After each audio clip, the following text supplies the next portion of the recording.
Stream 4. Lean forward.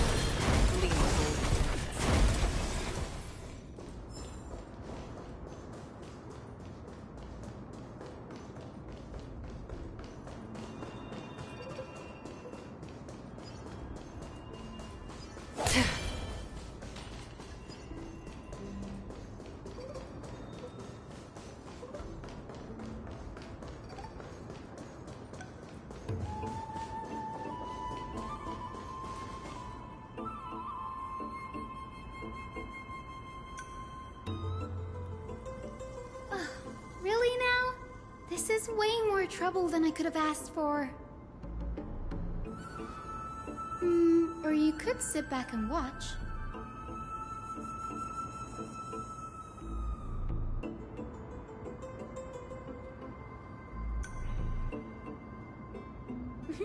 I'm kidding, Danny.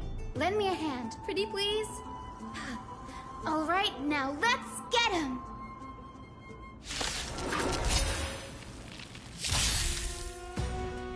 I'm honored, but since you're already here, why not have a meal before you leave? More seasoned. Sure, I'll play along. Again. I weep for the departed. It too shall fall.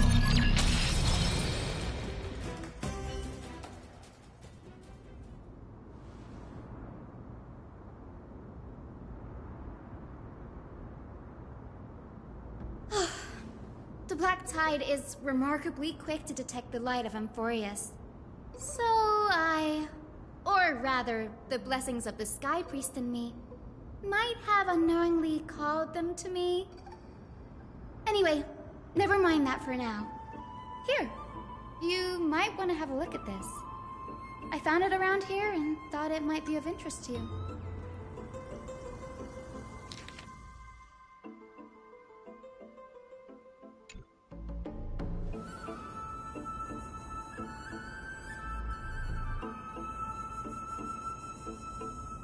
This is new. I didn't know Professor Anaxa was researching the sky. He's never mentioned anything about it.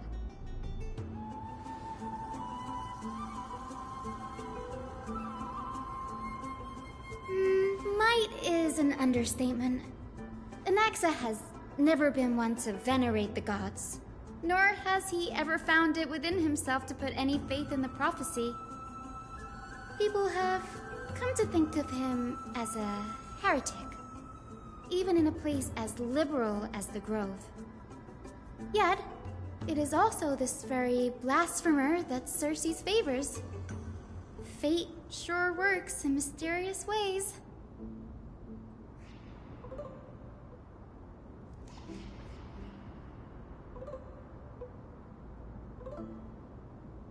Oh, let me have a look.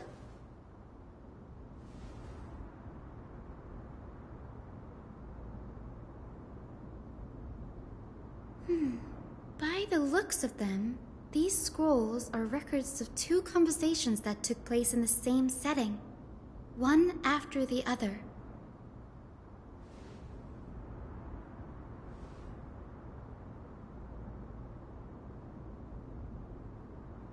Sure, go ahead. Anaxa often says that every failure brings us one step closer to the truth. Perhaps, to him, the crash of the sky ship carries a different interpretation. The firmament is not impenetrable. On the contrary, it was precisely because the sky ship represented the first step toward breaking free from the shackles of the earth that it provoked the wrath of the Sky Titan and brought divine punishment upon itself. It's a shame that the majority of the Grove's research on Aquila was headed by the Venerationists, with sacrificial rituals making up a predominant part of their findings. Discourse about more esoteric subject matters in relation to Aquila dwindled even further after the skyship incident. So much so that Even this scroll is completely new to me.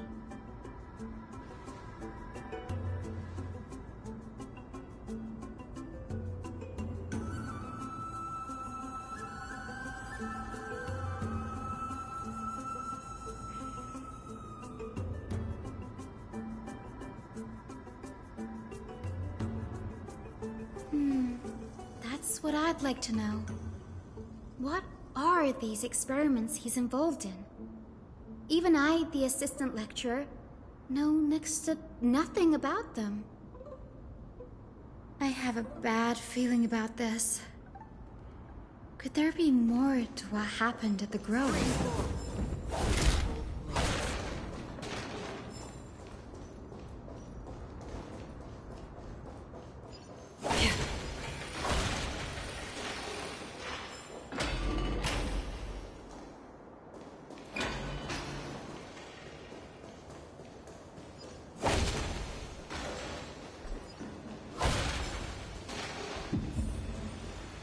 This is the Library of Philia, a place where the Grove stores its collection of tomes.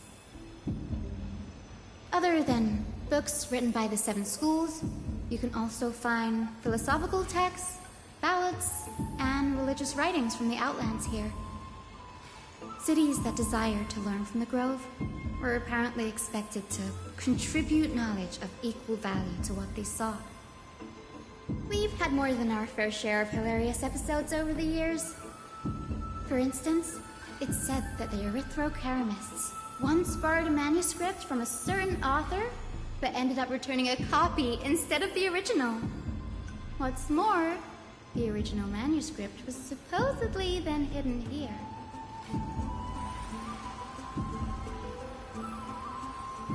Nice. No need to hold yourself back, Danny. You can just tell it like it is. Their behavior was no different from bandits.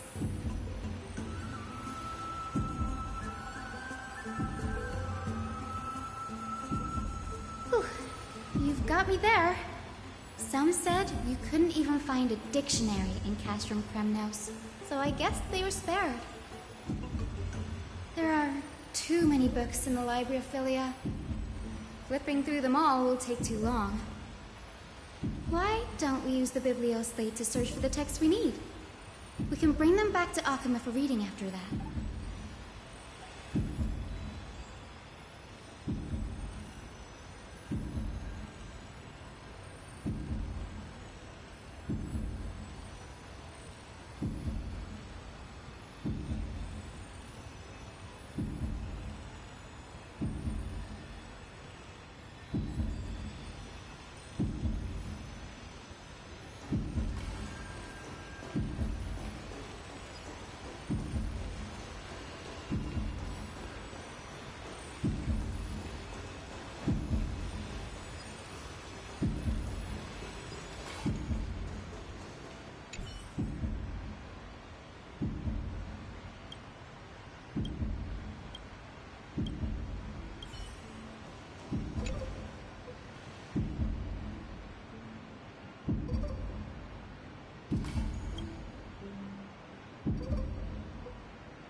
In here. Whoa. Are these all complaints about him? I can already see what they must have written. Anaxa has no respect for the gods. His very existence undermines order in our society. They're probably all things like that. Why else would they call him the Great Performer? When Anaxer established his school of thought, the first thing he apparently did was read his own work to everyone. Are the Titans truly an accurate reflection of what humans think gods should be? Worlds created by gods are indubitably perfect, but what of Amphorius? Only foolishness and insensitivity everywhere you turn.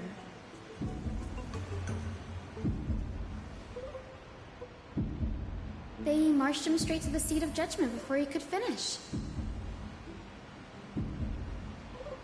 Though what he took on in the end was more of a debate than an actual trial. He had to address every one of the scholar's allegations, or face expulsion from the Grove. The first allegation was... Do you agree that since the Titans created the heavens and earth, so the mountains, rivers, and seas must likewise be their creations?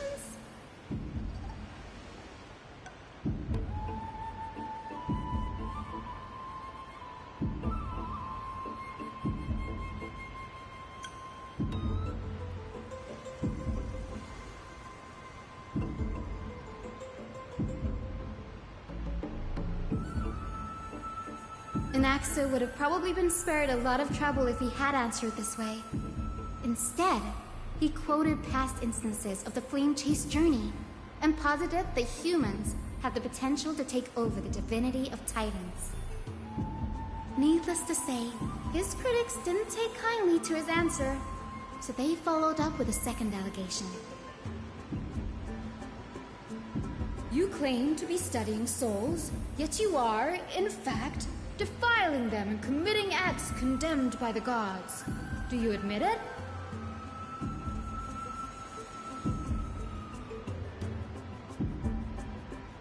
Anaxa always wears an eye patch, never removing it, even when alone. Some say he used one of his eyes as an alchemical ingredient. Every being in the world owes their safekeeping to Kifili, and this is even more so for the Chrysos heirs who have divine blood coursing through them. If he has really done something of that nature, then it'd indeed be sacrilegious. Thankfully, they had no way to prove it, so it amounted to nothing more than an allegation in the end. One by one, Anaxa engaged in wars of words against those who would challenge him. Toward the end, a scholar asked him, Anaxagoras, have you any respect for the gods? It was only after a brief silence that he answered, I have never denied that Titans are meant to be noble constructs.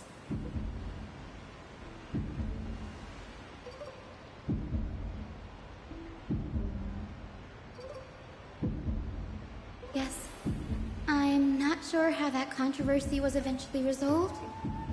But what's for certain, at least, is that Anaxa was allowed to stay in the Grove where he continued his research, despite being regarded as a heretic. By the way, this stack of complaint letters has reminded me of a place in the Grove. We may find clues there that aren't on the teleslate. I'm talking about Anaxa's alchemy lab, hidden between the cornerstones.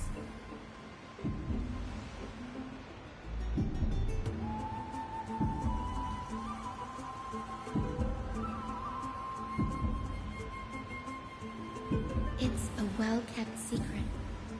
Among the 7 sages, excluding the nominal chief sage, each has a private sanctuary where they can conduct research undisturbed in their free time. Even the administrators of the Library of Philia are restricted from accessing those places and documenting the sage's research. But with the Grove in this state, I'm sure Anaxa won't be mad even if we sneak into the lab for a short while, right?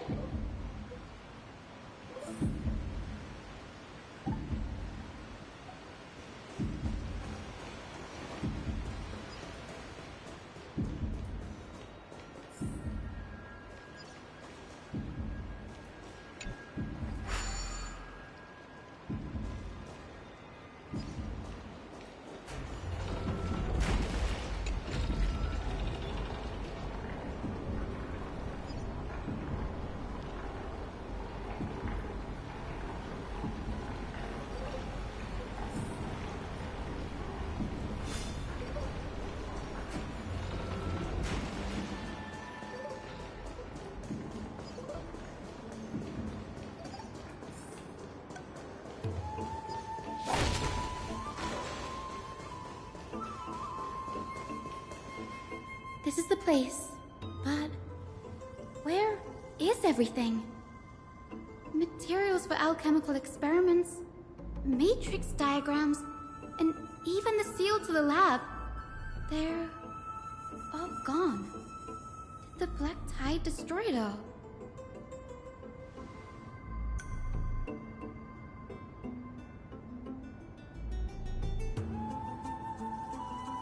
No, not even close.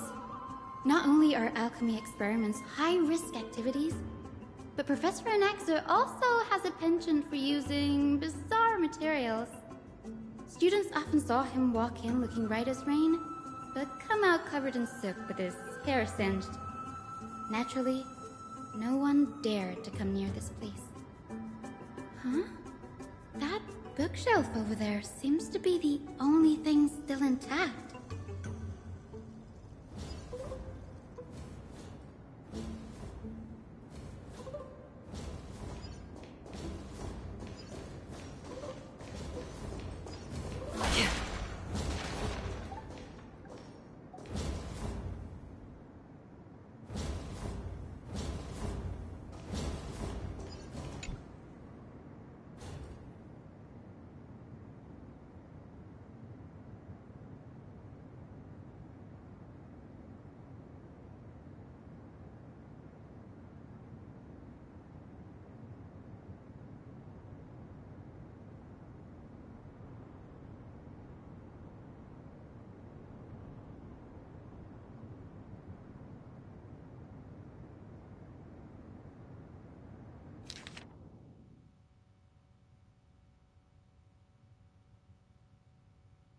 What's going on?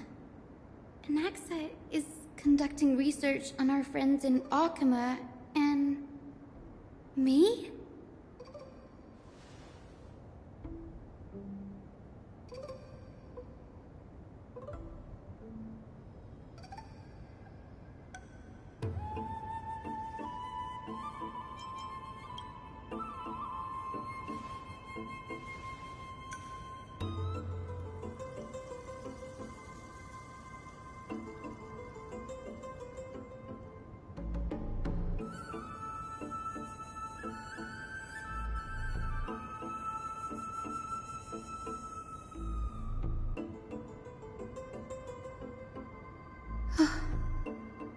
Danny, look at this.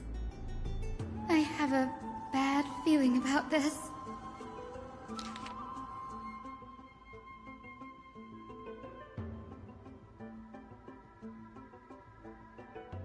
My biggest fear. It's come true. After going through his notes, I think I can piece it all together now. Anaxa was carrying out experiments on soul transmutation.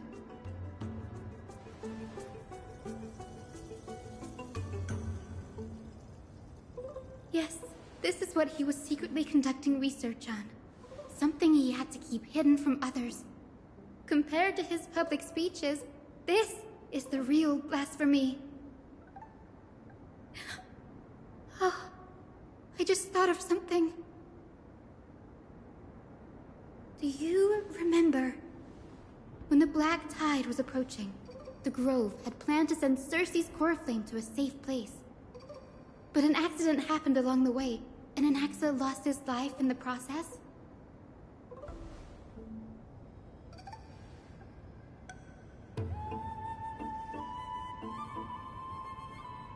That's right. But what if Professor Anaxa's fusion with the core flame of reason wasn't an accident? Put yourself in his shoes. Knowing that the Black Tide was closing in and your time was running out, what would you have done?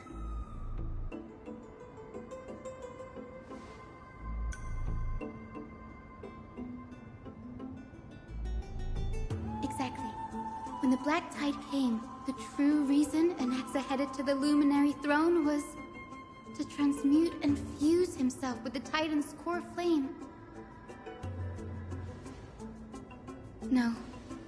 Judging from how he reacted after the event, the results came as a surprise. Maybe he failed to consider the possibility that Xerxes would make a similar decision. The manuscripts detailing all the alchemical formulae have been taken away. His research is still ongoing.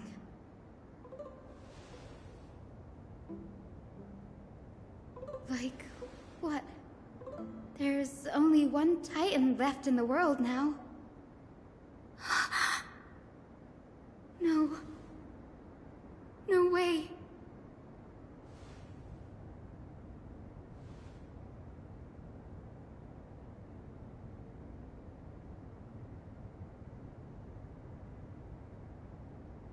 He's after Kefali.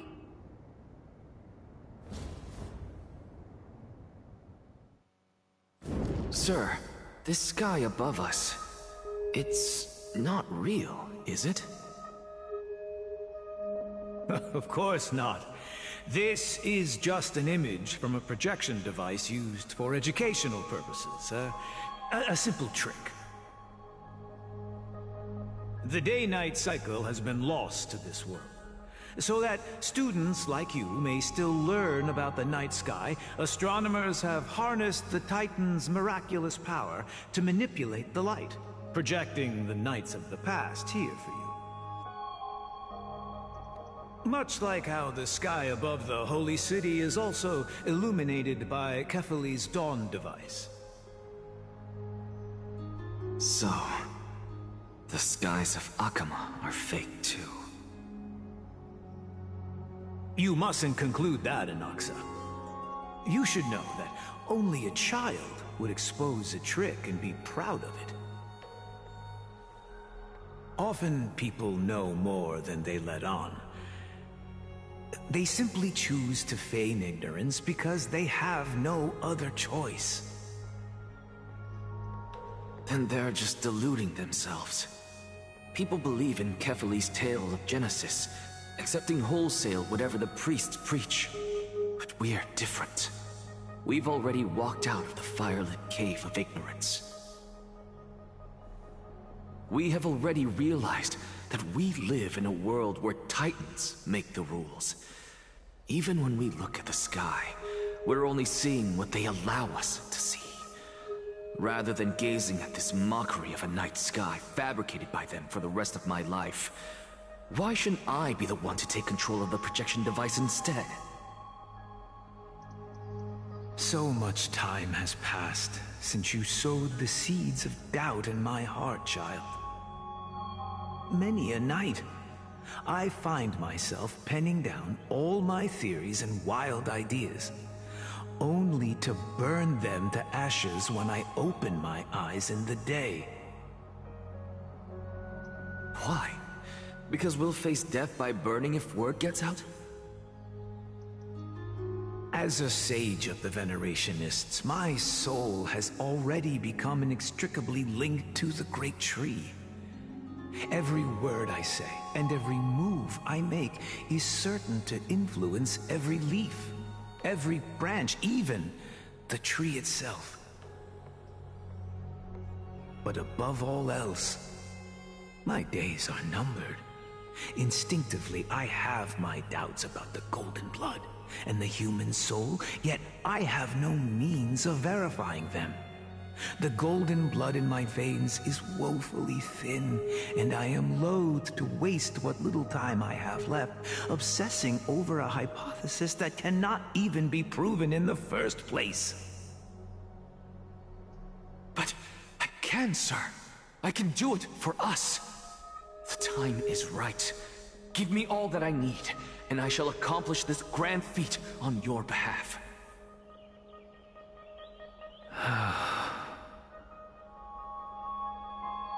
You're right. I shall do just that. In the next meeting of the sages, I will spare no efforts fighting for the rights you deserve. Go. Establish your own school of thought. Find out what we are. Become the one who conquers the ultimate truths of the world. Child of humanity. You didn't go to such lengths for an audience with Kefali. Just ask him a few questions, did you? So, you figured it out. If I were as foolish as a Dromus, perhaps I'd throw myself down and prostrate before their greatness, begging for the gods' prophetic wisdom. Well, sorry to disappoint, but I'm no Dromus. Alas, I am a human, standing tall on 2 feet, possessing both intellect and pride. Before such power, does it make any difference whether you're a human or a Dromus? I'm sure you're familiar with the story of the Styxians. When the raging waves threatened to swallow them, they didn't just give up and become sitting ducks. No. They constructed a dam that kept the roaring tide at bay, chaining down the mad Fagusa. They call me a blasphemer, Circes. But that doesn't mean I deny the existence of gods. It's just... as I see it, Titans are simply a force that mankind has yet to find a way to tame. Oh? If power that rivals the Titans is what you crave, why not conform to the prophecy and brave the trial? Why stop at harnessing the power of the Titans when I can do so much more? The source of life is what I wish to grasp, to understand what makes up the soul, and to learn what we really are. Thanks to you, I've had the chance to personally verify, in more ways than one, that the soul indeed ceases to exist in death. But where there is death, there is life.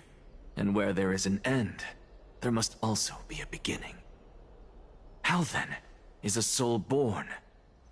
That was the only unknown variable left in my calculations. And by the sound of it, you have already formed a conjecture. No, I have already drawn a conclusion. In my journey unto death just now, I finally saw the answer with my own eyes. Professor Anaxa, I'm here. His life hangs by a thread. I must ask you to refrain from taking any unnecessary steps. Of course. I'll bring this to a conclusive end, and give you the answer you so desire. However, in accordance with the principle of equivalent exchange, I must also demand from you what I need. As you wish. Don't you care to know what the price might be? It's a matter of uncovering the truth about the Death Titan and his survival. This may be the only time I can ever save someone's life. There is no need for me to think twice. I see. In that case, let the show begin. Indulge me. Am I correct to say that you intend to prove Thanatos' whereabouts and prove the nature of our existence now?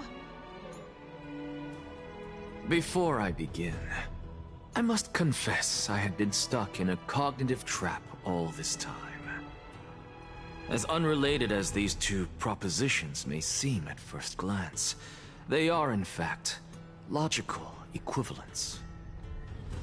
They are merely two different ways of telling us about what the soul is at its core. The reason I say this is as I've mentioned earlier.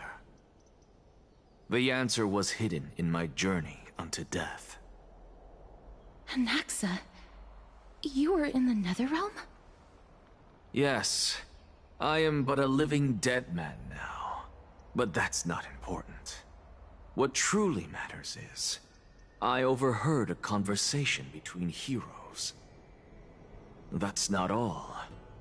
Remember how I said you were a part of that conversation too, Circes? And I've told you that I have no recollection of such an event. That was likely just an illusion conjured up by the mind of a dying man. Of course you would remember. Because that wasn't you. That was Calypso, one of the 7 sages of the Grove. Calypso? That's the name I made up on a whim when speaking to this girl. How do you know of it? And surely you jest. Don't you think I, of all people, would know if that were the name of one of the 7 sages under the shade of my tree? Don't you claim to know the Grove's past like the back of your hand? It seems you've lost even the memories seared into your soul. Use your head, Circes. Since all of this took place in the realm of the dead, it stands to reason their likenesses are of souls from the past. The living cannot step foot into that world, so who could they be? Think about Calypso. Why does she share your likeness, yet you have no idea who she is? The answer is evident, is it not? Those fallen heroes are the mortal incarnations of the Titans before their ascensions to godhood. The gods aren't master creators born out of thin air, and they are no different from humans, because they all evolved from one.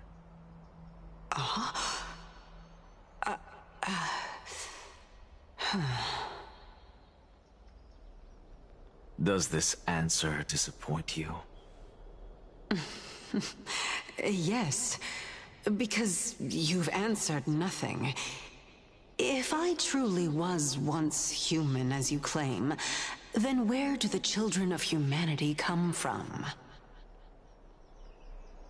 Even on the off chance that you speak the truth, this brings us no closer to grasping Thanatos' whereabouts. How are we to find them? I knew you would say that. But it matters not. I know what I'm doing. Actually, why don't we have this supreme being standing before us tell us everything? You can revive a Titan? Humans cannot return from the dead. Neither can gods. But all we need to do is look at this from a different perspective, and the problem will resolve itself. The solution is simple. Just like what you did to me. If I'm reborn as Kefali, I can rebuild the world and all within it as they once did. Simple, is it not?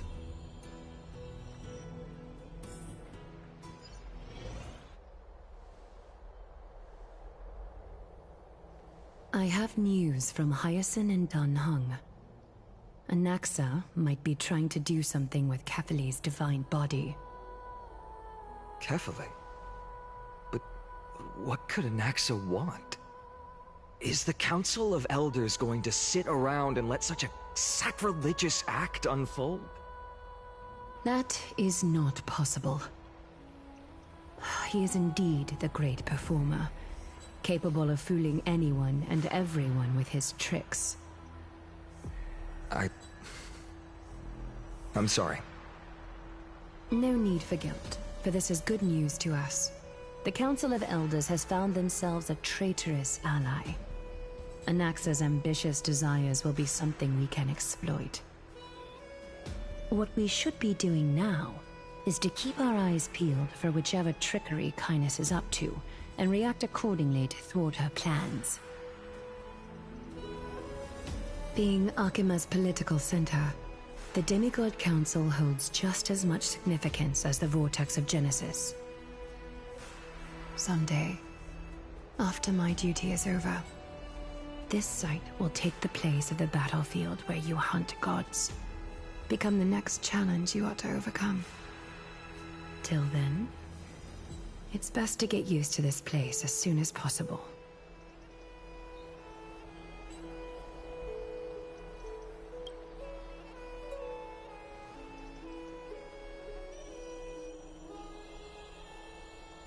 Preposterous!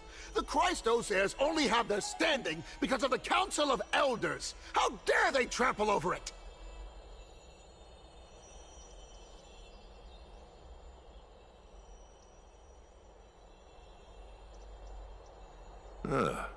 It's been a while.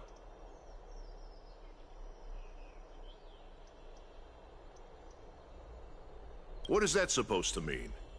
Is this really the sort of person that the young lord praised as a ferocious warrior? It has indeed been some time, Lord Krateros. What brings you here in such haste? Shh, keep it down. Be more vigilant. See those duplicitous dogs over there? They do the dirty work for kindness. I've already ordered my people to hold them back, but we should still lay low. Unless you're itching for a bloody fight to get a workout in. My bad. So, did something happen? Did you hear thunderclaps last night?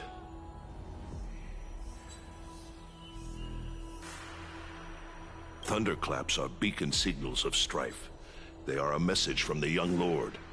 He threw a spear bearing several words at Akama. Watch out. The Flame Reaver is back. I guessed as much. We didn't actually kill them back at the Kremnos Arena. I figured this is something you would want to know. We Kremnoans never back down from a fight. So if you plan to take that thing down in a battle, reach out to me anytime. You have my gratitude. I will let Aglaya know about this right away. Remind her to be on her toes while you're at it. That vicious kindness has been unusually active lately. Those lackeys she keeps undercover have been going in and out of the city a lot more frequently these days.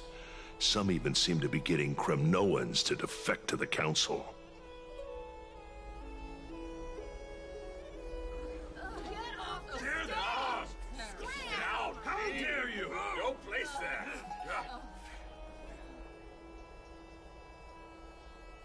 That's...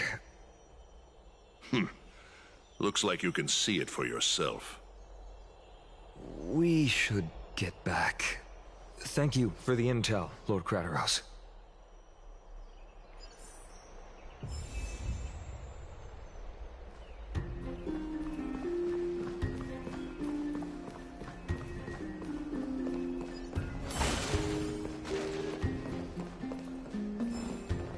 By Catholic into Lenten above, as the Theoros, I have...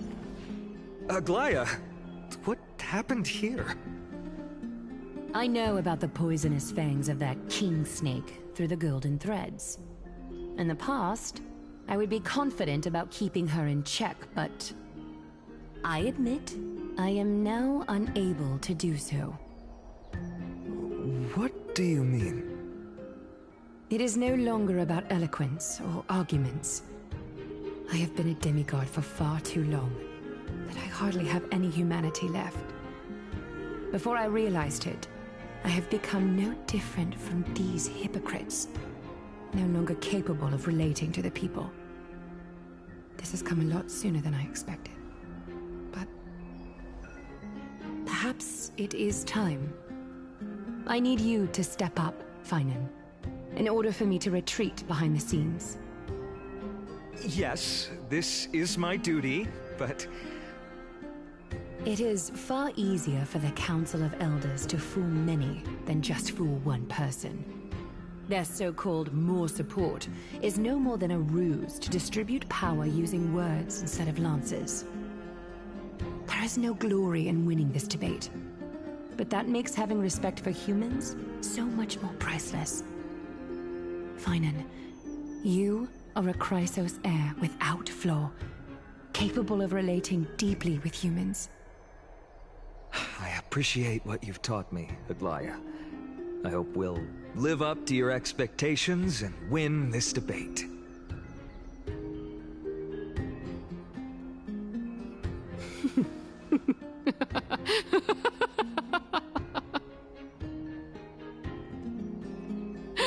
Oh, you've done well, Lord Calictus.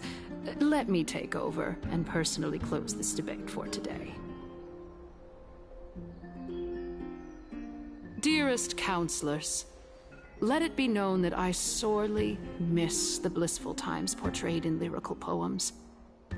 Back then, Amphorius was home to nearly 1,000 cities, each with their own local faith, while gods walked the earth and shared close bonds with humans.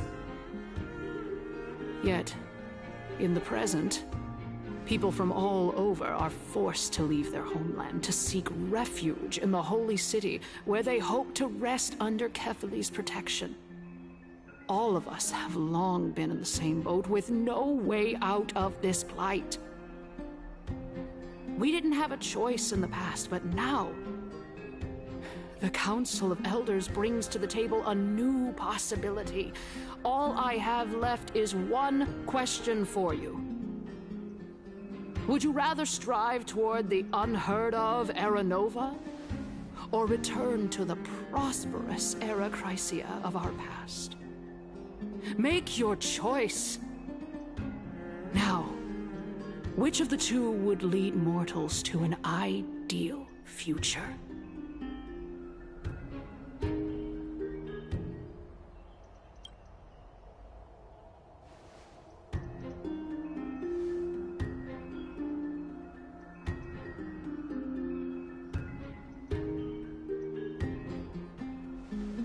We all know that Era Chrysia is a thing of the past, Lady Kindness. Please, enlighten me. How does the Council of Elders plan to turn back time? Let the three Titans of Calamity be born, and Era Chrysia is nevermore. But bring demise to those Titans, and Era Chrysia will descend upon us again.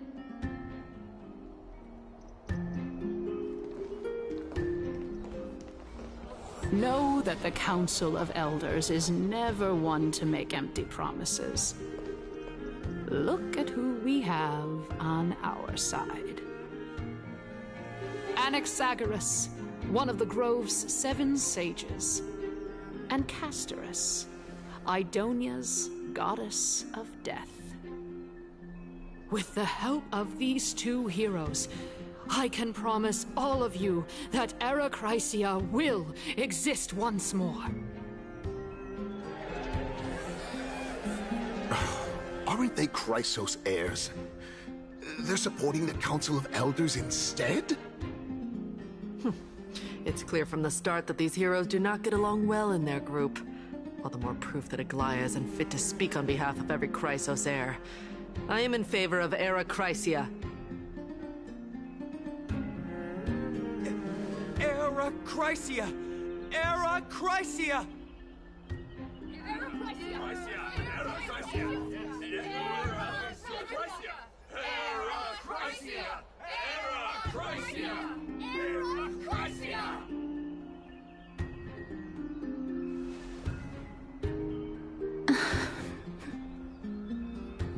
Castorus? Why are you standing over there? You finally arrived, Naxa. So have you, Cass. Don't worry, Aglaya. Well, I know that you have many queries. Could you continue to converse like how the citizens normally do?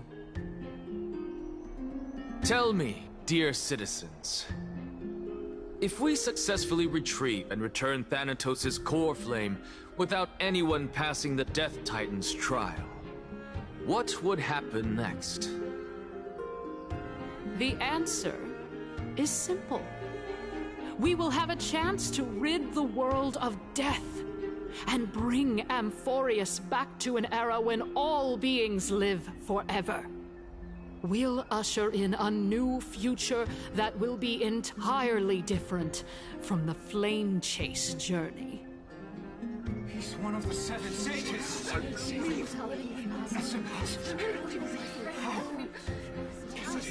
really don't believe it. Your proposal is much too idealistic.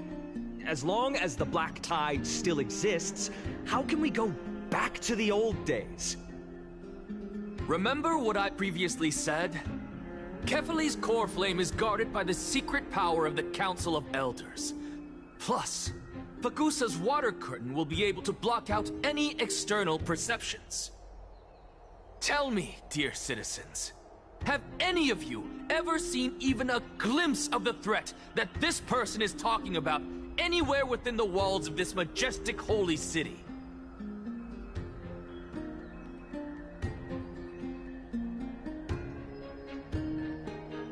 Oh. Could it be that you heard that from the Flame Reaver themselves? Citizens, let's loudly sing the blessed hymn. Oh, beautiful old world, where are you now?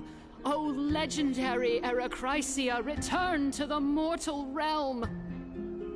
After the destruction of the 3 Titans of Calamity, the Flame Chase journey will have to end. Erechrysia! Yes! Yes! It has to end! It has to end! It has to end! This is bad. The masses are now totally riled up. Anaxa, pray tell. Everything that you've mentioned hinges on the premise that we can find Thanatos' existence, right? Thank you, Lady Aglaya, for still caring about this city.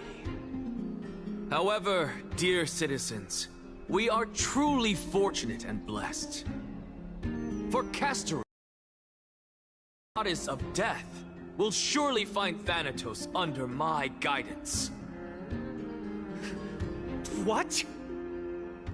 With that, I solemnly promise that the core flame Lady Castorus brings back will be personally managed by the Council of Elders. Thereafter, if we are able to garner the support of all of you at the Citizens' Assembly, we shall spare no effort in ensuring that the Erechrysia will return to our world once again.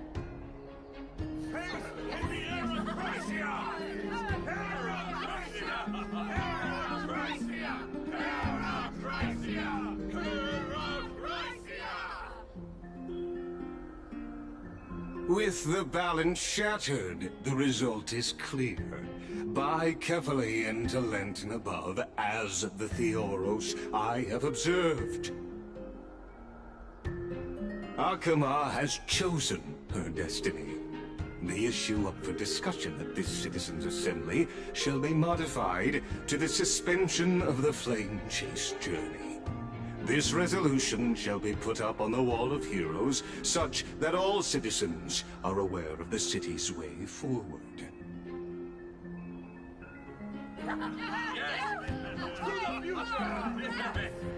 Yeah, I like this. Fantastic.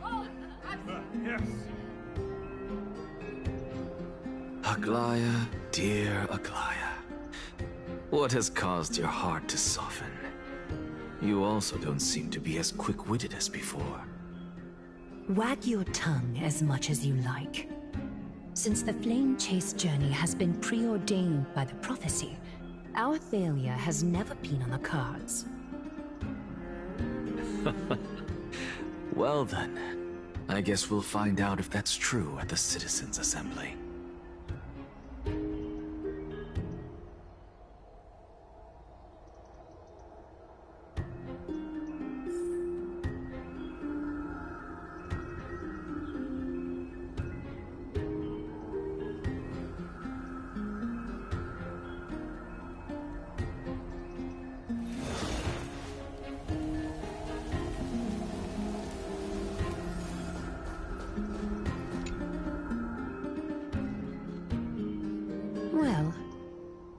It seems that when I sent you to look for Anaxa, I unintentionally facilitated your partnership with him instead.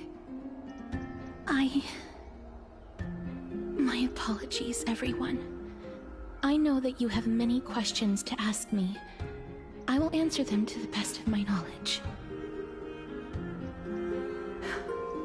In that case, please tell us as much as you can.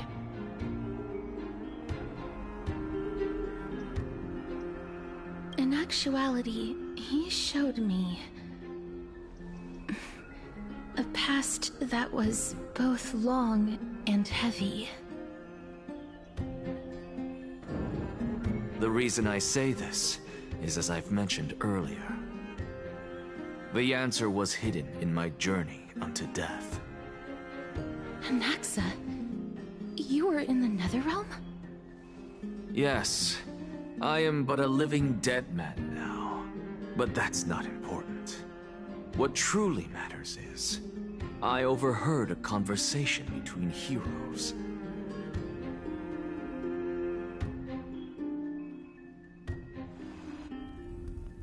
Have you heard of this tale before? A tale about the ocean god's treasured pearl, our hometown.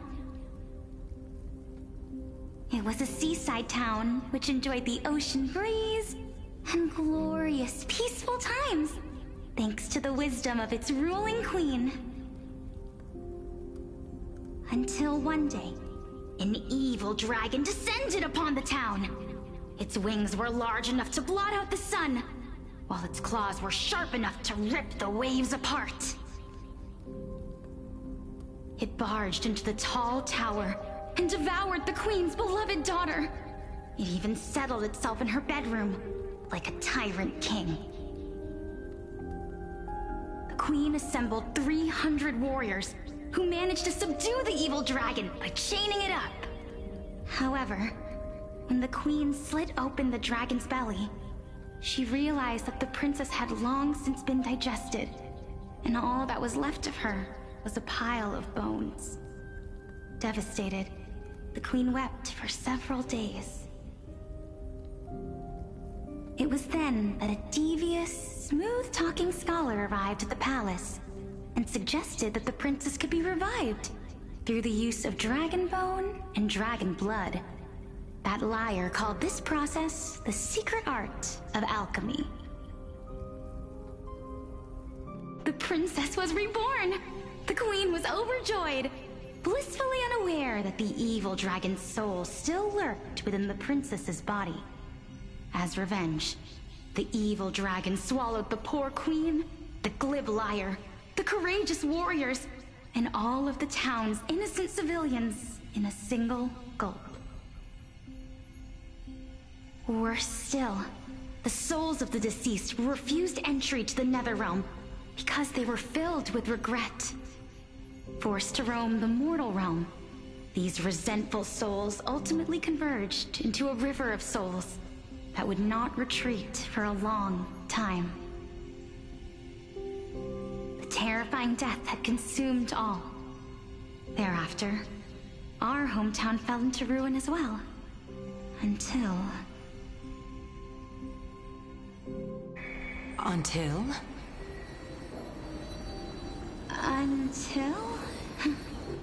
Actually, I don't know what happened next either. Oh, my... It seems that you still like to whet people's appetites even after all this time, Pelixia. So, according to your story, this is how I used to look? It's practically a mirror image. And yet, what exactly is this? A miracle that I created with alchemy. As for what it is and how I was able to accomplish it, I'll keep the answers to myself for now. Oh, my goodness. Is this cliffhanger really necessary?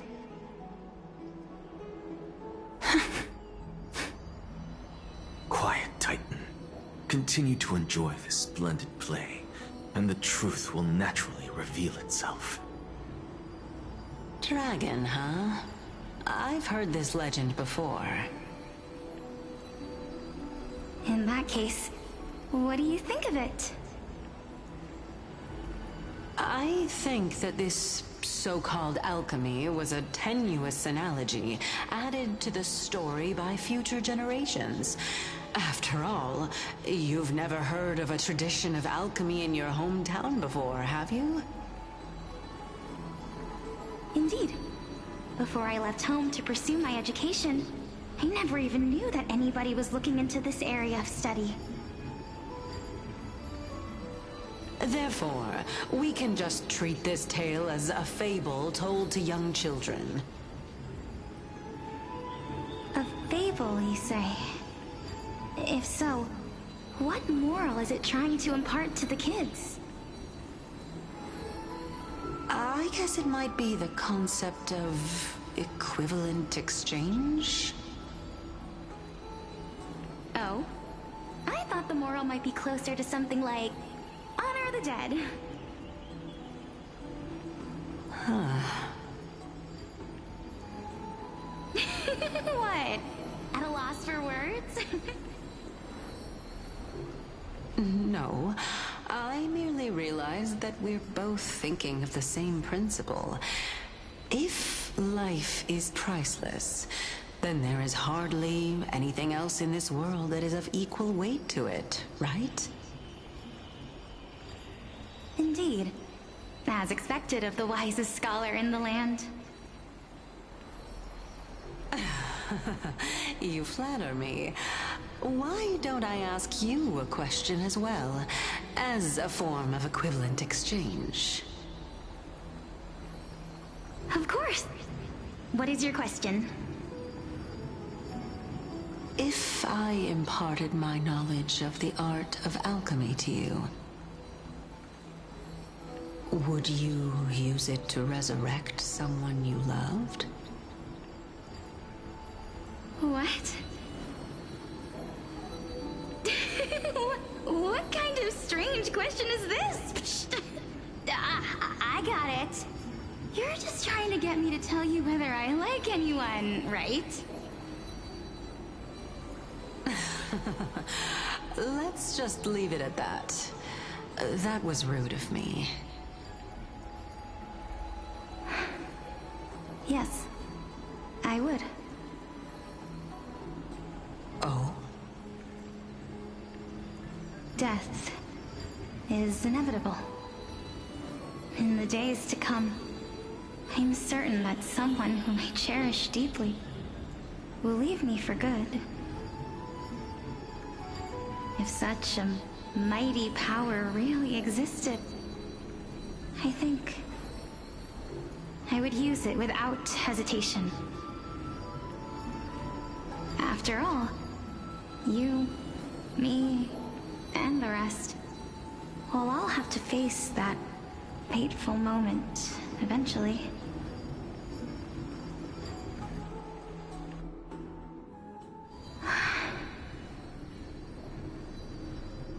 My time is finally here.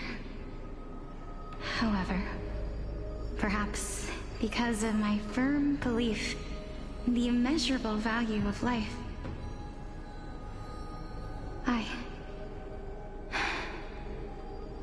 I am unable to complete the trial.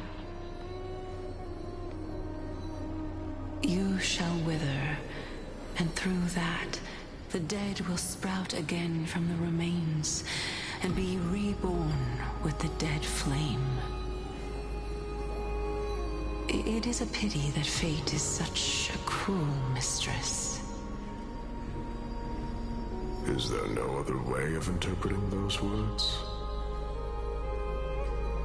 I'm afraid that the meaning is clear.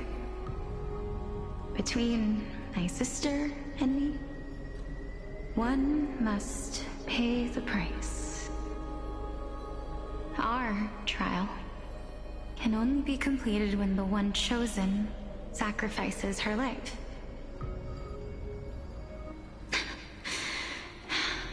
I'm afraid that the prophecy might even have selected a pair of twins for this exact purpose. Fortune makes fools of us all. My sister is prepared to sacrifice herself. And yet, I can't do the same. How absurd. My time is almost up, but I'm still afraid to welcome death. What should we do? If I'm ultimately not able to make up my mind... Since Chaos is willing to guide all of us and leave this trial to the end, there is still plenty of time for you to ponder. That's right. Don't allow the fog of an uncertain future to cloud your mind. Trial, prophecy, the topics that they're discussing seem familiar. But these three people must not have left their names in the epics. Otherwise, I would have some recollection of this. Amphorius's history before the Titans were born was complete chaos. Is that not strange by itself?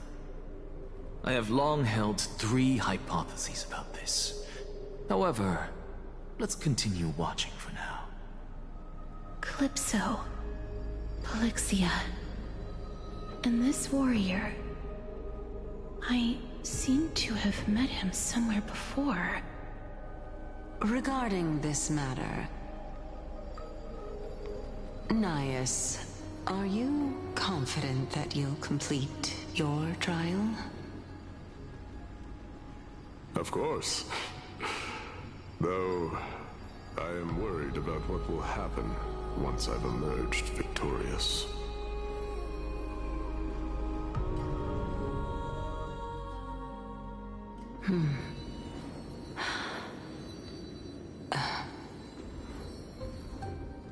Looks like you have made up your mind. Yes, this is the safest course of action. Completely separating courage, honor, tenacity, sacrifice, and reason. You really know how to make things difficult.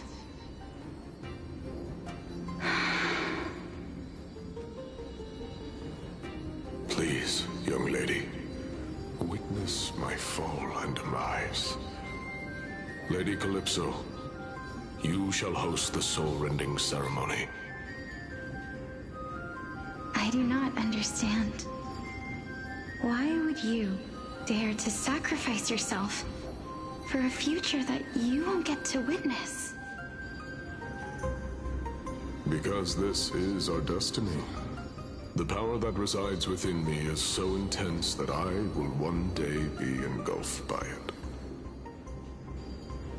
Furthermore, a valorous death before glorious return has always been the path I chose to walk. A journey I began long ago. If your sister or Chaos were in my position, I believe they would make the same choice as well.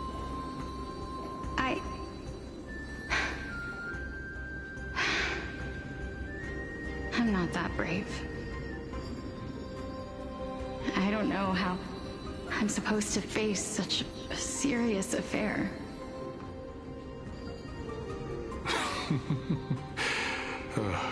Despite being Death's chosen one, it seems you still don't know how to face it. Let's chat, young lady. Perhaps I shouldn't end my journey so hastily.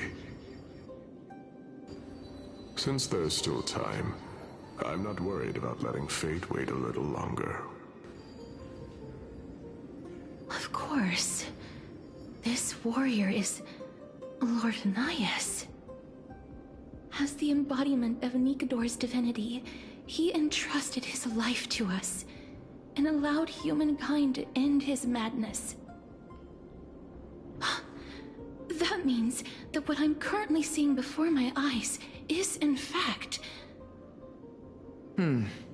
Looks like one hypothesis of mine has already been proven true. These heroes are the true forms of the Titans, before they attained their divinity. If so, the chosen one of death that he speaks of is actually... Polixia? Is the previous form of Thanatos? But her appearance... If this is true, as long as we can find out where she went, we'll naturally be able to figure out the location of the Death Titan.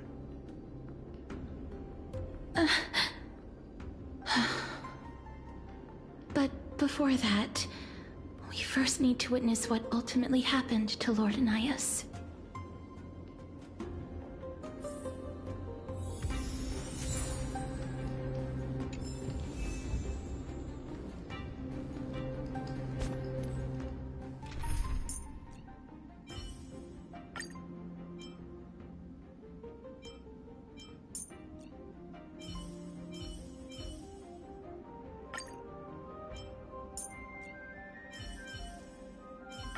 Don't worry, little Cass. Trivia is pretty amazing.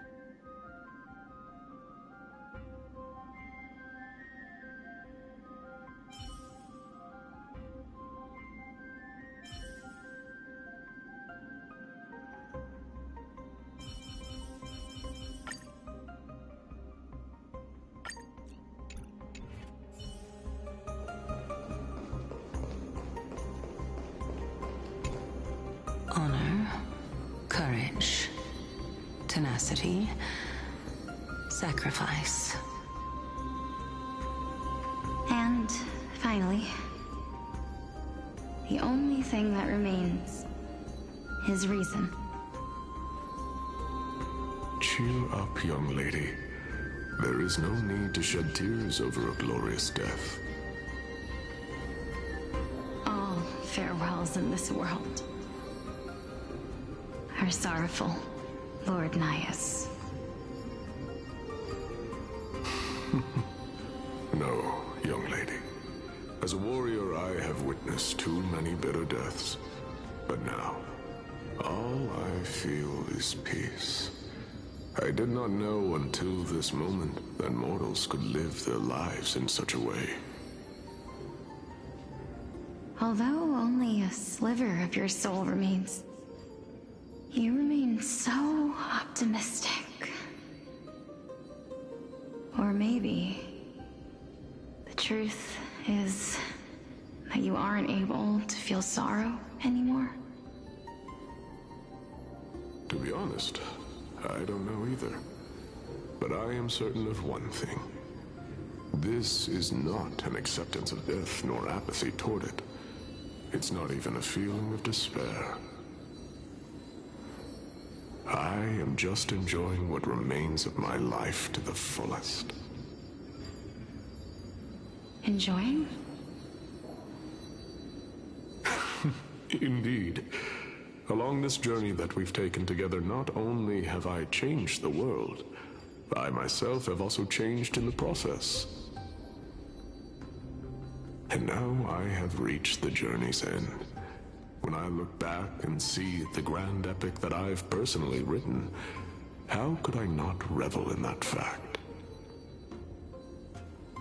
But when you depart the mortal realm,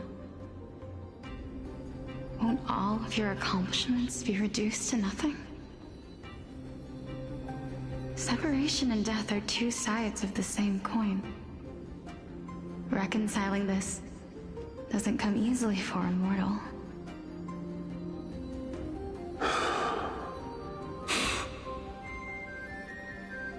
Finally, let me recount to you a story of mine, young lady.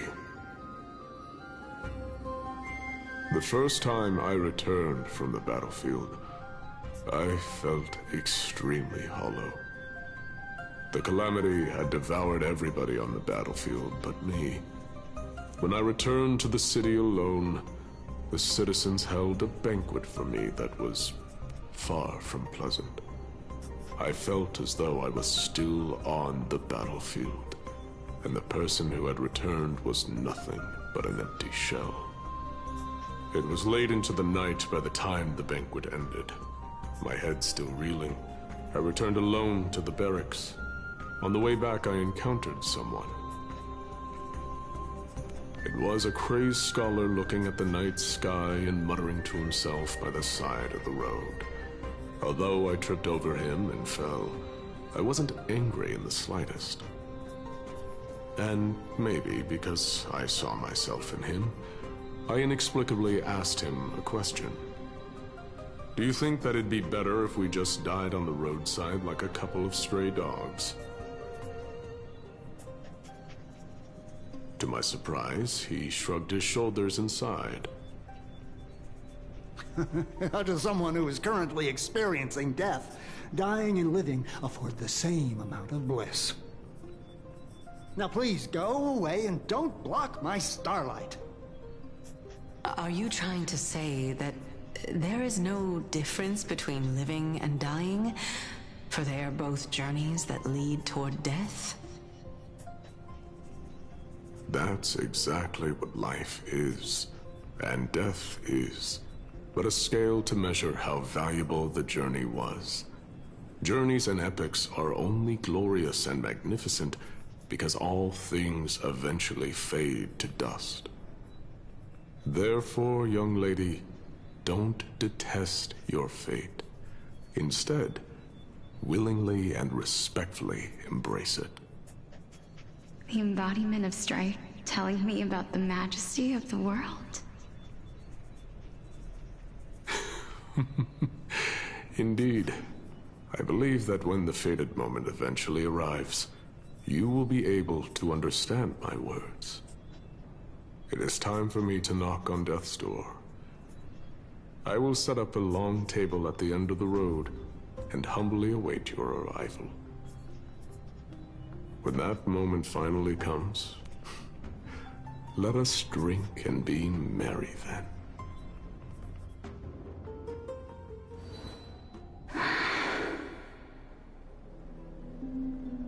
I knew this day would eventually come.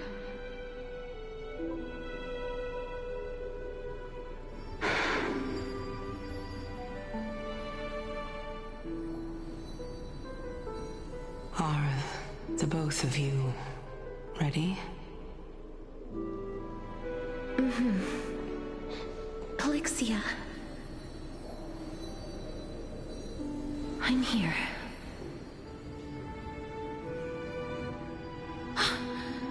What? This... This is quite interesting indeed. Is this... Elixia's sister? Is it... me? Now, it's time for us to fulfill our promises.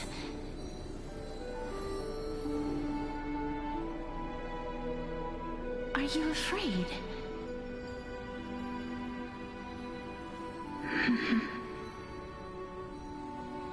What are you afraid of? That I won't be able to do it.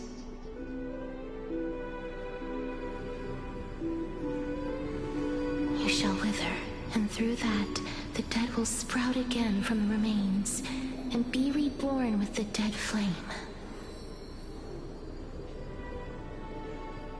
As foretold in the prophecy, and according to our vows, once it all ends, we must face our fated moment head-on. Even if it was prophesied, do we have no say in the matter? It's so unfair. Why are we the only ones who are forced into mutual destruction? Let me do it, sister. Let me be death's sacrifice. I was never long for this world anyway. But you're different. I was the one who wasted your life after all.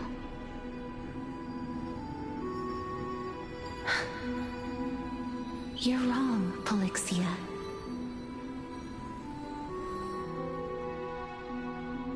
I don't think that my life was wasted. Just the opposite. When I finally arrived at this destination and looked back at the journey I took, I discovered that flowers had long since bloomed along the path I walked. It was you who sowed the seeds for this sea of flowers, one that is more beautiful than the promised land at the end of the world. Besides, I have lived a fulfilling life. Even though I was fated for sacrifice, none of the things that I've experienced will dissipate. Instead, they'll forever live on as memories inside your head. Will they not? How could my memories of you ever compare to the actual you? Well then, tell me. What exactly are we?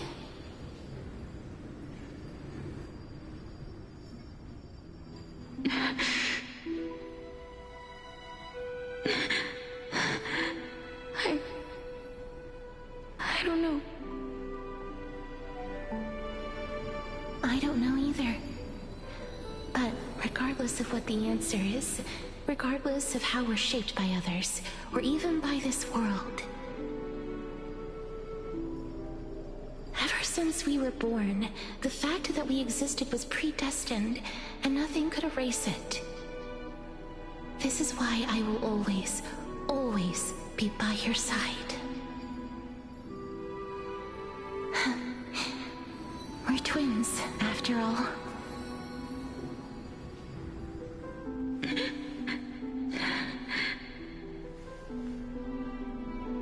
All right, my dear Polixia.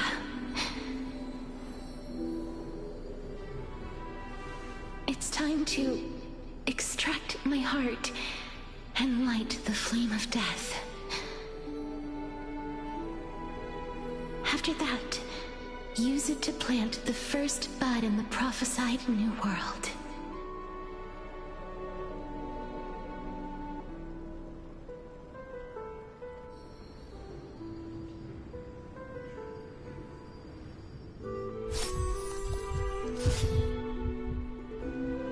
If I imparted my knowledge of the art of alchemy to you,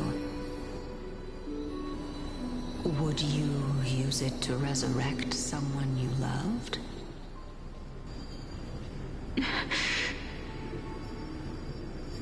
Death is inevitable. In the days to come, I am certain that someone whom I cherish deeply will leave me for good. If such a mighty power really existed, I think I would use it without hesitation. Even now, my answer remains the same. This is why, sister, I promise you, in the prophesied new world, I shall plant the first bud on your behalf. Go now. Return to the Ocean God's treasured pearl, our hometown. I shall open wide the entrance to the Netherrealm and grant you a second life. The living beings on this earth shall respond to my call and lead you to the sacred daylight. Remember, do not look back on the land of the dead, and do not stop moving. In the new world promised by the prophecy, march toward your new life. As for the price of our equivalent exchange, let me be the one to pay it.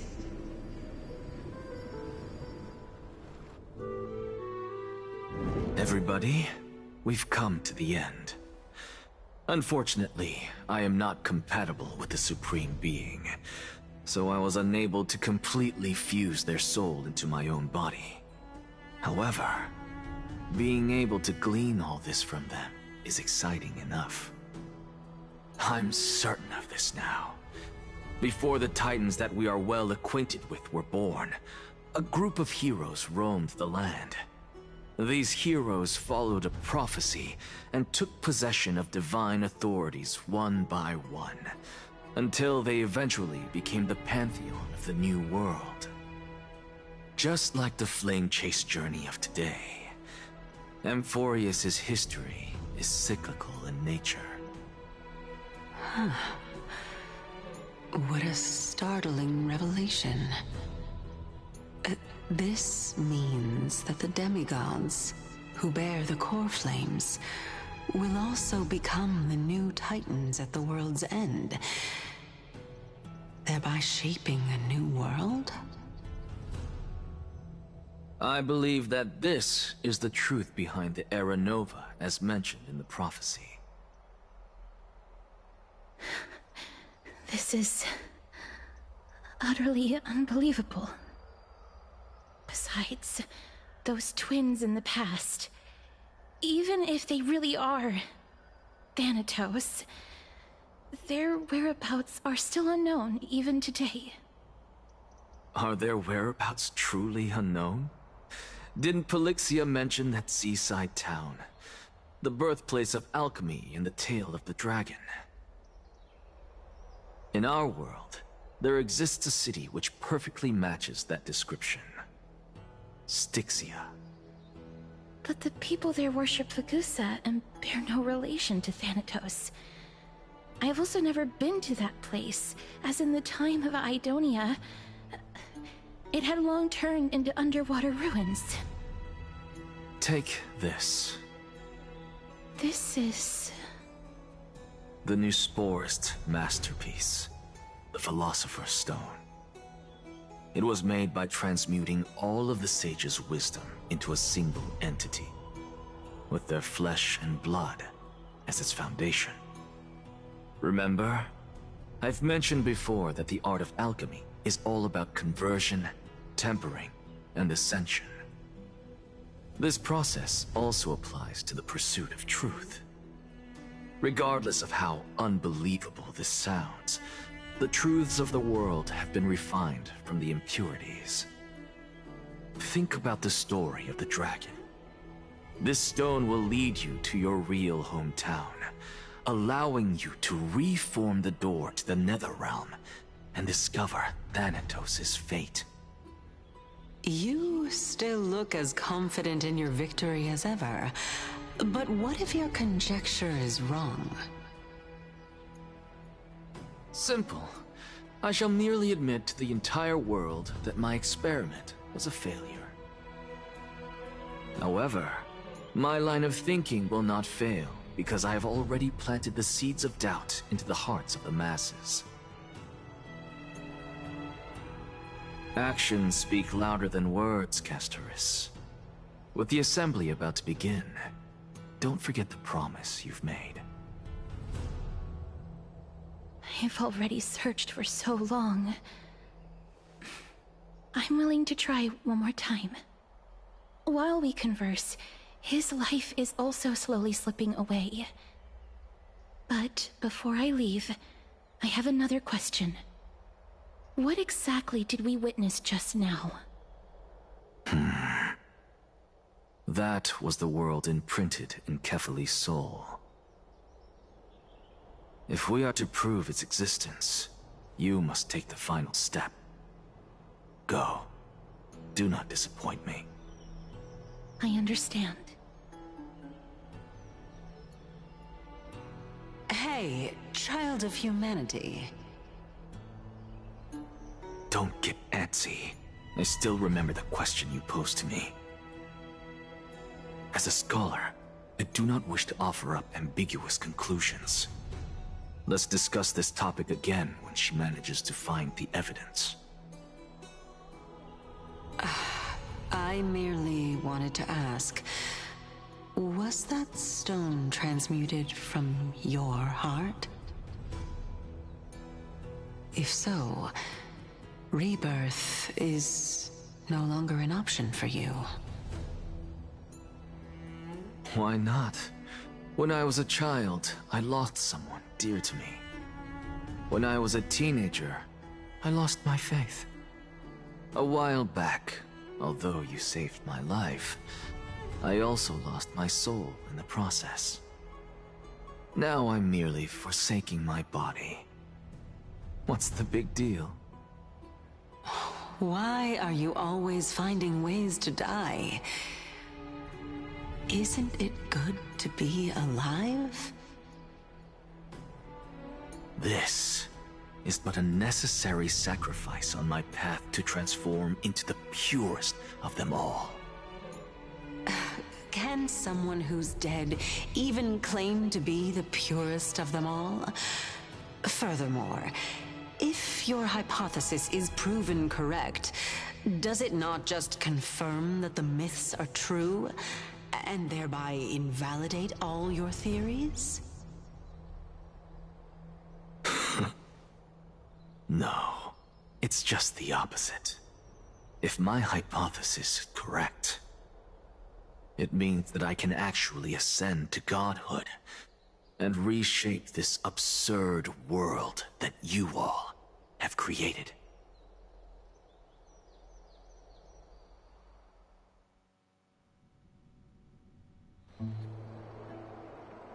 That's a lot to take in at once.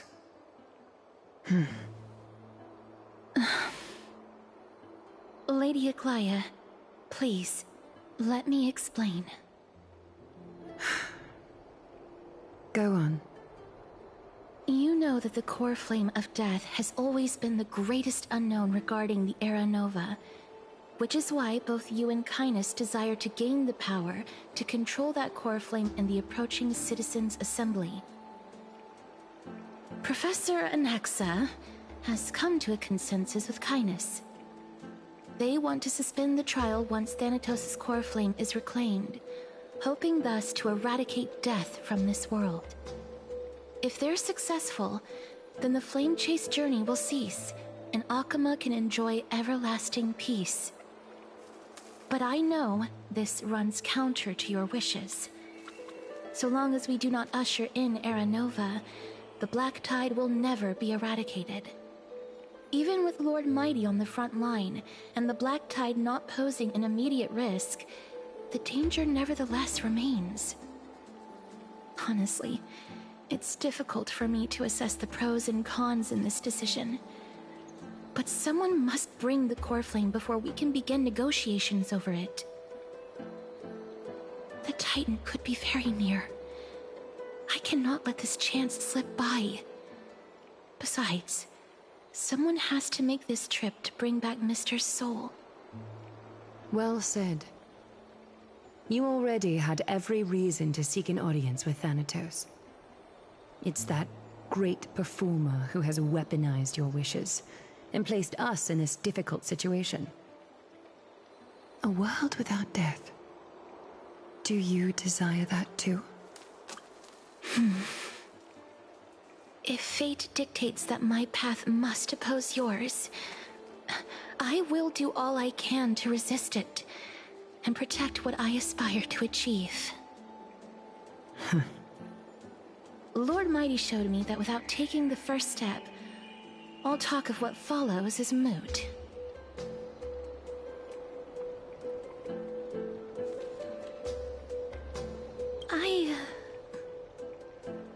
I have always hoped to hear you speak your mind, Cass. And I am glad to have heard your true thoughts. Styxia. I visited that place in the past. Though it is now an island surrounded by the river of Soul's torrents, it's not hard to see its former splendor. Go. I will not stand in your way. As for you, you are someone who has cheated death. I believe you have more than enough reason to make the trip with Casterus and meet the god of death himself. Casterus, I too look forward to your journey I wonder what kinds of new interpretations your completed story will bring to the Flame Chase journey. Thank you, Lady Aklaya. I hate to put a damper on this heartwarming moment, but if Styxia is now an island surrounded by the River of Souls torrents, then how do we find a way in? Lady Trebe is probably... The answer is quite simple. In the myths, Zagreus once made the domain of the dead their treasure vault.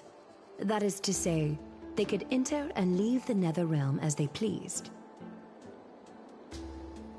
And if they could do that, then it follows that the demigod who inherited their divinity must be capable of the same. I'll see you at Marmorial Palace at Action Hour tomorrow. Cypher shall be your guide to finding that ancient city.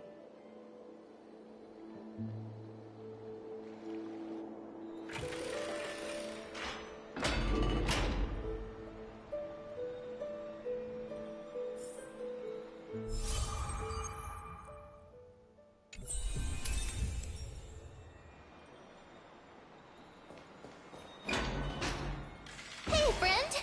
Is the debate finally over? Did you win? Really? But the look on your face says otherwise. Well, moving on. I was hard at work even while you were at the debate. I borrowed a mountain of books from Cass to see if I could find a way to solve your problem. Let's see. I still have... only 32 books to go. Really? Oh, that's fantastic news. I knew it. Hard work always pays off. Especially if you're as diligent as Mem.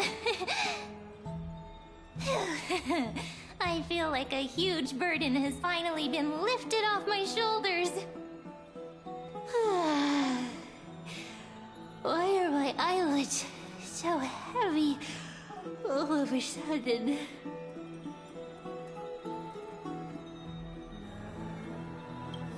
You're right. Then I'll go back to...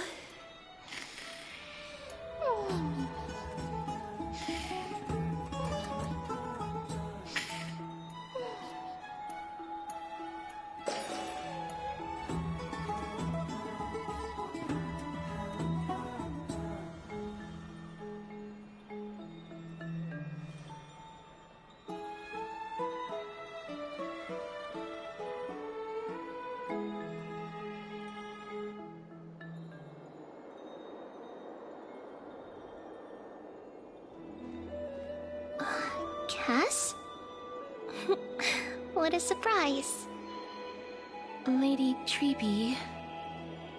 Is something troubling you?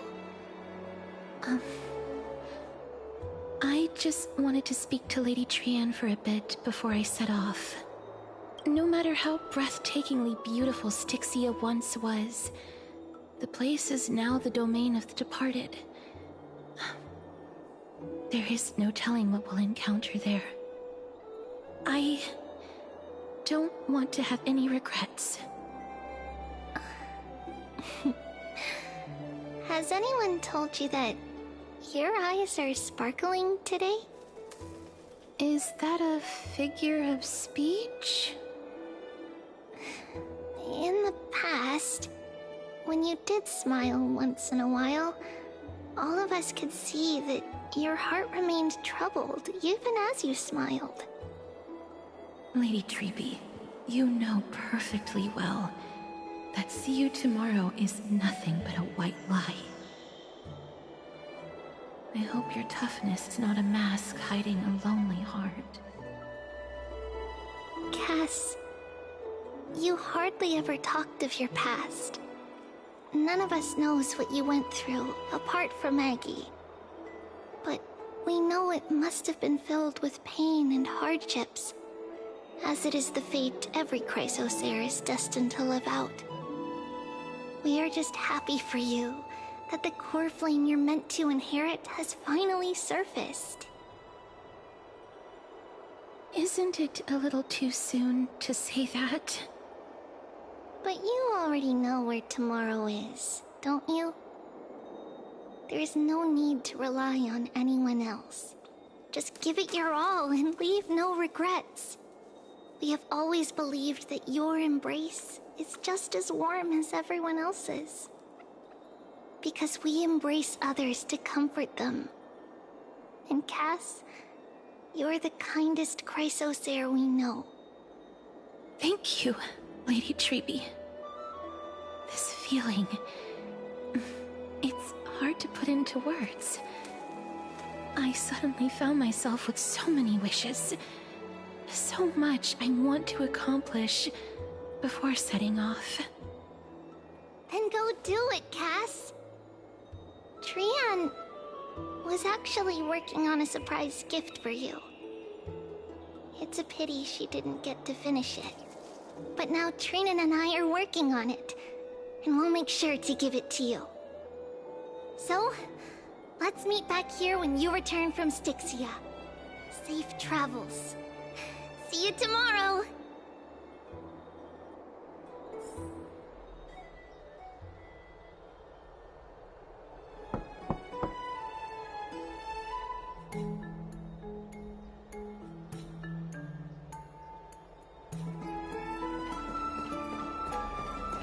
It's me.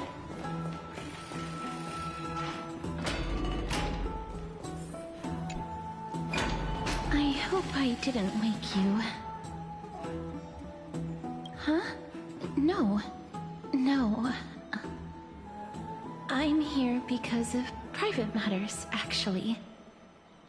If it isn't too much to ask, I'd really like it if you could come along with me to retrieve something.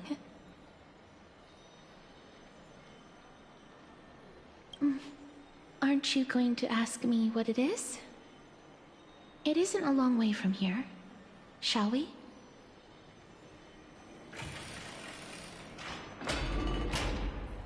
I'd love to go in and take a look. Have you heard? It seems like all the rooms are full.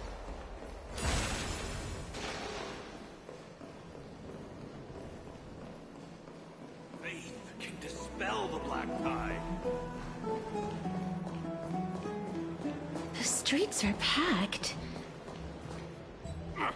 I want to vote! Tell me how I can vote! Take your ceramic shard, engraved with the Kefali rune, select the Council of Elders in your heart, and pray silently until the shard registers your choice. Then toss it into the Dolium. The Council of Elders? More like the Council of Buffoons? The Black Tide took my hometown long ago! Who are they kidding with bringing back Arachrysia? It's all a sham to create their own Arachrysia in Akama! The Titans are just.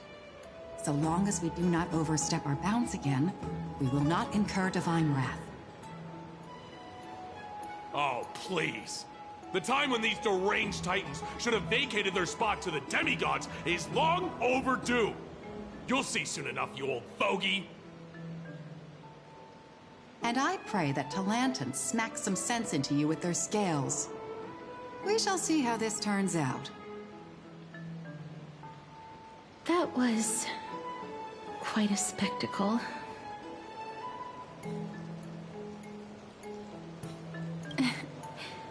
I suppose peaceful is technically correct if no actual violence happened. To this day, I still find it almost unreal that Akama is the only place illuminated by light amidst the crumbling ruins of Amphorius.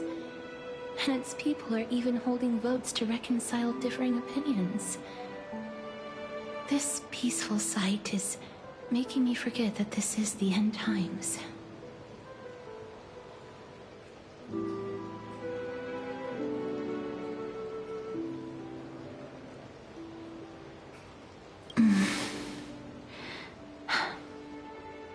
Before coming here, I had lived for many years in Idonia, a city of rime and frost. The people there were devotees of Thanatos, and were well known for their unique burial rites and traditions. Traditions that I played a major role in.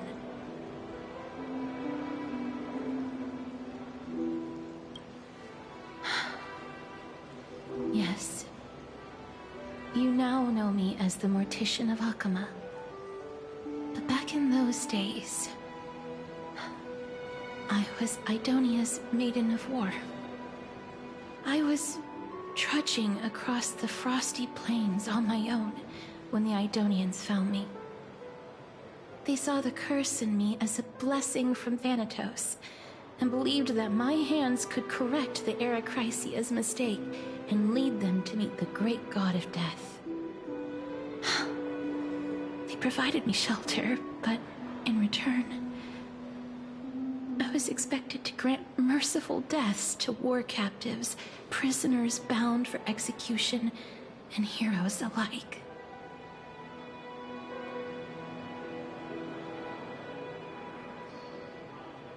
Is that how you see it too?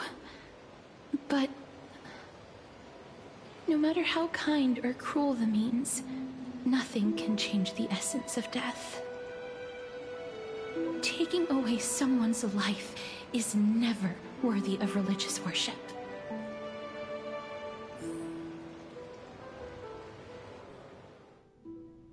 I can't do it. Their voices, they pierce my ears. The pleading, the thanks. Ah, I know that feeling, child. I was once as lost as you are now.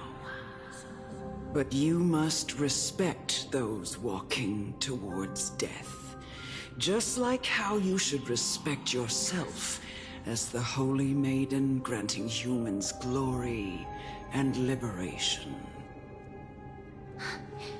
What you're asking me to do is no better than the task of an executioner, and yet you want me to respect myself. No matter the titles, I am still taking away human lives. This won't be the first time that Edonia's fanatical nether warriors have faced death. On the contrary, recruits new to the battlefield often run away from their first fight. Death is the mightiest and gravest power in this world. The fact that you can wield it means you are deserving of respect. That's such a twisted reason. Then let me tell you a story. In Idonia, the great swords commonly used by executioners are called Draconian, in memory of Drakon, an elderly executioner. The sword has 3 air holes along its body. If the sword is swung down swiftly and accurately, the holes would make no sound, and the executed would also depart this world quickly and painlessly. But should the executioner have any hesitation, the holes would produce a piercing whistle. On that cue, the screams of the executed are sure to follow. Every executioner after Drakon is to hone their sword skills every day in preparation of future executions. Every swing of their blade must be more resolute than the last, for failing to do so will bring pain. Pain for the dying, as well as pain for themselves. No. I can never get used to this. You misunderstand, child. I am not telling you to get used to it. I'm asking you to consider the source of the dead's suffering, and use that knowledge to fortify your future touches with more and more determination. Go, walk with the dead, and love them as you love life. then you'll no longer hear those noises.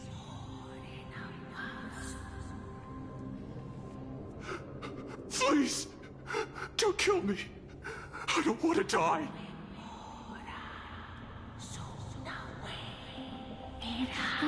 No!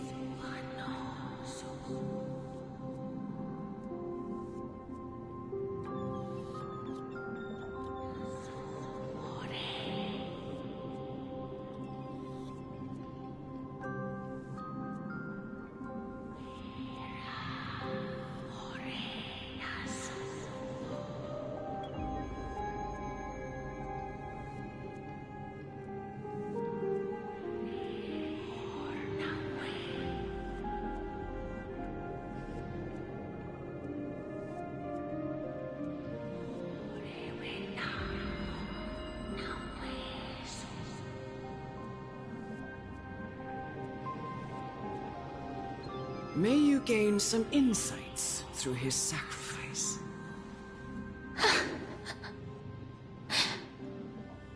Is this all? No. Come with me. This is just the beginning of your life as the Maiden of War. You executioner!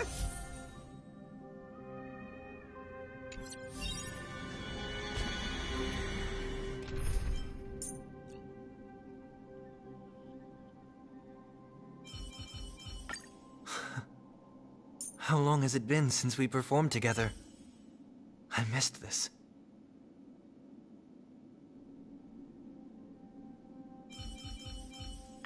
Don't worry, little Cass. Treeby is pretty amazing.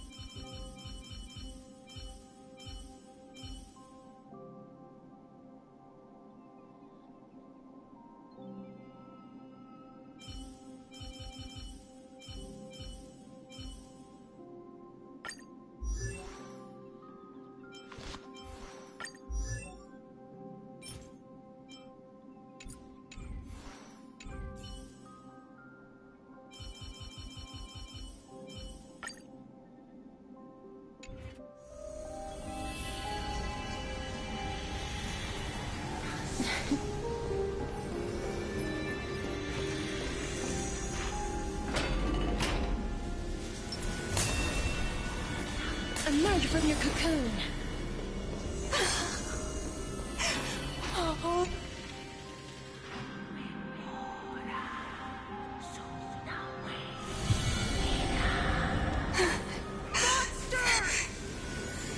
Do it then, Executioner. You heard him. Emerge from your cocoon.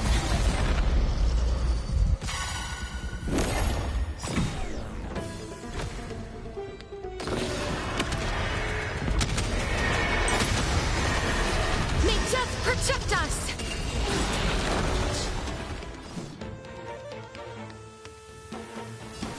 As you wish.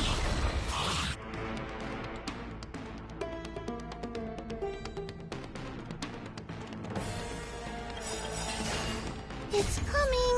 Tiger to West Wind. Away we go! This mortal form will watch over you and guide you on your path.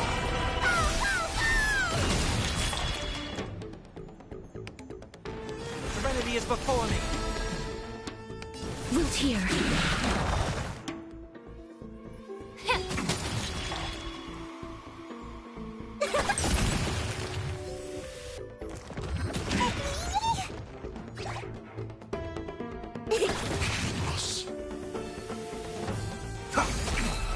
Yeah. Do it then, Monster! Executioner. You...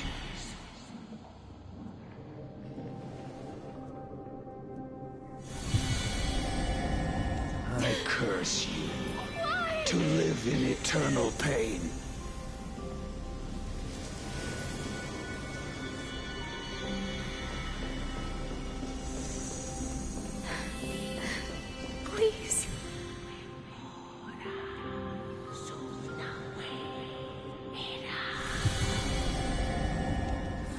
this ever end?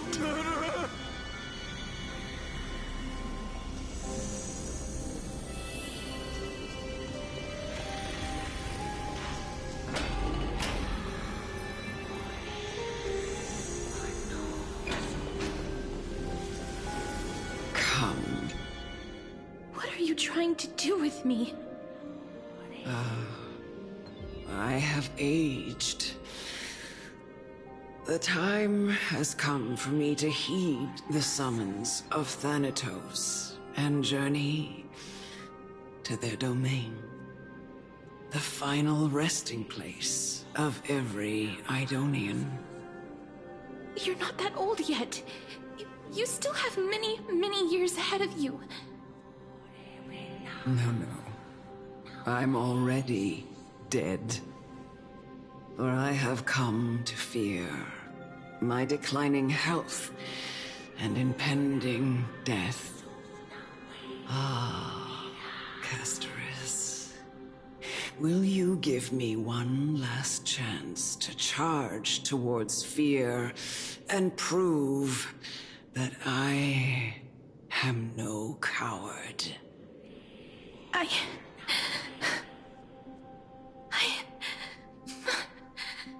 can't take this anymore! Child, it was I who brought you here, from the frosty plains, and set your farcical fate in motion. It was also I, Chief Executioner of Idonia, who forced the heavy duty of executing others onto you. I've always known that you have doubts, and even anger about my faith, and about me. I never had a choice. Indeed. We essentially abducted you. Yet you can end any sinful life with just a touch of your fingers. Shouldn't it be easy for you to escape from here? I'll never do that. It doesn't matter how lightly the Idonians take death, or how readily they accept it. I simply can't do it. I knew I was right about you. What do you mean? I've taught you and cared for you as my own daughter all this time because of this blessing that's been with you since your birth. I know no one else in the world would understand the weight of life and death more than you do. In the eyes of an Idonian, death is the end of all life. A destination we will all eventually reach. Humans should not resist it, but learn how to face it. You can only live your life to the fullest after understanding this principle. And when you do, even if you eventually leave Idonia's protection, even if you must carry the curse forever, you can live with your head held high, like everyone else. No! How can I? Come now. It's time. I've already taught you all that I know. Show me that you are a fitting holy maiden. Or at least, that you possess the resolve to become one. Come now. It's time. I've already taught you all that I know. Show me that you...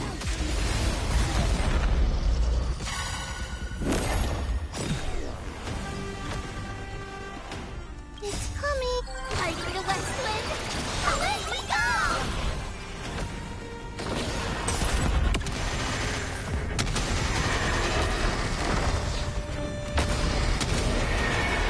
May death protect us! Stubborn one. Please cherish this time.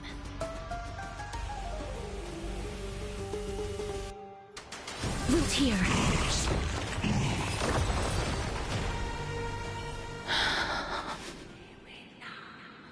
This was the last time I followed her command. I gently touched the elderly woman before me.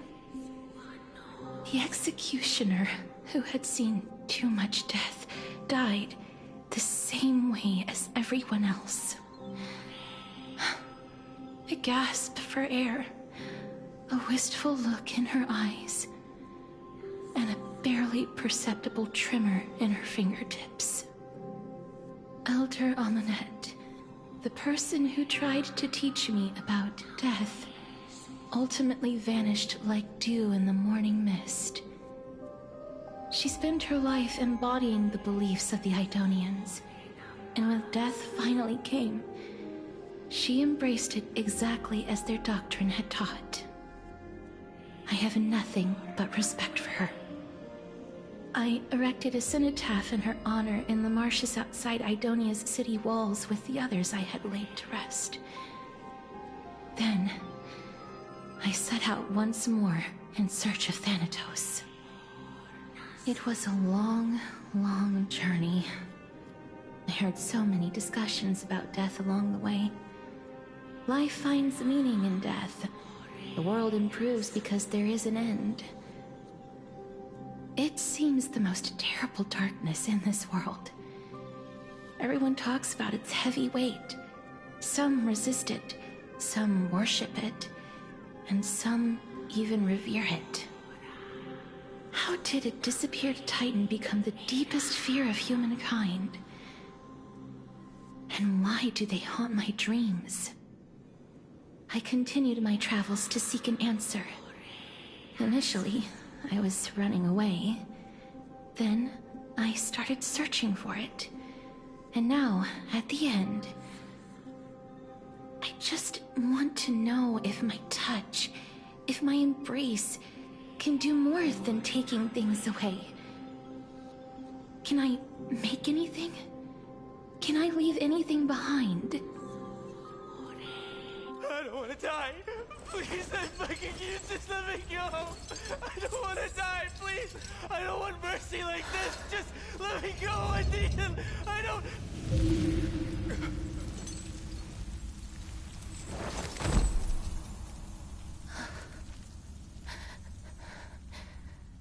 I hate these icy hands.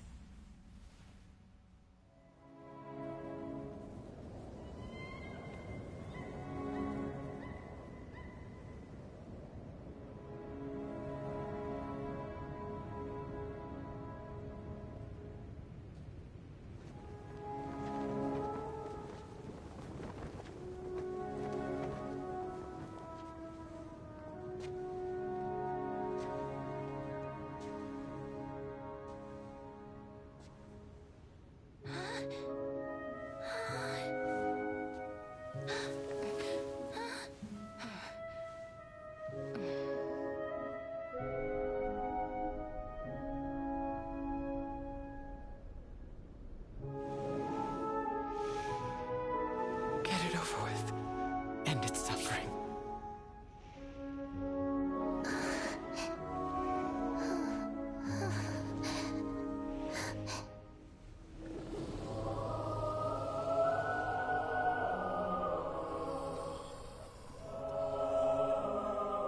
The Reaper has blessed your hands. Only you can grant them peace.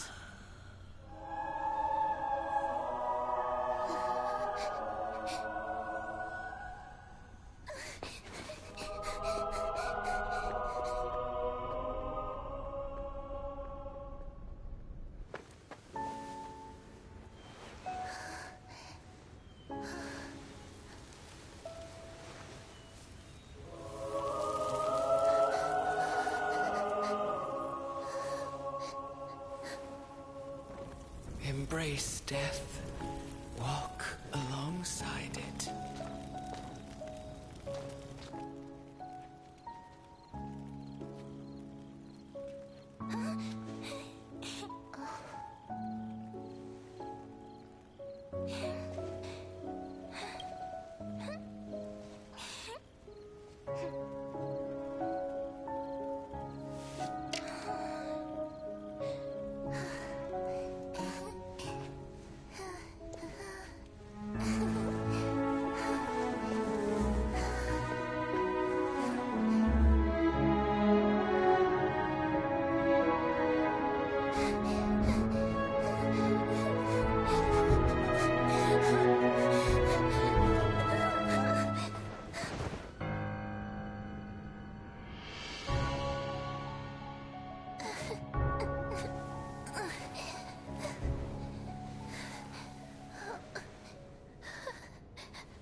Is that you, Casteress?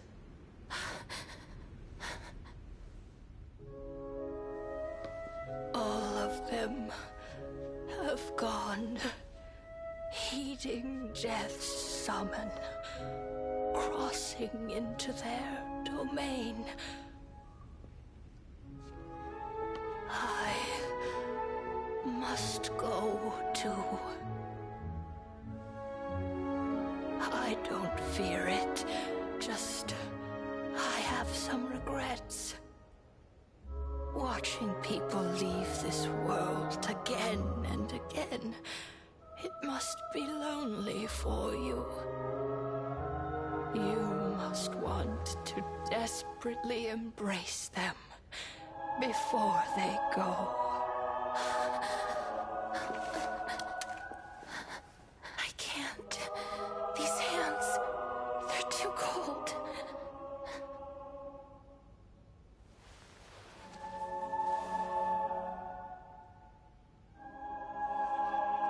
But Big Sister Casteress, your hands are so warm. Just like anyone else's. So go on. Don't hold back. Give me a warm hug.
On the day that Oryx's trial ended, you must have had many questions.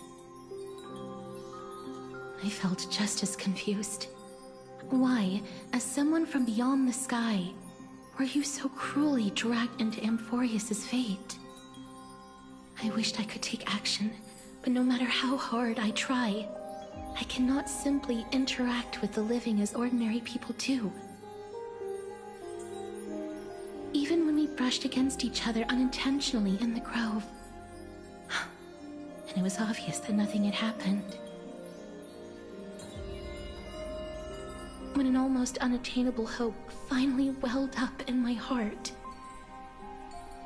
When I thought that perhaps my touch would no longer bring sorrow, fate declared to me, it wasn't that the curse of death had finally been lifted, but that your soul no longer belonged to this world. And there was nothing left for my hands to take. Nothing. And did I really think this time would be any different?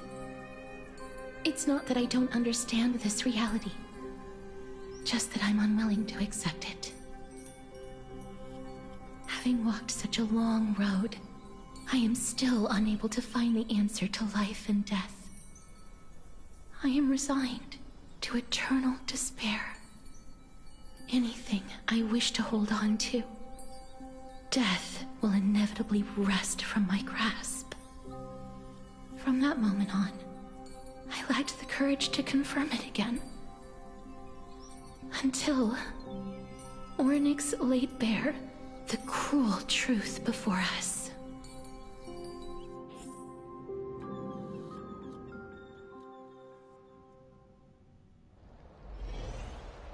But now, perhaps I might have one last chance. Long ago, Trinan read a prophecy to me. At the end of the Sea of Flowers, the souls of the living shall warm thy fingertips, and after an embrace, there shall be eternal separation. I found no surprise in it, for her words sounded not like a foretelling, but a perfect reflection of my past.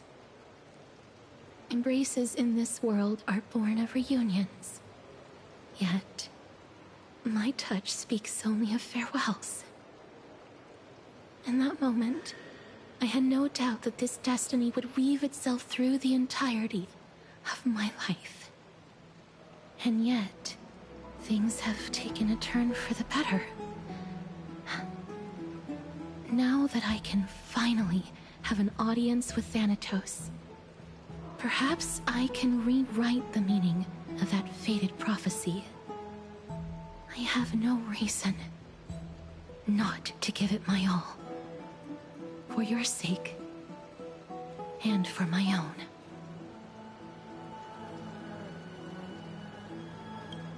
With that, I won't have any regrets.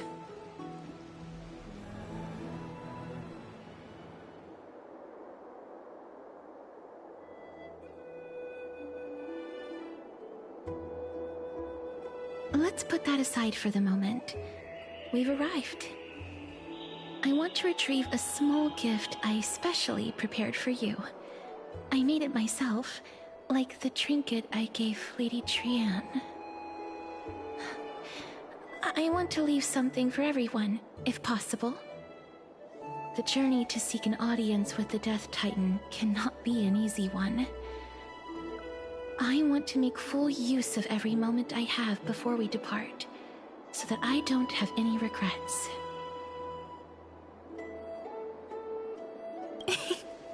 No, it isn't. You'll know when you see it. Look, it's right there.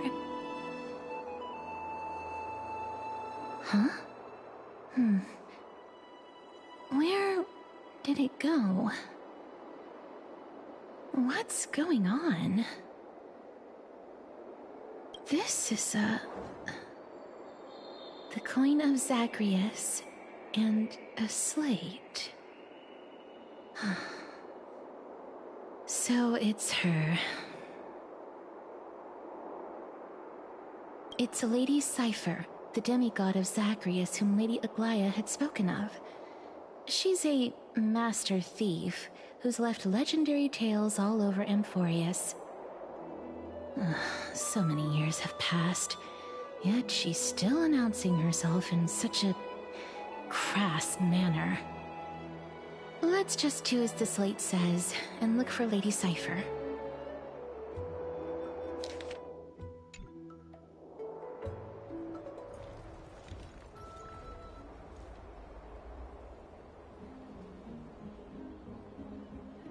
Look, it's right there.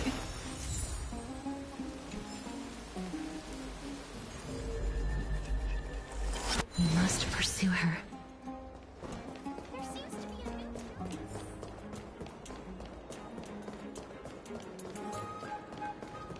Huh?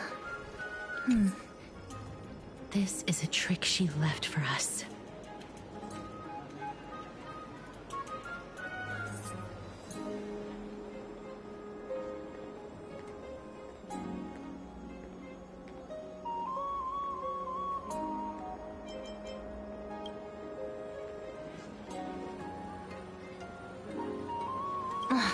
She's incorrigible. Follow me.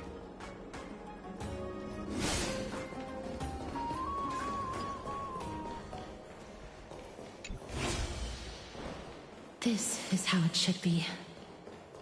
We must pursue her.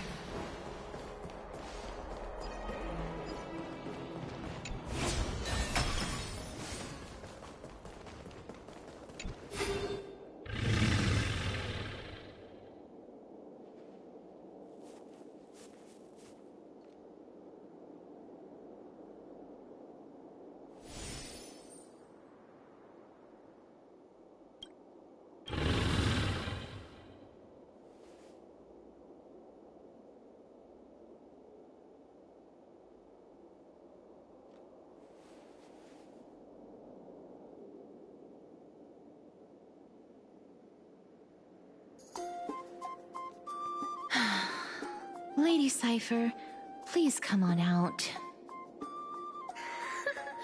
You're still careless as ever. Shouldn't you keep such a precious gift near your bosom? Since you know it's a gift for someone else, please give it back to me. Stop hiding among the people and letting the wind carry your voice. Now, since I know it's a gift, that just means I need to milk its worth. The children of the wind never stay for long in one place. Unless your offer is tempting enough to still the wind. What say you? Name your price. I'll give you however much you want.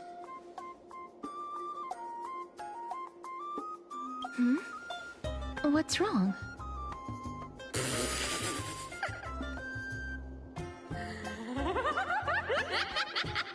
No wonder they call you Princess Homebody. Why don't you two come over to my place? It'll make a better venue for proper business discussions. You can find where I live through the winds I've sown. Right. Piece of cake. I can do that even if I can only sense your soul. Alright, I'll see you there. By the way, everyone cool with me collecting a deposit before we reach an agreement, right? Now, come this way.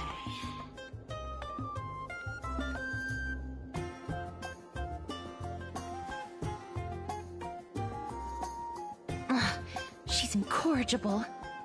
Follow me.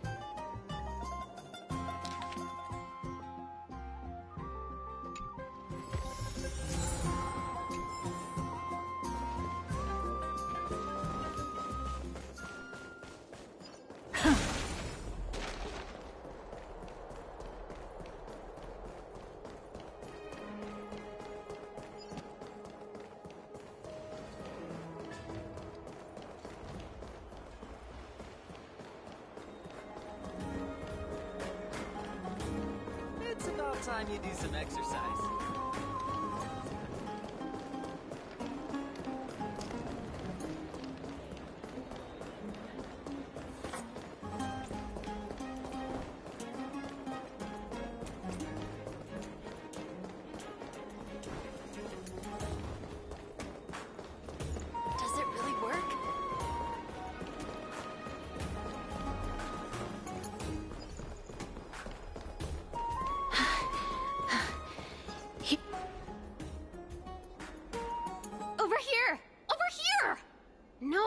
way!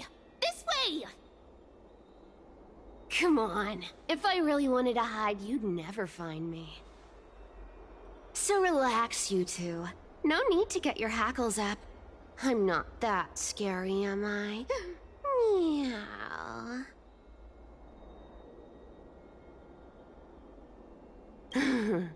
No way. Some people might have been into that a millennium ago, but it's long since gone out of style. Loosen up, buddy. Shall we get down to business? Give me the jewelry piece first, or everything's off the table.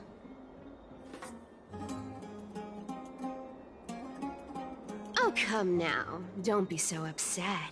Relax. Relax. Look, isn't the view here just great? You can see what everyone is doing and where they're going, and they won't even know you're here. Now that we've broken the ice, let's get to the point. Everything I've said so far has been a joke. I'm inviting you two here for 3 things. 1. The seamstress found me and wants me to take you to Styxia to look for the Death Titan. 2. The Council of Elders also found me and wants me to make sure the core flame of Thanatos ends up in their hands. And last, but not least, I'm telling you that I'm not interested in doing either of those things. Don't go look for the Death Titan. The end.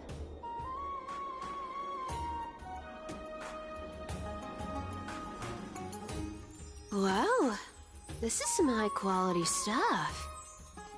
And this room is full of it. How much are these worth, Did you get all this through that Aranova gimmick?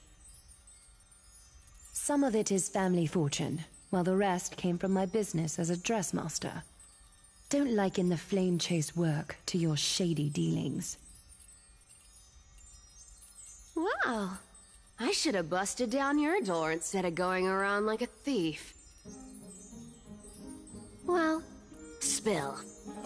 Why are you giving me so much money? Payment for doing work. You're worth this much.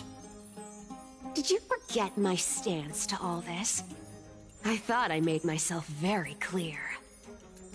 You wish to run away. Run away from your responsibilities, from the prophecy, and from your destiny. You shall walk with greed and die over petty change. I understand this prophecy weighs on you immensely. That is why I have never reproached the demigod of trickery for running away. But I need you right now, so don't turn me down. You know, maybe the gods got your tongue with their golden threads, Aglaya. I'm not hearing any sincerity in your words. Give me a reason why you're bowing your noble head to me.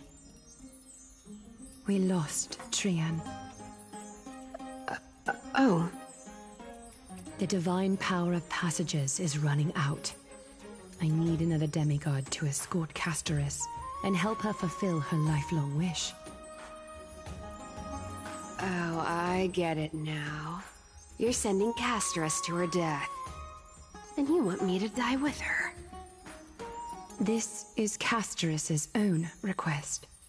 I have never seen her so determined.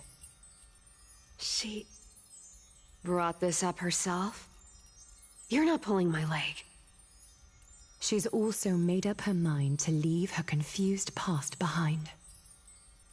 As will you, Cypher, when you finally make up your mind. Don't be so sure. Time is hard in the likes of you and I. But Castoris remains pure as driven snow.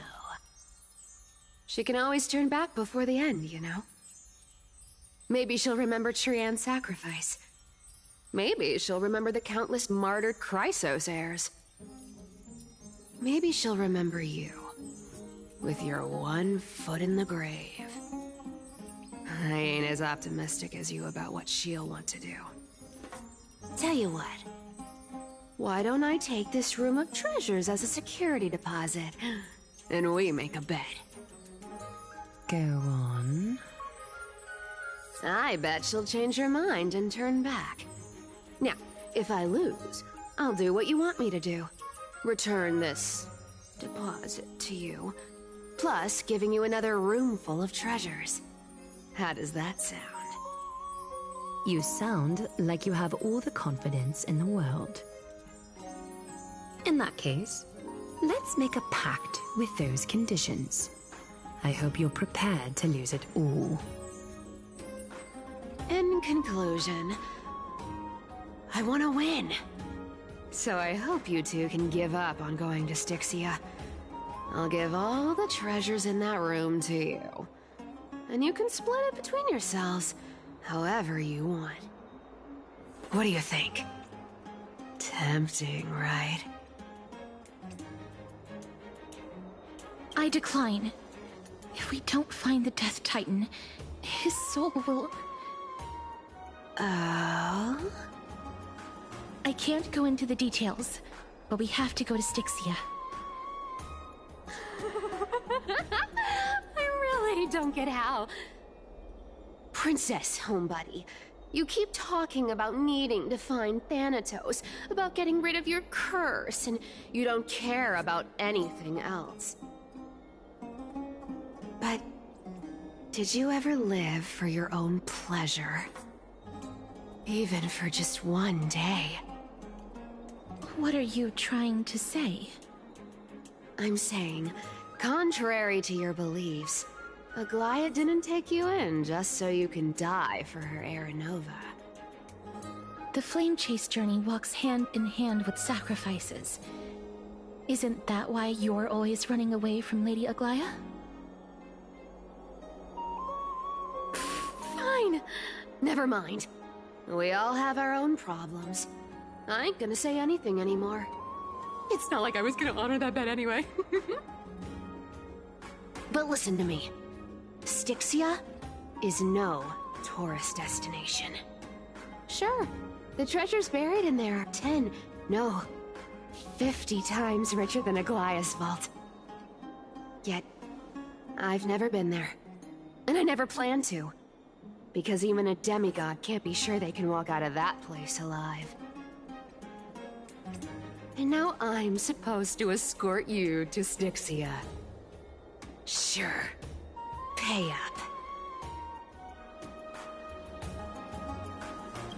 Me too. I have lived a longer life than most people. Though I'm not as good at doing business as Lady Aglaia, I still have some savings. I can give them all to you.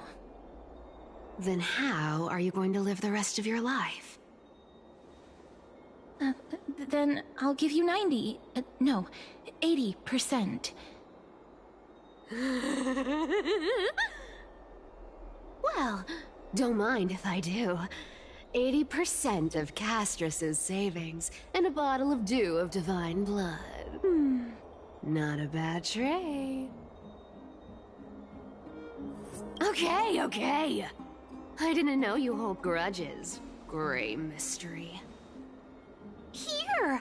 Catch. Be careful with that! A minor change in plans, though. Don't go to the bath tomorrow. Come look for me at Akima's city gates instead. So, why are you changing the meeting place? Oh, nothing, really. Just a bit scared of the seamstress's frosty face. I wouldn't stay a second longer in Akima if it were up to me.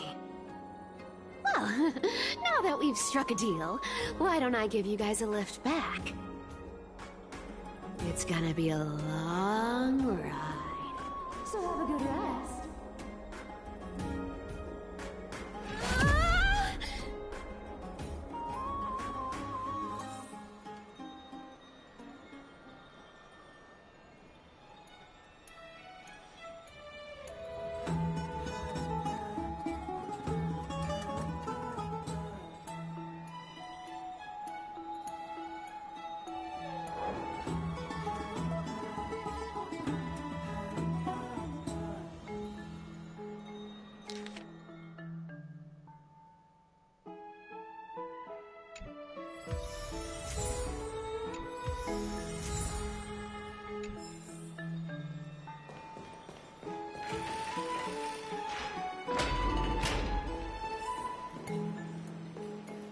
love to go in and take a look. Have you heard? I don't know how long.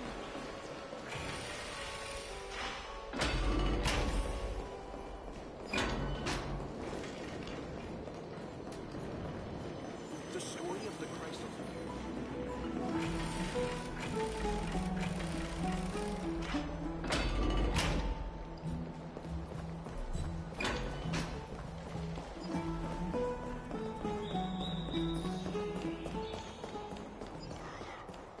Okay, here's good enough.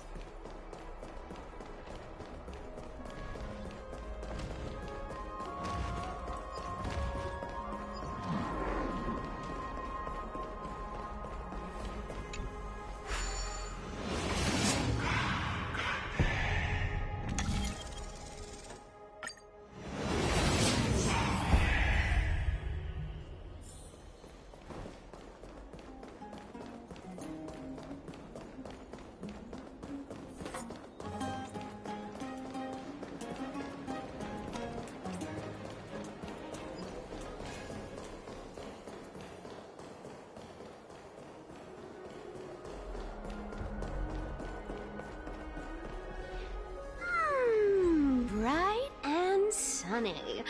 Just the weather for farewells. You're here.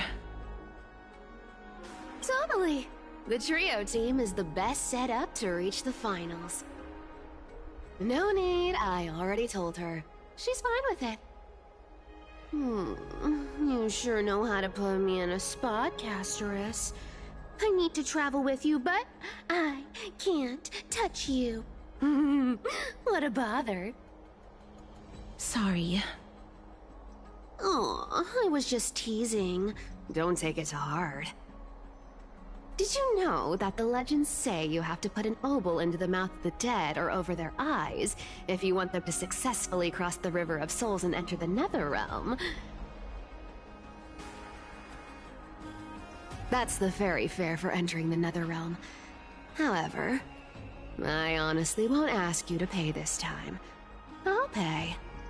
And then we'll just have to go through the motions.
Hey! I'm just trying to make this journey feel more special, okay? Don't read too much into it. Alright, pass me the coin. It's time to get the gods' powers going. A fleet-footed trip to the Netherrealm, here we come! Oh, one last thing before we go. I gotta give you this piece of advice. Especially to you, Princess Homebody. You can't catch the wind by waiting. You only live once. So make the most of every moment you have. Get ready. Be steady. Hi, your turn. Don't be nervous. After all, it'll be gone in the blink of an eye.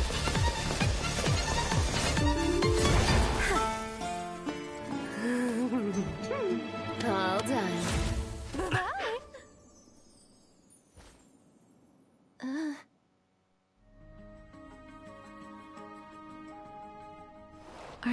feeling all right?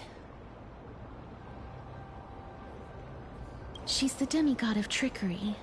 When she flips the coin of whimsy into the air, she gains incredible speed that lets her travel anywhere in an instant. Just like how she clearly had no intention of lingering here for even a second longer. We can only depend on ourselves for the rest of the way. Don't worry. Mem's here to help. Being cute isn't my only forte. I'm strong, too. This is Styxia, the city of dragons and waves. Anaxa hypothesizes that the missing Thanatos is somewhere in these ruins. This is the land of their birth. Or perhaps of their death.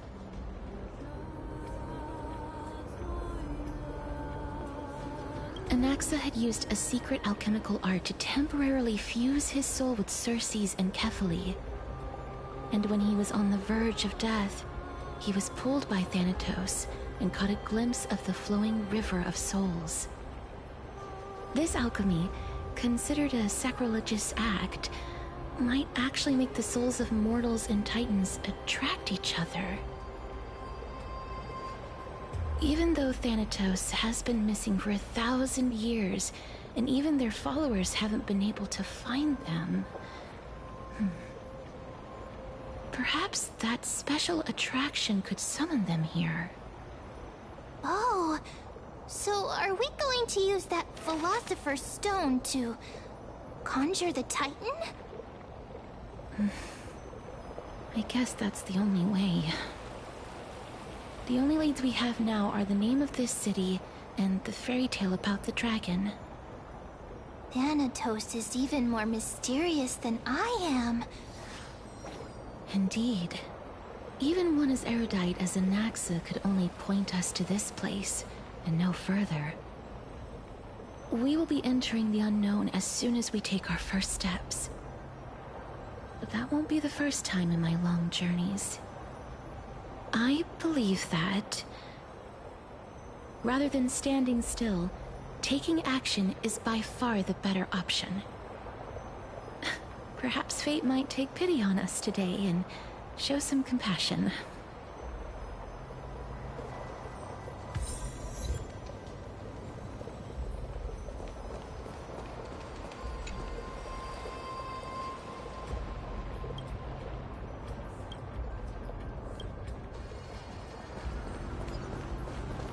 Go back whence you came. Go back. Ahead lies the realm of the dead.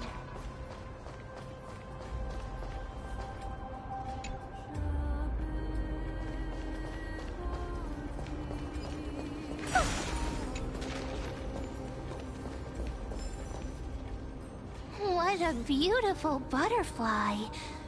Is it talking to us? This is a eulogistic butterfly. They are found in places where many have met their demise. In Idonia, some think of them as manifestations of Thanatos' benevolence.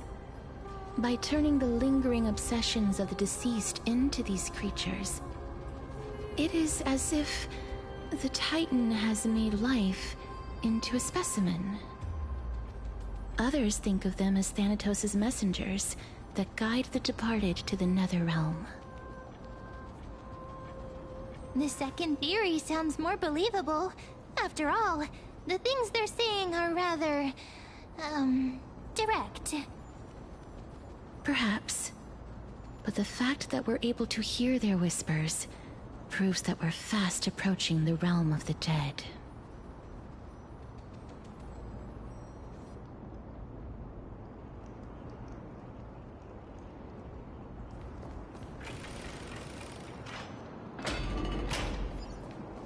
These shadowy figures... are they illusions reflected by the River of Souls?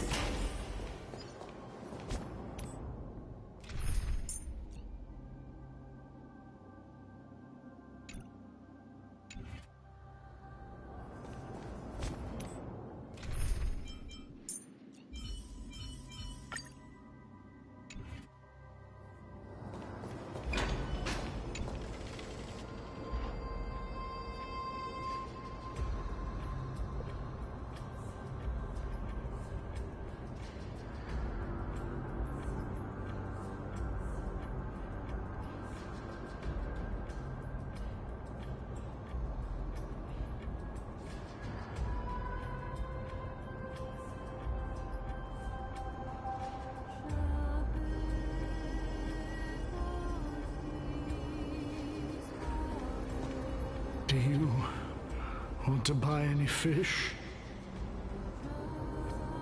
Huh? He can see us? Wait. More living people. I'm not selling my fish to living people. You lot are too shameless. Buying fish without paying. If I ever see her again, I will... Could it be that you're all dead souls that never achieved rest?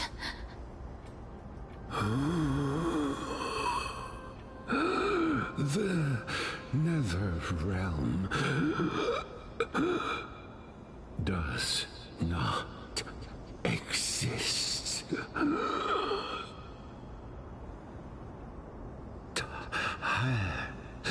Titan rejects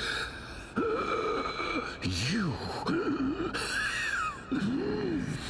Me.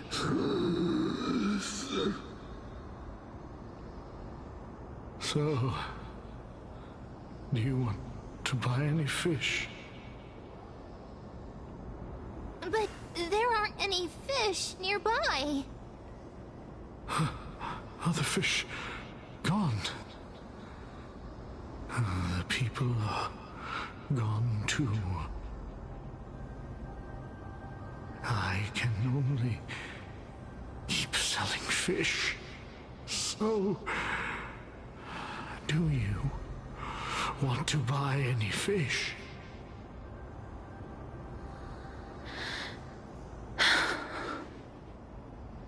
Apologies. I don't have much in the way of savings, but perhaps there's another way for me to release you from your suffering. Please relax.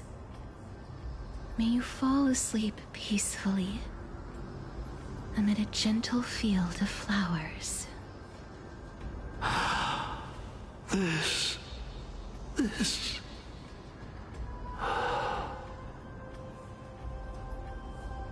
I knew it. These people aren't illusions. They're the souls of the deceased. They're supposed to reach the end of the West Wind by floating down the River of Souls.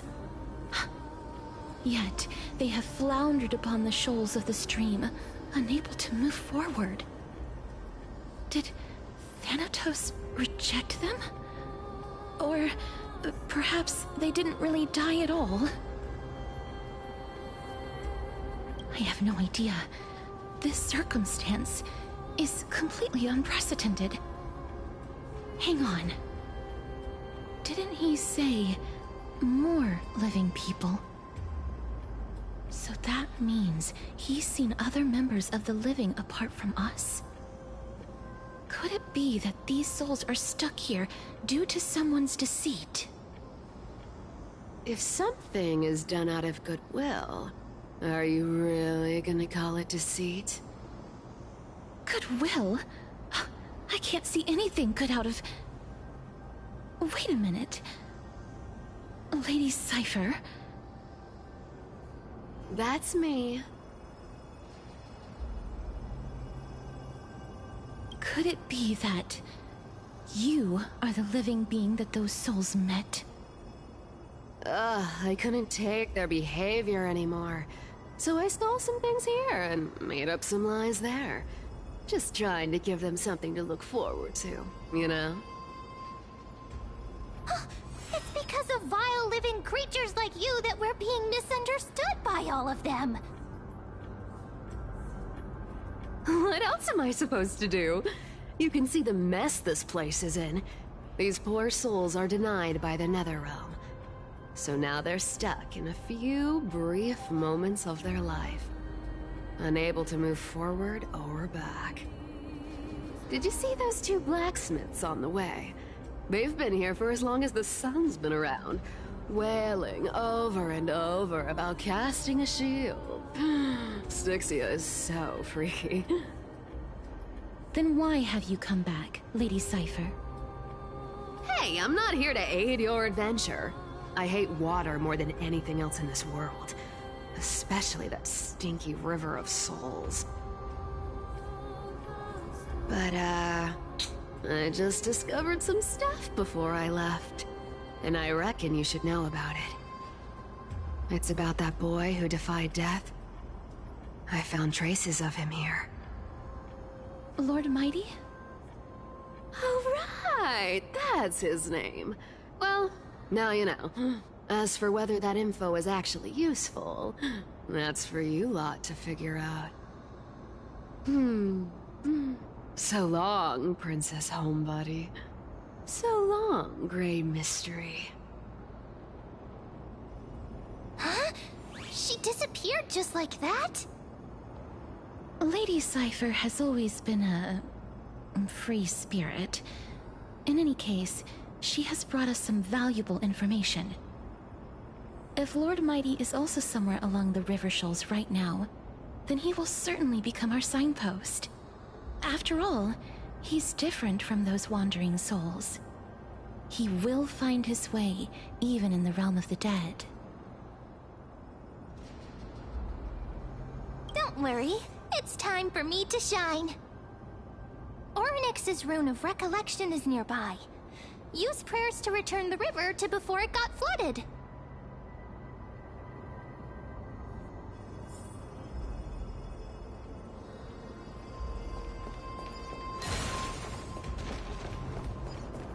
Hey, over here!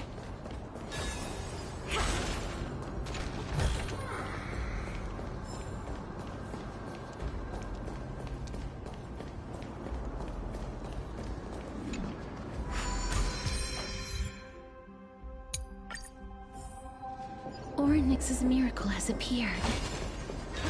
Amazing! It's like we're inside a giant bubble.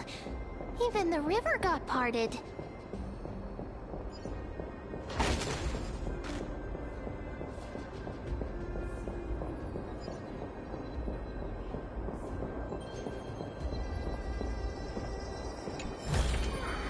Oh.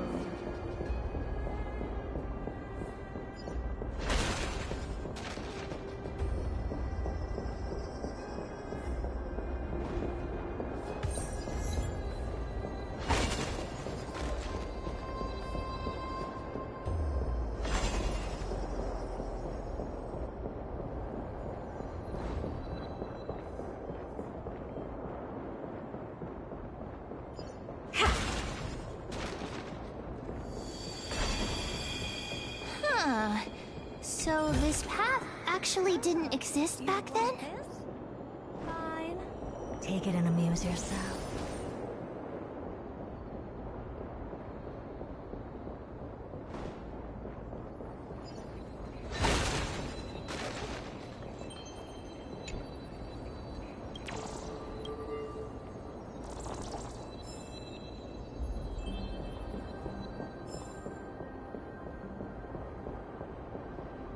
There are wandering souls of the deceased here as well.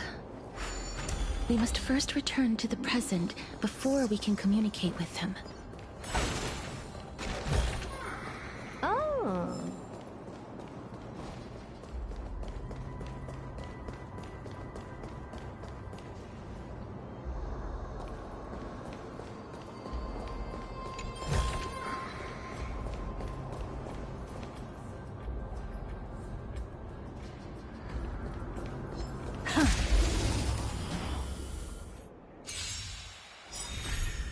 Hedge your bets. The dice have been cast. Bust. Or maybe I'll take it all.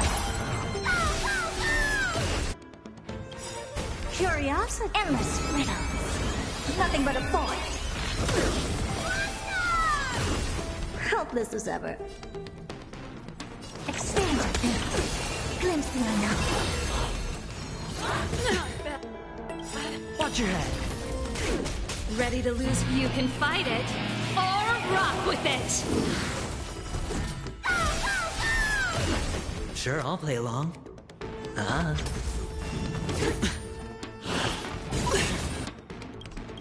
All in. Kids, are you the West Wind? Away we go! Time Time for the main event. Keep up!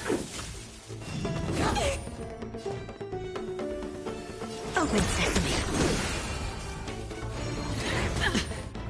Watch your head.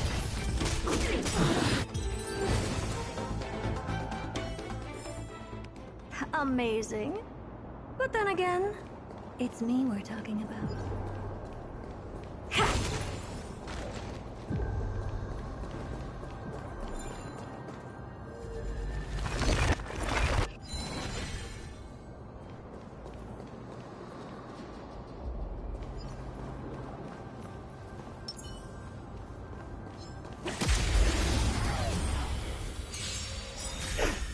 Hedge your bets.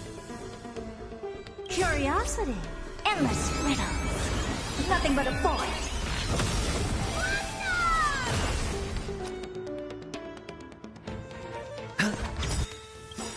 The dice have been cast. Bust. Or maybe I'll take it all. Helpless as ever.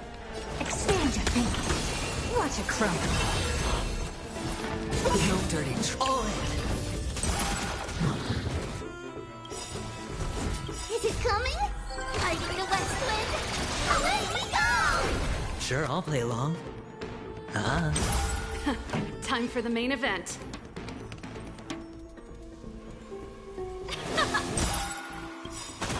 Ready to lose your... You can fight it, or rock with it!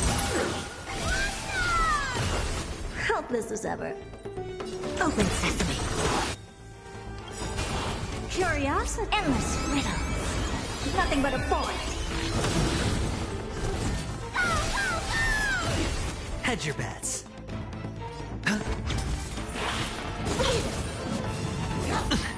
Watch your head.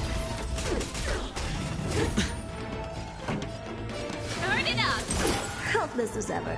Expand your thinking. Glimpse the unknown.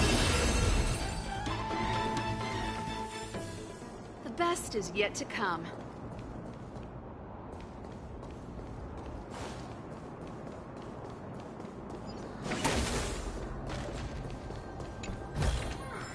Wow, good stuff.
Ah, by the looks of it, you must be the foreign warriors that the Queen had mentioned, right? Since the current campaign requires the utmost care, I wasn't able to make time to welcome all of you. Please, forgive me. Foreign warriors? A priestess, a warrior, and a divine beast. You look identical to the blessed saviors that the Queen described.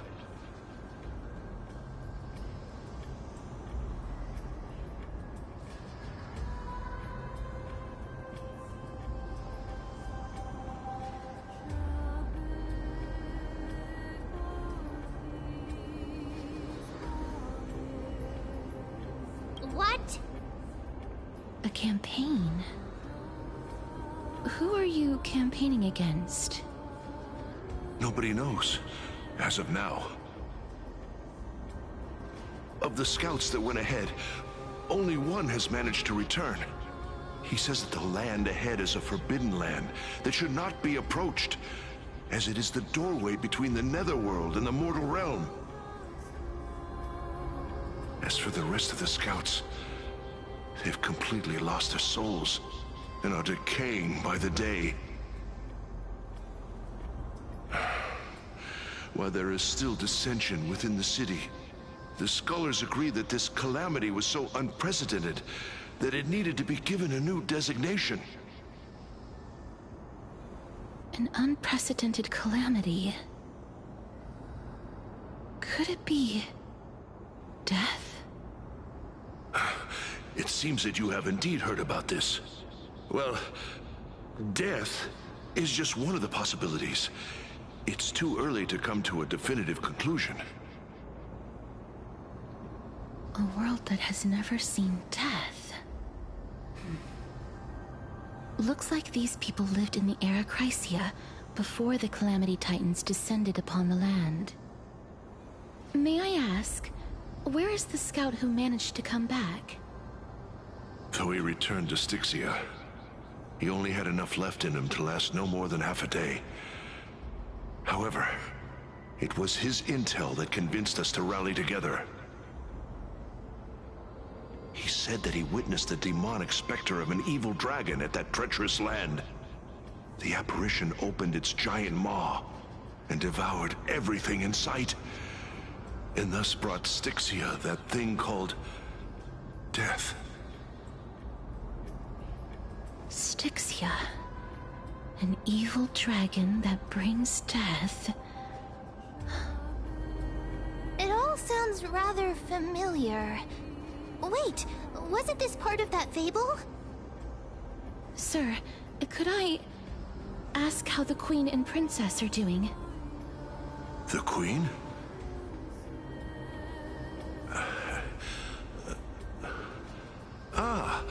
By the looks of it, you must be the foreign warriors that the Queen had mentioned, right? Oh, it's the same lines. Looks like he's still trapped in the moments before his death. Leave it to me. Sir, the war ended long ago. Styxia no longer exists. Styxia is no more? This cannot stand! Newcomers, hurry up and go take your positions! Oh, looks like it's difficult for this gentleman to accept reality.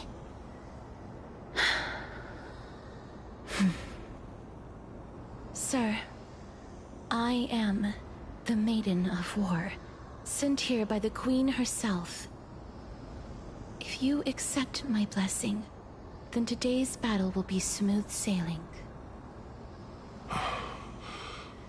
Maiden of War? I've never heard of this. There's little time to waste. Please don't take too long. Don't worry. I'm typically unwilling to prolong such a moment.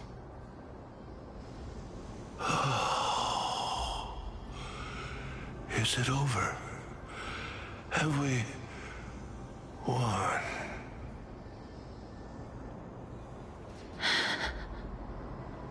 Cass! Oh, are you alright? I'm fine.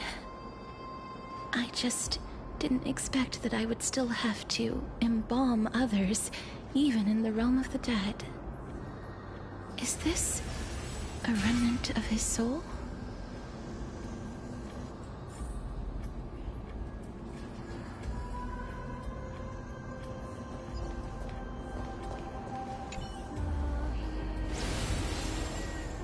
Well then, why should I place my trust in you?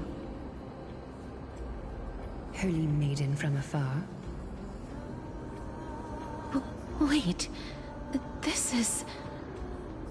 I don't quite understand what you're trying to say. Since the prophecy has already pronounced your name as Chrysos, heir of death, Akima ought to treat you as an esteemed guest. However, you seem to have no intentions of concealing your involvement with the Council of Elders, while most likely being aware of my issues against them. I cannot deny your claim. It was the Council that offered this room to me, and they had only one request. They want the curse of death to be completely subjugated to your will. I was agreeable to that request. But why?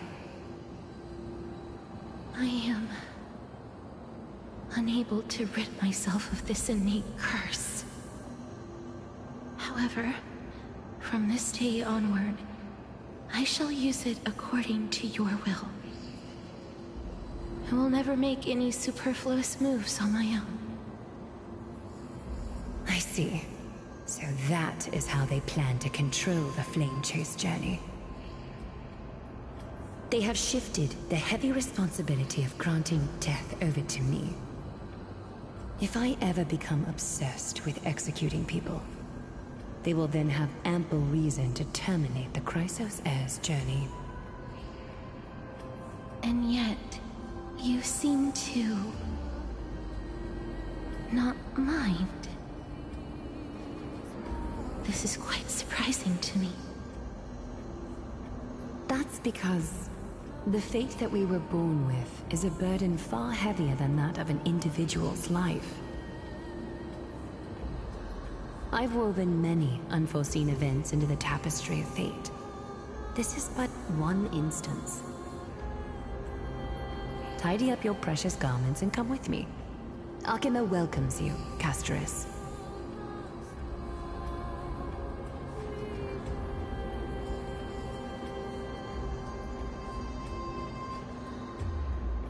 I didn't think we'd find vestiges of memory here. Maybe they've got something to do with Orynyx's rune? Perhaps, but I do not need a reminder from them. This memory is one that I will never forget.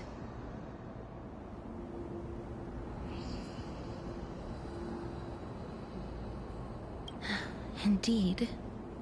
While my relationship with the Council has always been quite ambiguous, Lady Aglaya has never taken any precautions against me. Instead, she's shown me nothing but complete trust. I really want to repay her for that trust. But why would this memory appear right now? Is this really Orynyx's power?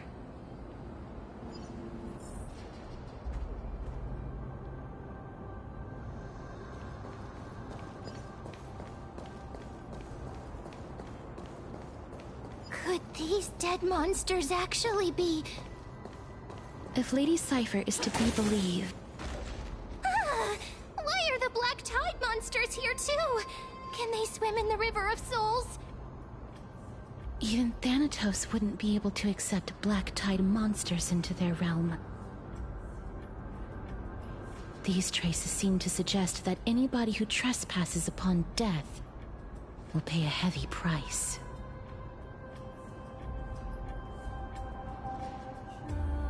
Since the realm of the dead must remain peaceful, it's imperative that we rid the place of such discordant noise.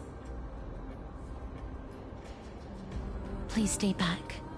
Let me deal with these enemies.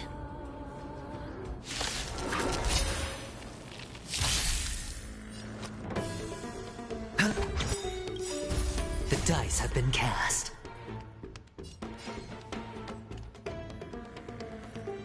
Bust.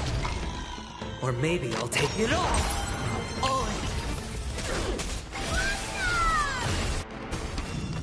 That's it? Ready to lose your... You can fight it, or rock with it! It's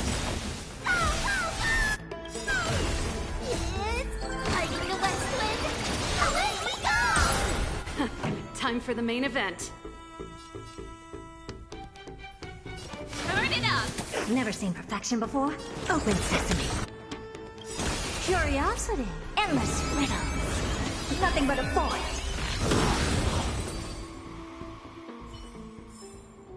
The best is yet to come. The path ahead is blocked by the River of Souls again. In that case, let's go back to the past. This miracle sure is handy. This is yet another aspect of a Titan's divine power.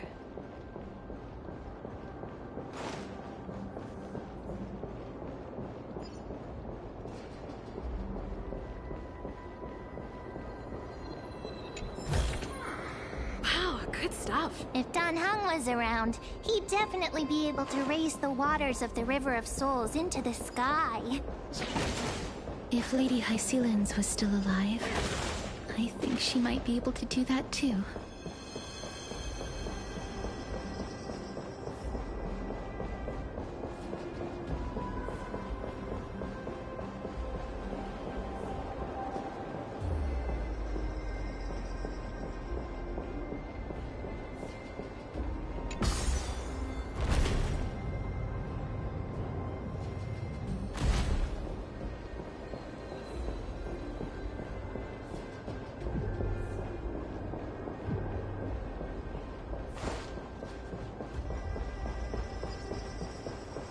We can't get through here. Let us return to the present.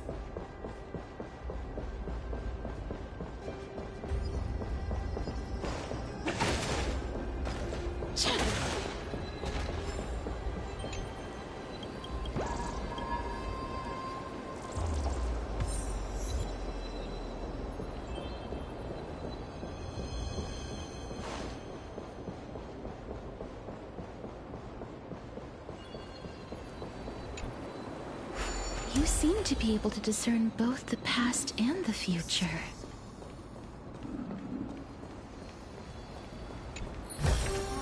Wow.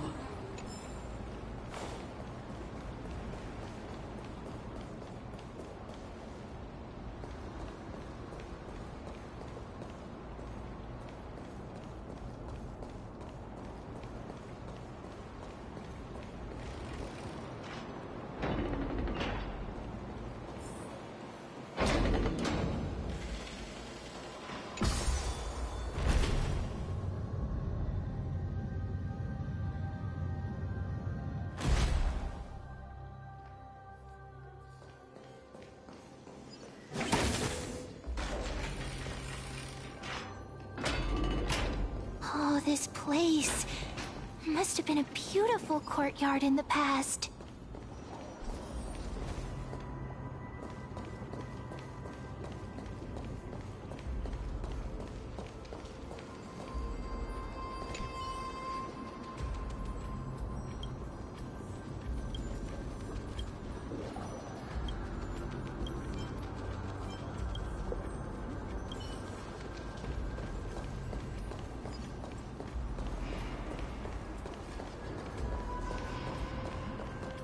Please excuse me. I am but a scholar from a distant land who had the misfortune of falling into the River of Souls and turned into a member of the dead. Huh? This one seems to know that she's already dead. Oh, I was merely speculating, but it seems I was right. And you... I recognize you. You're the Holy Maiden of Death from Idonia, right? I'm sorry. I cannot bring you back to life. However, should you desire it, I can end your prolonged limbo. I'm well aware of that. Even if you were able to revive me, I would never choose that option. That's because I didn't fall into the River of Souls by accident. Instead, I leaped into it to seek my death. Why? If you could see the life I've led, then you would not reproach me so. My life was far too miserable. But I did not expect things to stay the same even in death. What a joke. In escaping my mortal life, I've entered a millennium of pain instead. Circe's above. What cowards humans are. For we fear both life and death simultaneously. I'm sorry.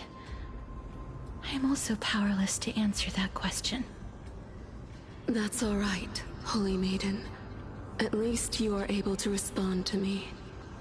Please, grant me death. Circe's above. Does this count as thinking till the moment I die?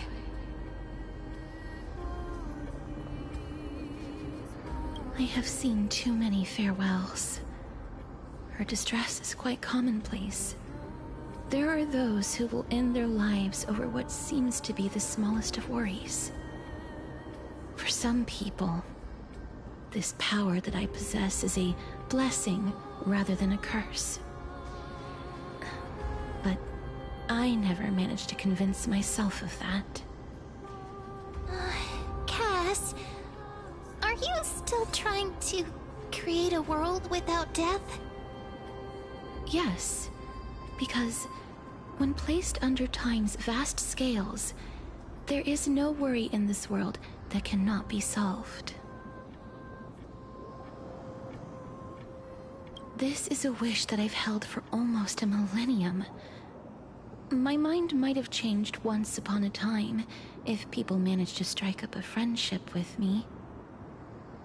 But I've never been more firm in my conviction. Now that I've learned about your near-death state, it is my duty to wipe death from the face of this world.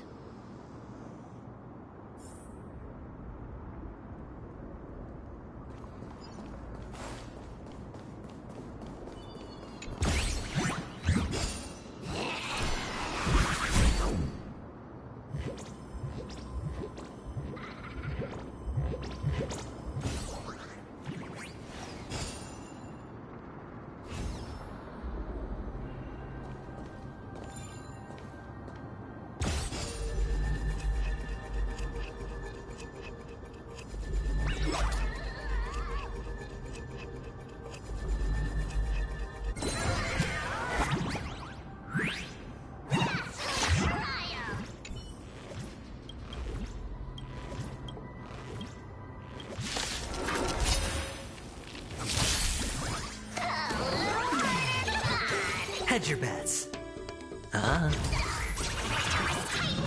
No dirty tricks.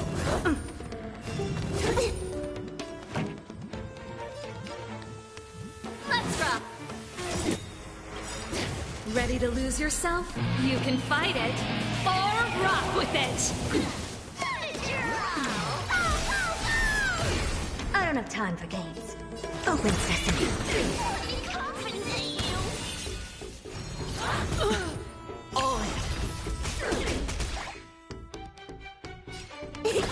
I hit the mark.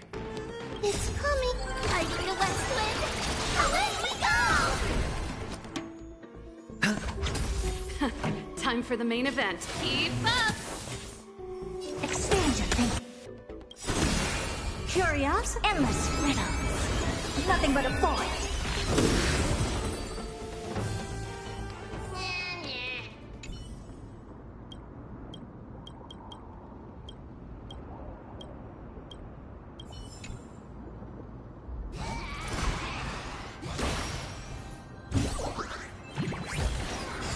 Wow, good stuff.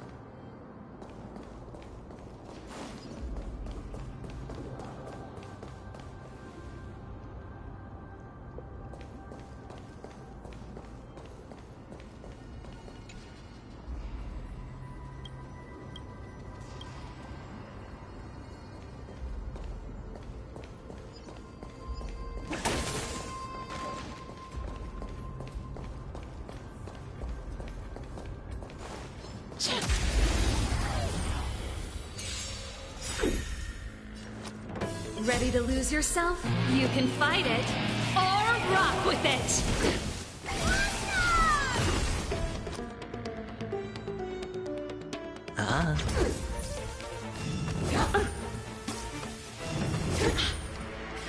Time for the main event. Turn it up! Helpless as ever. Open sesame.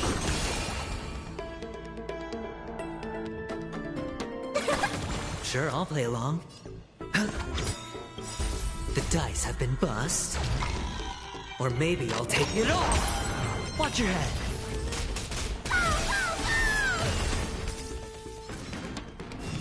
Impressive. Almost. Is it coming? Are you the West Wind? Away we go! Time for the main event. Keep up! Ready to lose yourself? You can fight it, or rock with it!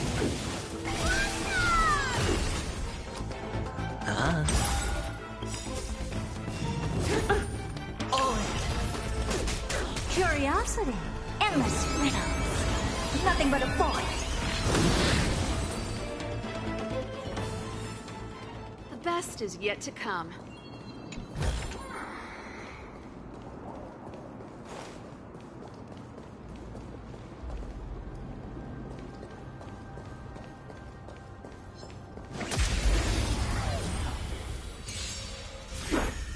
Sure, I'll play along.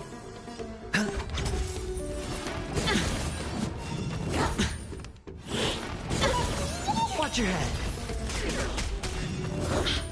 This song's for you. Turn it up! You can fight it, or rock with it!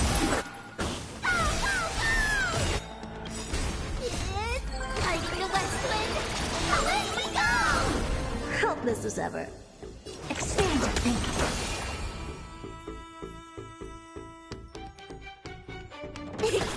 Hedge your bets.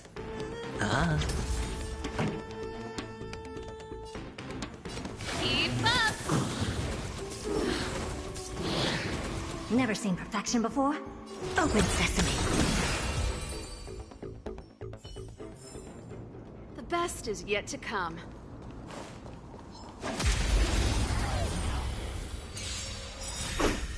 Sure, I'll play along. The dice have been cast, but... Or maybe I'll take it all! Ready to lose yourself? You can fight it, or rock with it! Time for the main event. Turn it up! All in. I don't have time for games. Expand your curiosity. Endless riddles. Nothing but a void.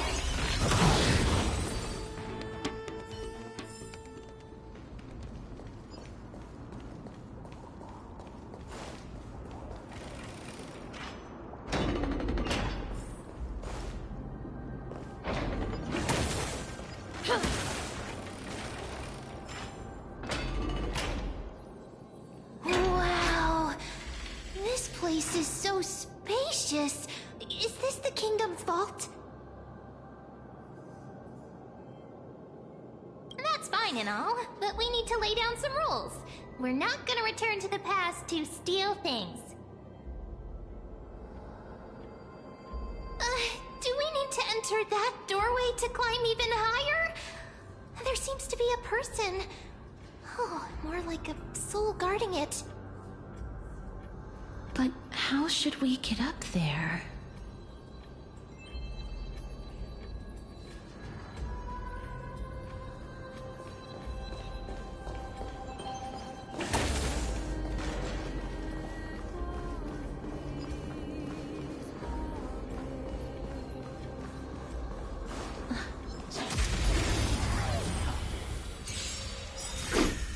Hedge your bets.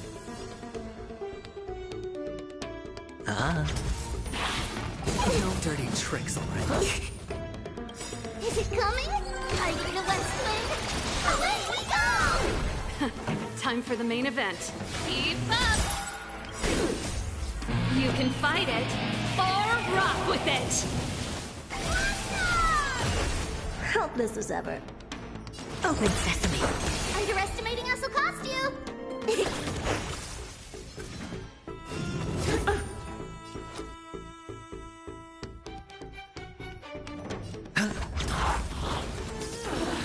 This song's for you. Turn it up! The path is blocked yet again.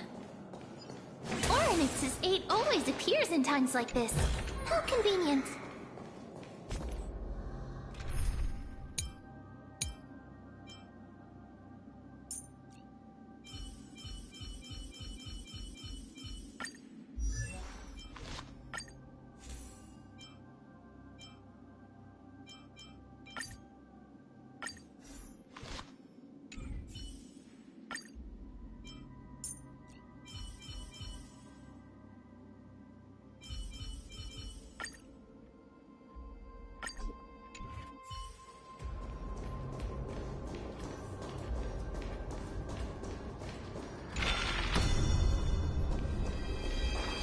Stream 4. The gleam of old blades.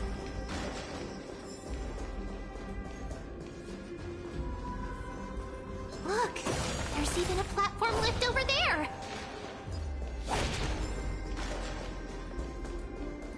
Stream 4. The gleam of old blades.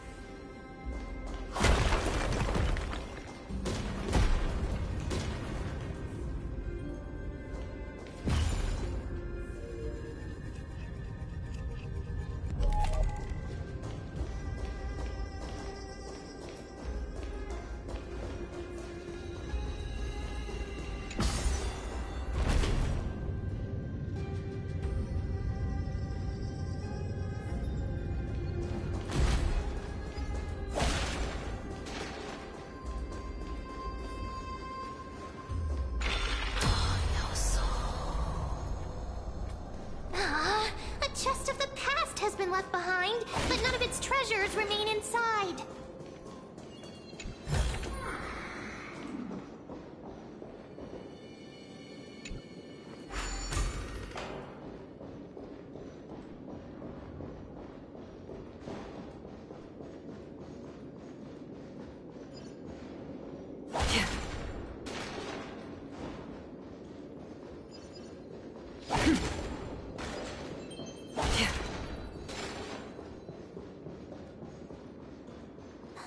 Wait, what if the miracle suddenly loses its effect? Mem, do you really want me to answer that?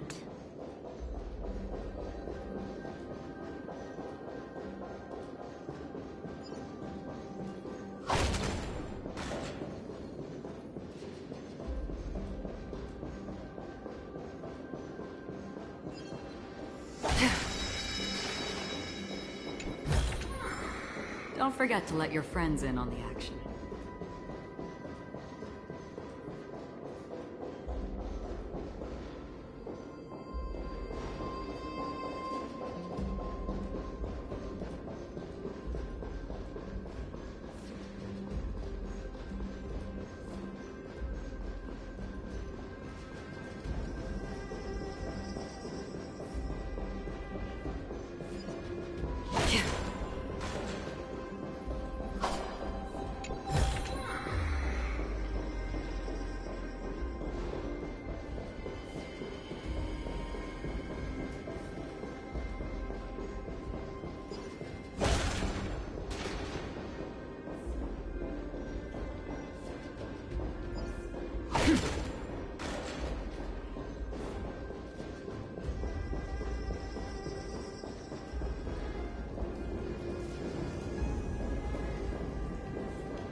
Stay back.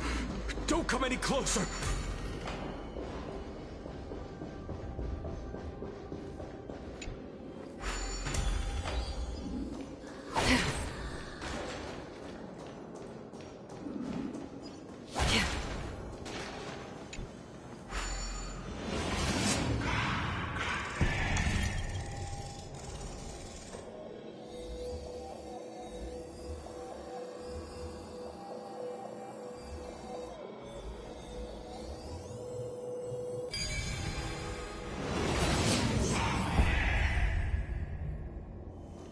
Life is a puzzle in and of itself.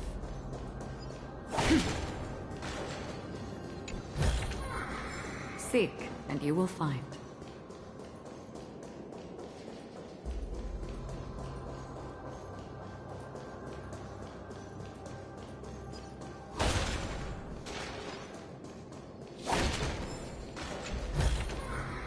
Don't forget to let your friends in on the action.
The dice have bust. Or maybe I'll take it all. All in.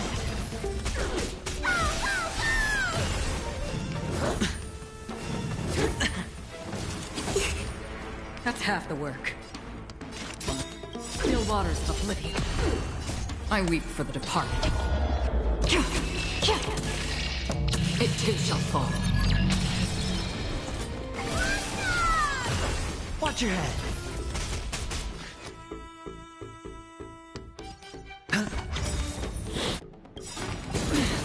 Is it coming? Fighting the west wind. Away we go!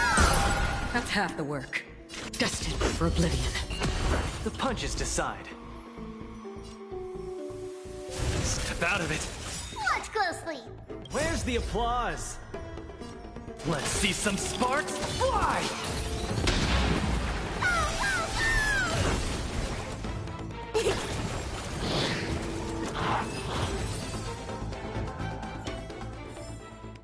Another blood debt repaid.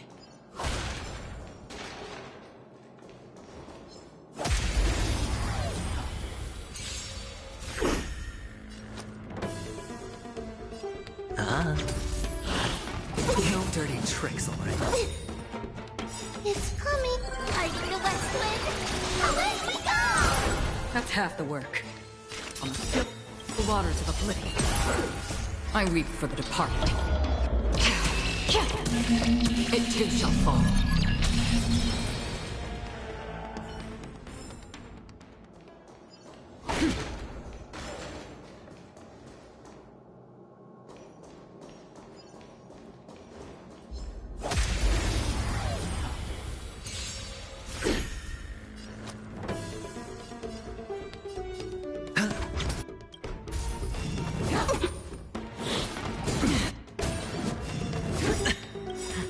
The dice have been cast. Bust. Or maybe I'll take it all. Watch your head. That's half the work. Destined for oblivion. I weep for the departed. It too shall fall. Another blood debt repaid. Don't forget to let your friends in on the action.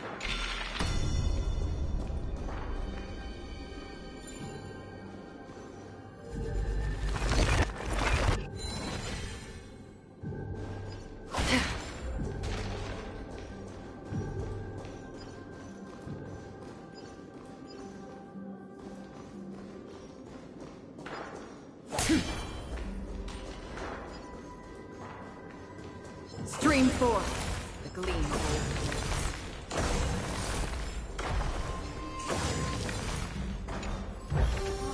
old. Seek, and you will find.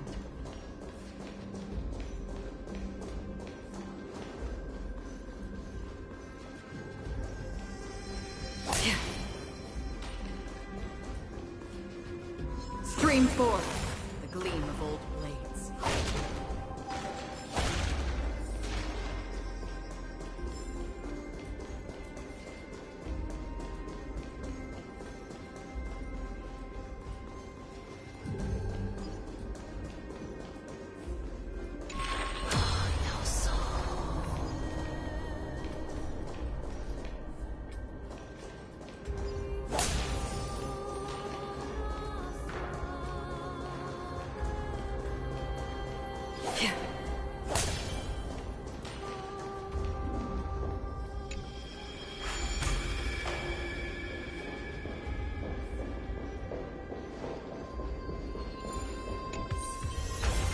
This is what exploring the cosmos is all about.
Stay back.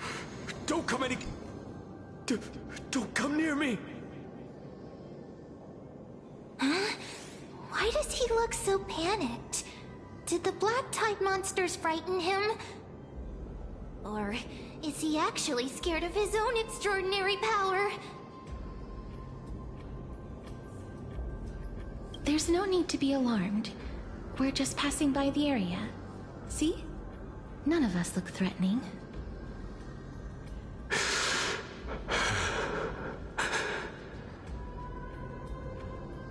You have a point. Although... while this might once have been the royal vault, it's since been plundered empty. So please go away right this instant. You've misunderstood us. We simply heard your shouts as we were passing by, then decided to come over to find out what happened. My goodness.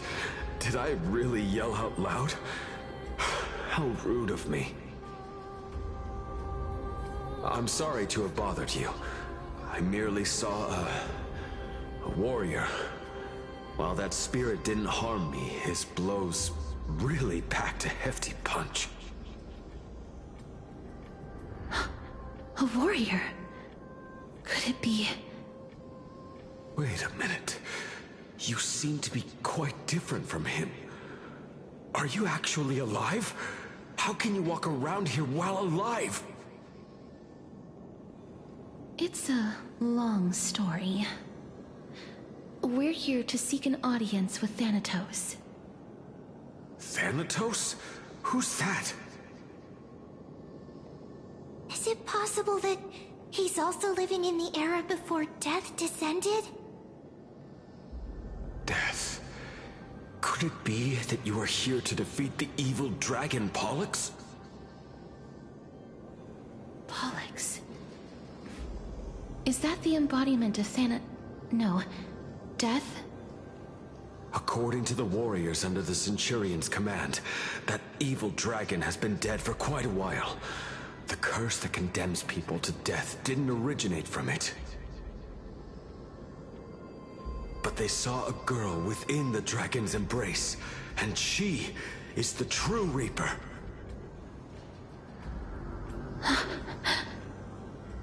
Pray tell, where is that girl right now? I've heard that the Queen spared no effort in bringing her back to the castle. Her Majesty intends to control all of Amphorius with this unprecedented power. As for whether this rumor is true, well, no one knows. You have my thanks for the invaluable insight that you've given us.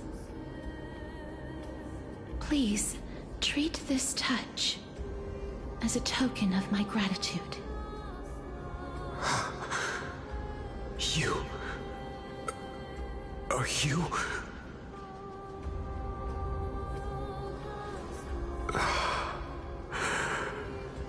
Thank you.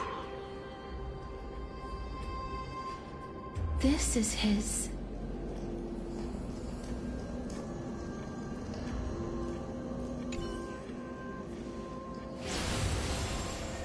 Then you granted him death? That isn't like you. You would have refused even if I commanded you to do so.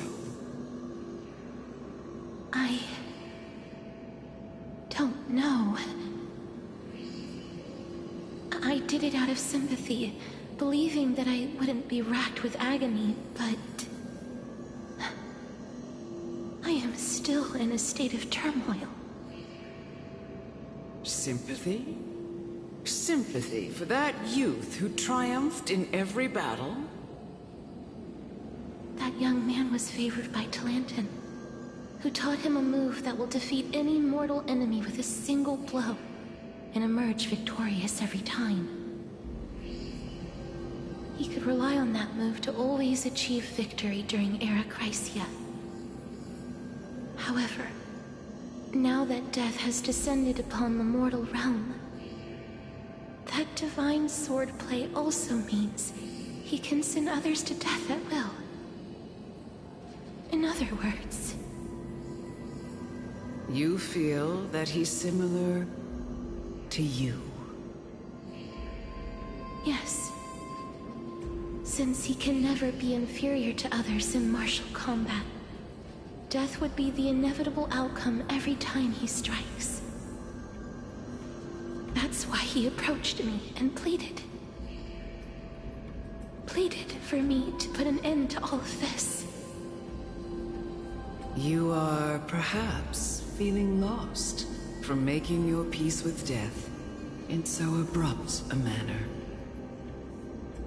I have not made peace with death. I've seen the people of Idonia stand tall and proud in the face of death. Even before the fated finale arrived, they were already content with the lives that they'd lived. They had such proud expressions. Expressions that made me believe death would be an insult to these mortals if the concept is truly a power that a god had carelessly cast down upon the world.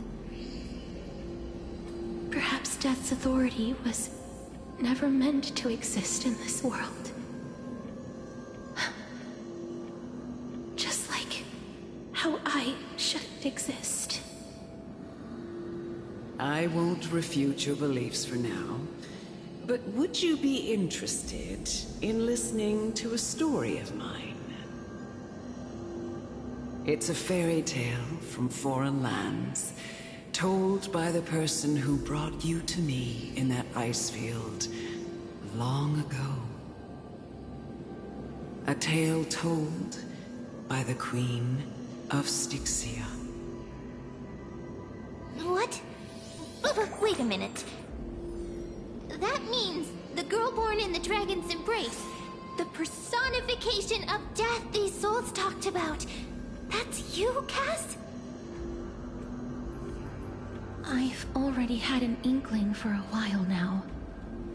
But I honestly have no memories of Styxia. My memories only begin after Amunet brought me to Idonia.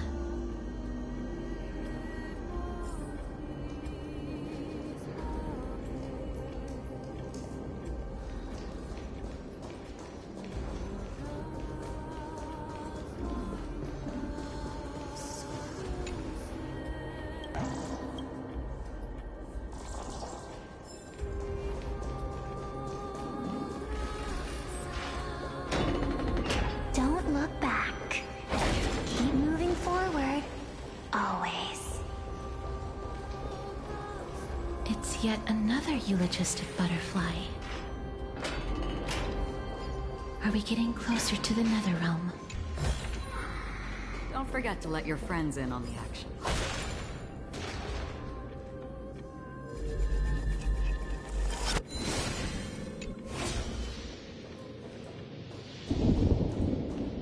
Oh, this is...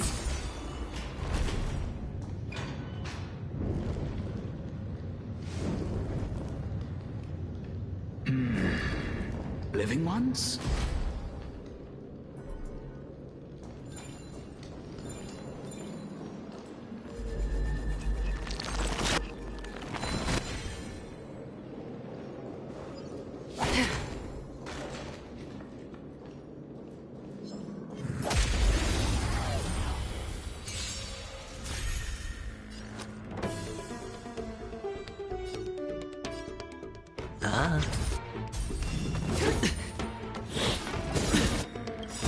Is it coming? Fighting the west wind? Away we go! That's half the work. Destined for oblivion. I weep for the departed. It too shall fall. Watch your head. Sure, I'll play along.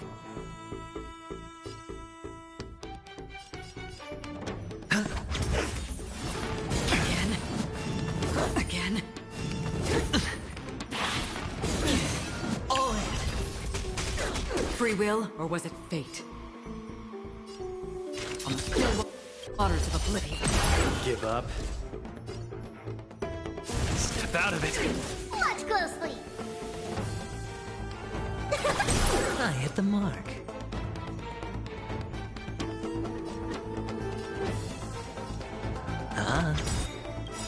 The dice have been cast. Bust. Or maybe I'll take it all. Watch your head. I weep for the departed. It too shall fall.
forget to let your friends in on the action.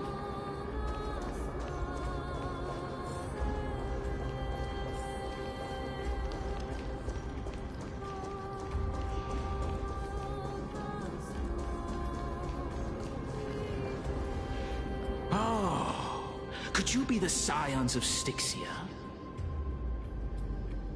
Did you hear about the great work that I'm doing here, and have thus arrived to give me the last material that I need for transmutation?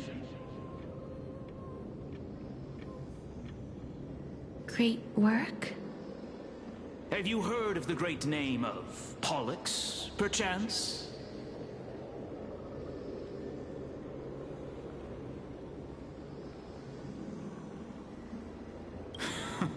You have? Then that's good. During the Age of Myth, a time likely before your birth, I was the unsurpassed zenith of alchemy that none could reach. On the shoals of the River of Souls, I shall make Pollux soar again and bring death back to the world. But didn't that dragon already bring death to the world? Oh, looks like you don't know the whole picture. Well, it's true that the missing girl can grant death to mortals. Pollux, the one who delivered her onto this world, makes it so that humankind cannot die.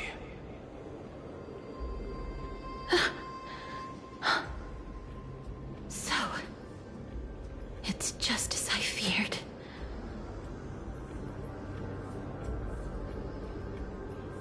This is my guess. The deceased are supposed to drift down the River of Souls until they reach the end of the West Winds. But this River of Souls was blocked by Pollux's fall. That's right. That's why it's imperative that I bring the dragon back to the mortal realm and make it soar the skies again. I have long since prepared my alchemical matrix in the tower. Although, I am still missing the most crucial material of all. That final ingredient, the final sacrifice, is none other than the girl who lives out her days with death. Huh? What's going on? You didn't touch him, did you? I know that I am no longer capable of carrying out that task. Take this, all of you, and please fulfill that great undertaking on my behalf. This... We had been inebriated in Fagusa's feast for too long before we began to seek divine bestowed death, so that we could be freed from the whims of fate. However, that brought doom upon us.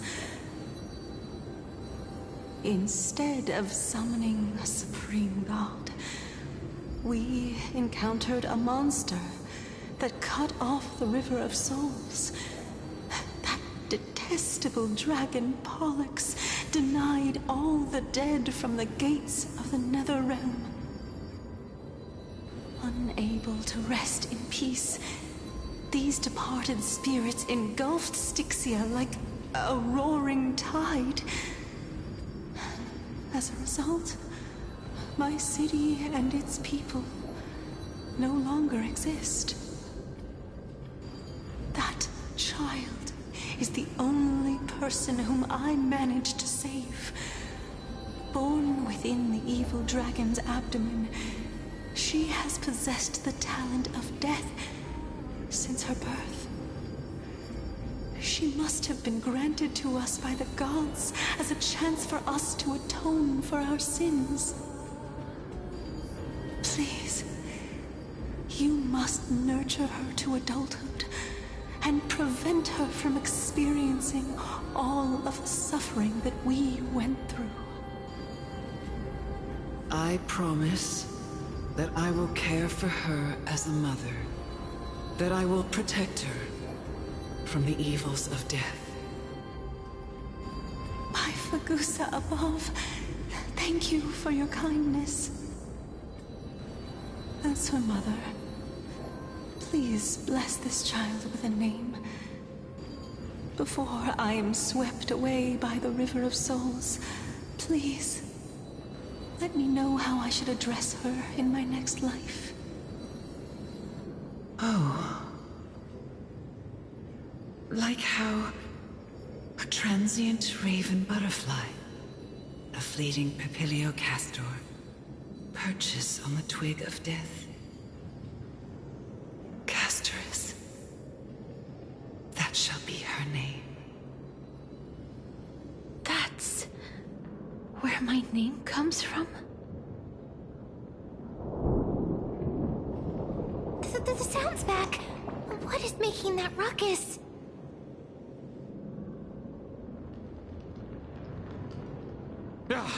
Living ones, don't waste your time bickering. The Netherrealm's wrath is falling upon you. Black Tide Creations. When did they... Mister, please fight them with caution. Be careful not to suffer the same fate as those Black Tide creatures!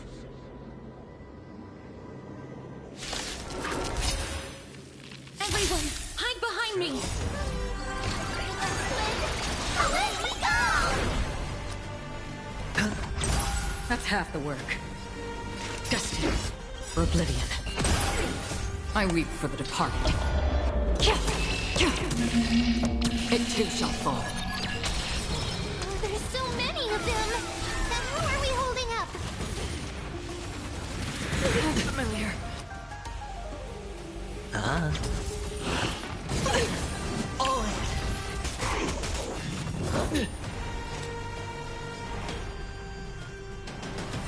Still water to the flick. Don't get cocky. Where's the applause? Let's see some sparks fly!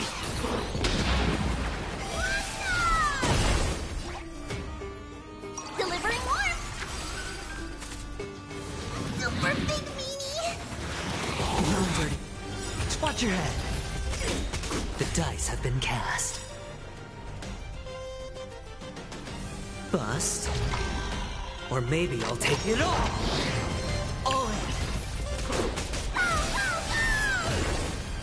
I weep for the departed. It too shall fall. Here. Our souls. For the feast of strife.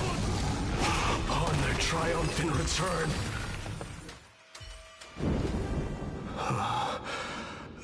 You? Lord Mighty?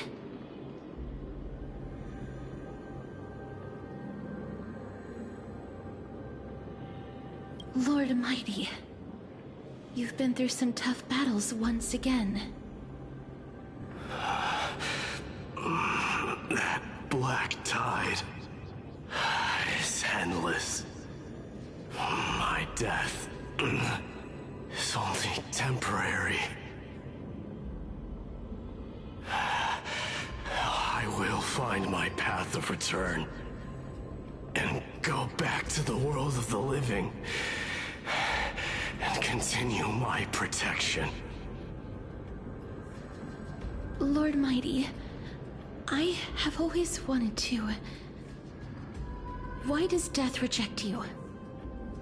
I'm the one resisting it. I must resist the temptation to go with the flow. I'll go against the current and kill my way out of this cursed Netherrealm. That is my destiny.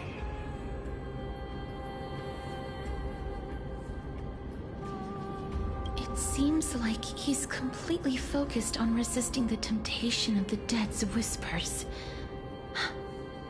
He's working hard every minute to deny death. It seems his battlefield is not limited to the world of the living. Lord Mighty, are you willing to travel with us? We're headed for the Matrix inside that tower, to summon Thanatos from their prolonged concealment.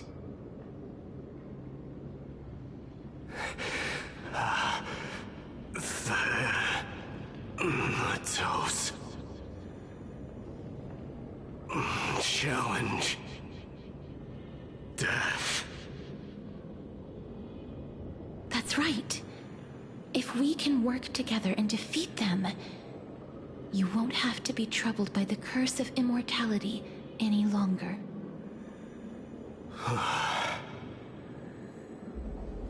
Let's go together, Castorus.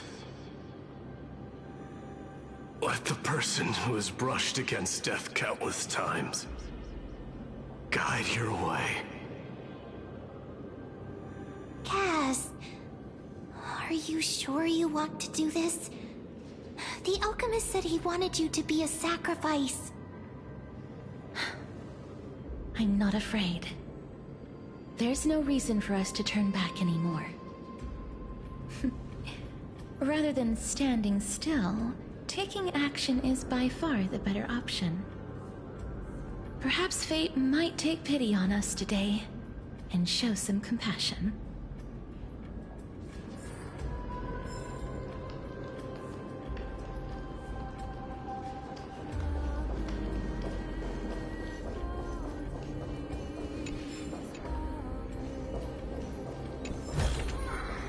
Don't forget to let your friends in on the action.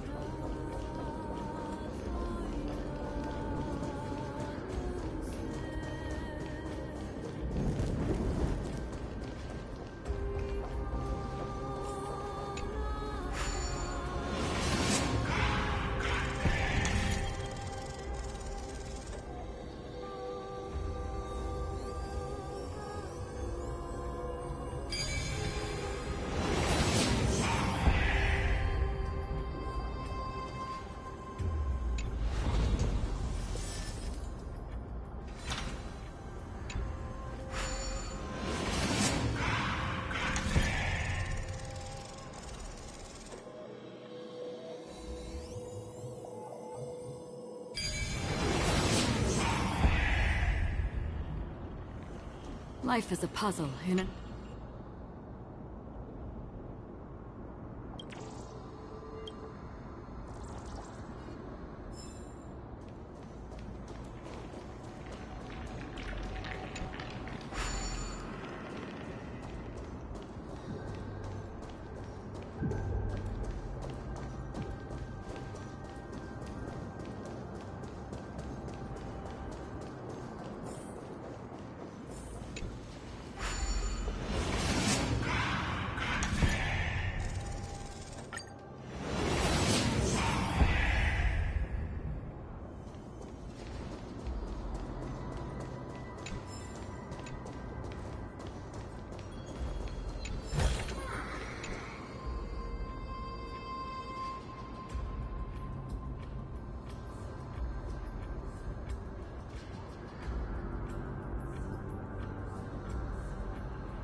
This is going to be difficult.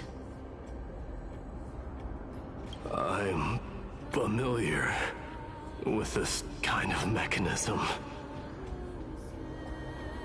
But I've never repaired broken chains. If I was more powerful, I would be able to carry one person with each limb and fly the four of us to the other side. The Rune of Recollection is here, but I can't find the miracle orb anywhere. So weird. Oh, could it be in that collapsed tower in the distance? It's still up to me to step up in a crisis. Wait here. I'll go check things out.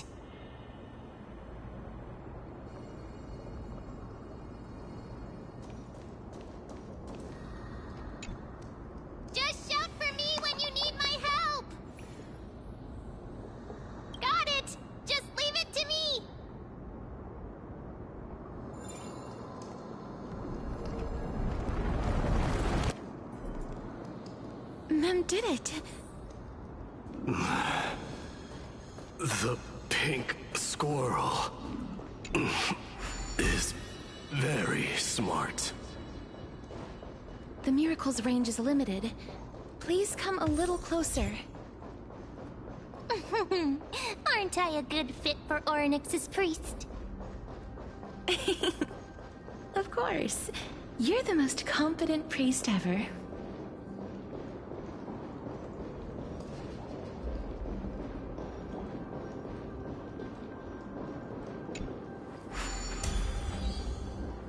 The alchemical matrix should be behind this door.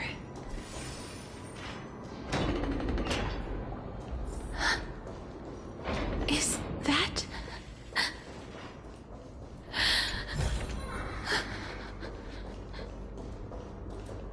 Wow, there are so many of you! It's little Cass and little Grape. Oh, there's also little D and the pink puppy! Trian? Aren't you...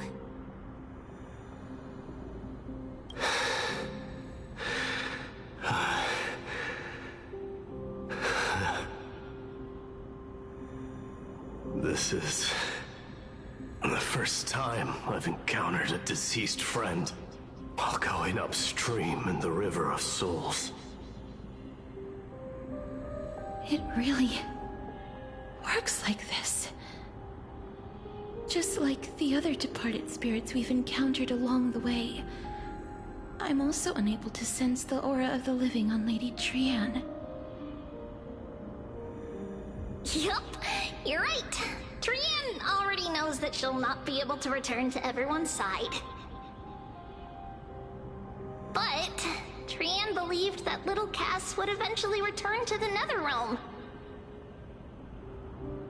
So, Trian has been standing here, at this spot closest to the world of the living, and waiting for little Cass. Oh.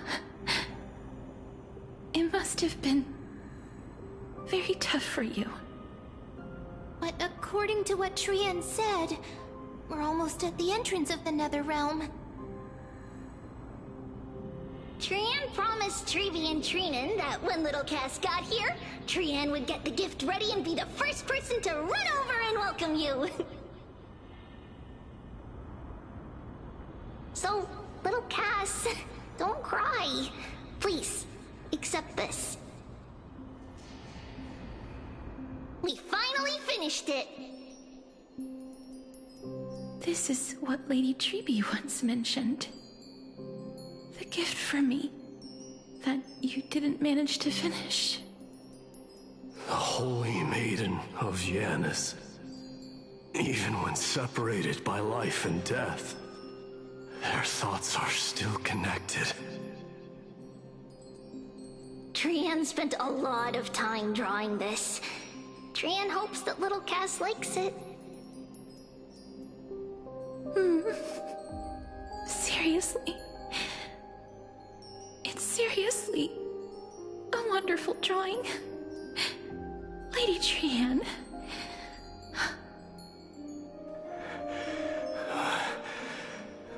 This is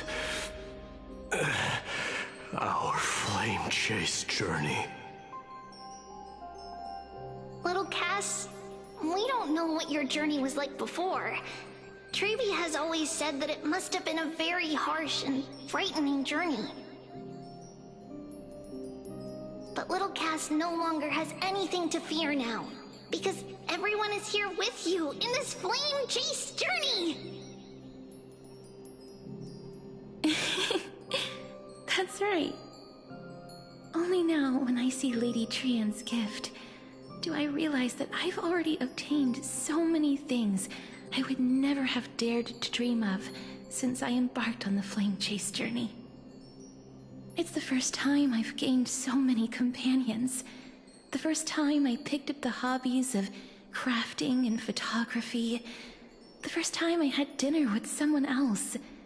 The first time I went to the market to buy the Chimera doll I'd liked for a very long time and hugged it to sleep. first time I wore a dress personally made by Lady Aglaya.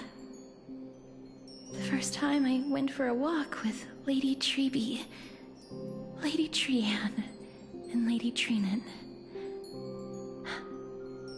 The first time I enjoyed the night breeze and looked up at the stars with Miss Hyacinth. The first time I took care of Dromesis with the Trailblazer.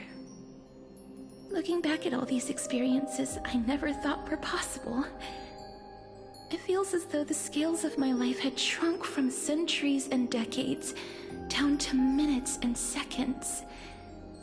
And all of them are so precious.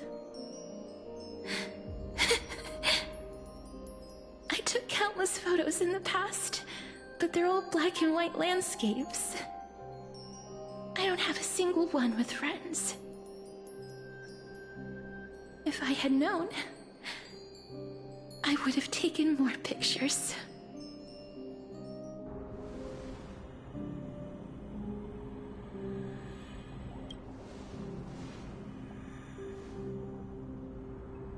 Trianne says yes! Trianne likes little Cass, and would love to take a picture with little Cass. Sadly, being departed souls, our images cannot be captured in the world of the living.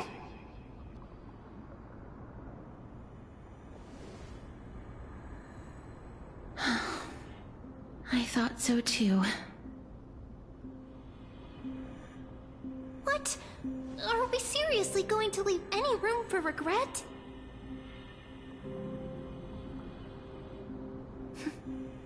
There won't be any regrets.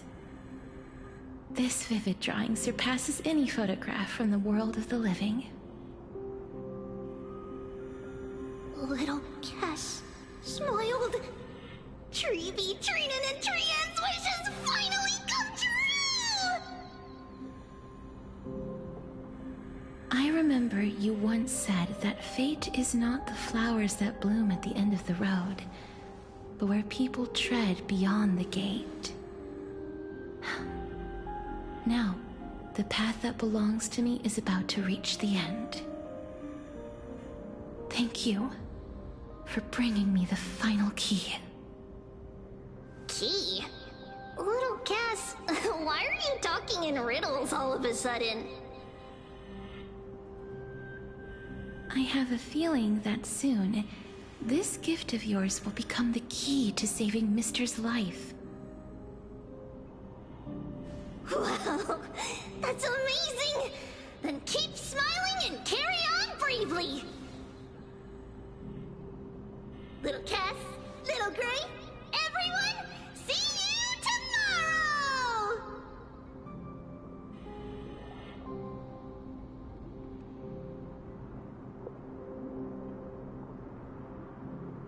Lady Trianne.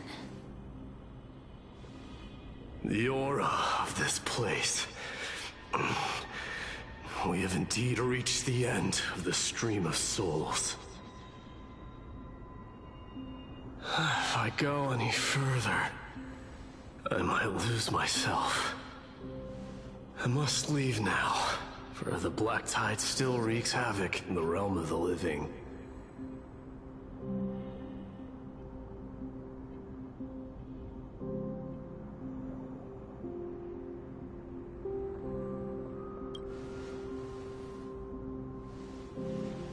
I have broken free from the chains of death countless times.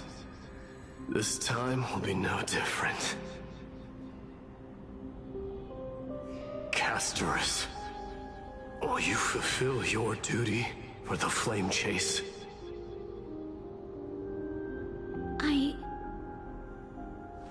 I have yet to make my decision, Lord Mighty.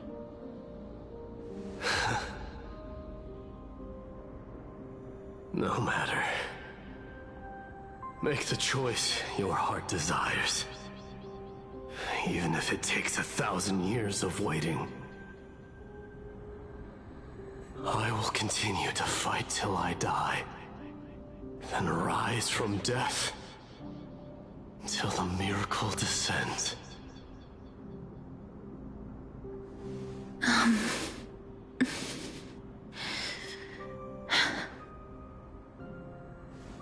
There is one more thing you should know, Lord Mighty. What is it? Professor Anaxa may have deduced the principles behind the Era Nova. You and I may be reincarnated as strife and death in the next cycle, becoming calamities wreaking havoc upon the world. I see.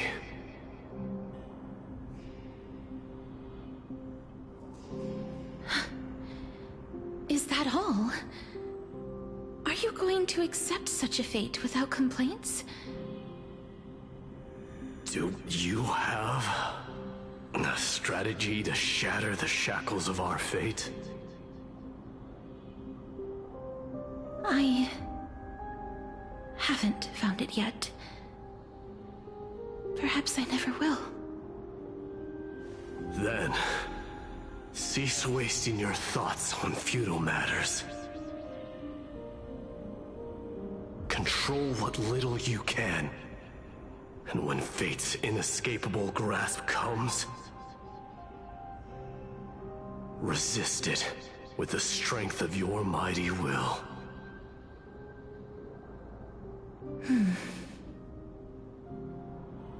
Thank you, Lord Mighty. I will find the right decision.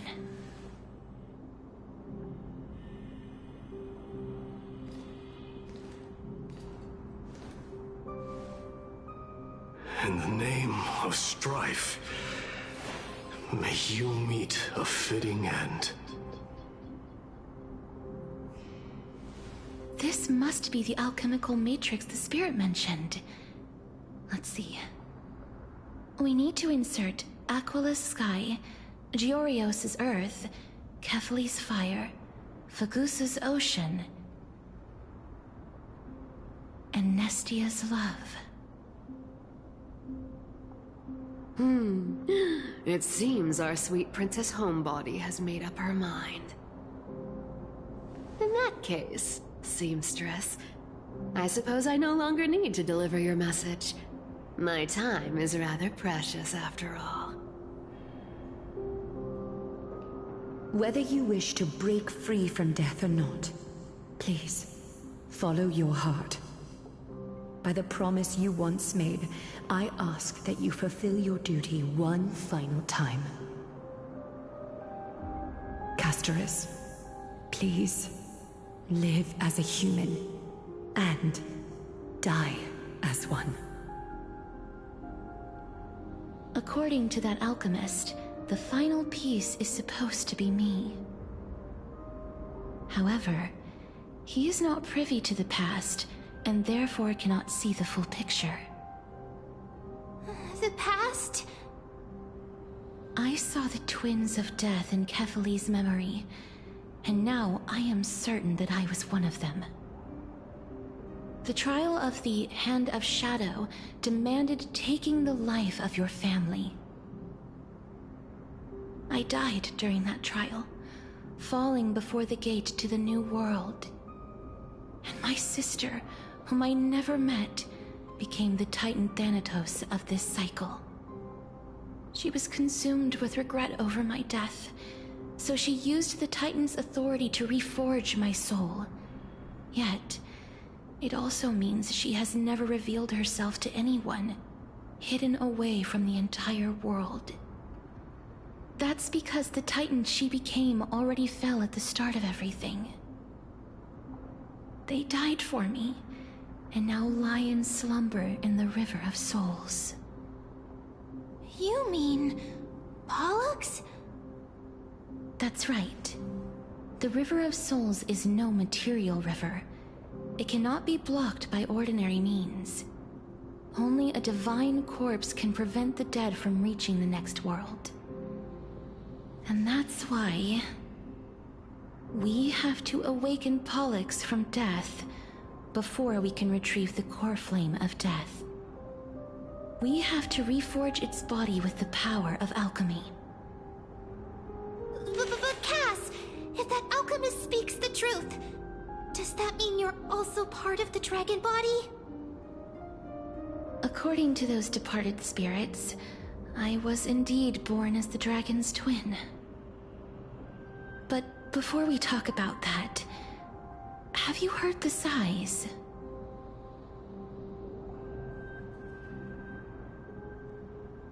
I heard them too. So what are those? I think it's probably the sign of Pollux's wish being fulfilled.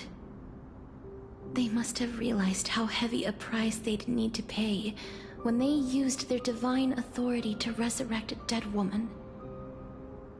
That's why they exerted every ounce of their strength to send me to Styxia, a city that called for death, a land where none is hostile to death.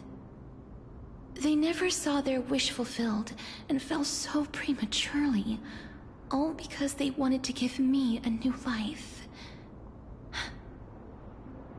Pollux must really want to know how their sister has been after giving their all to save her. That wish is the reason Pollux's soul still lingers in the mortal realm even after their fall, quietly watching and documenting every detail of their sister's life. So instead of picking up objects on the way here, we were instead showing things to a strand of yearning that lingers here. Now, we must weave these yearnings together and restore them into Pollux's complete soul. but all of this is just a hypothesis, right? What if we go through with the ritual and it turns out totally different? That's fine. As Professor Anaxa often reminds us, such is the nature of alchemy. The true outcome can only be known once the process is complete.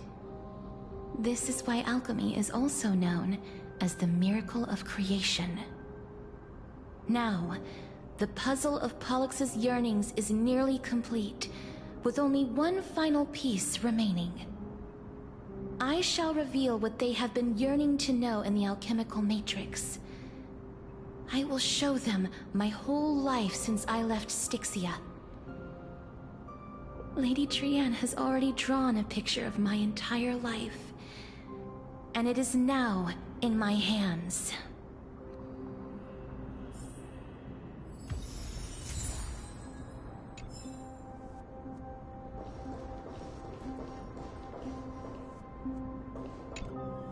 Then, let the ritual begin.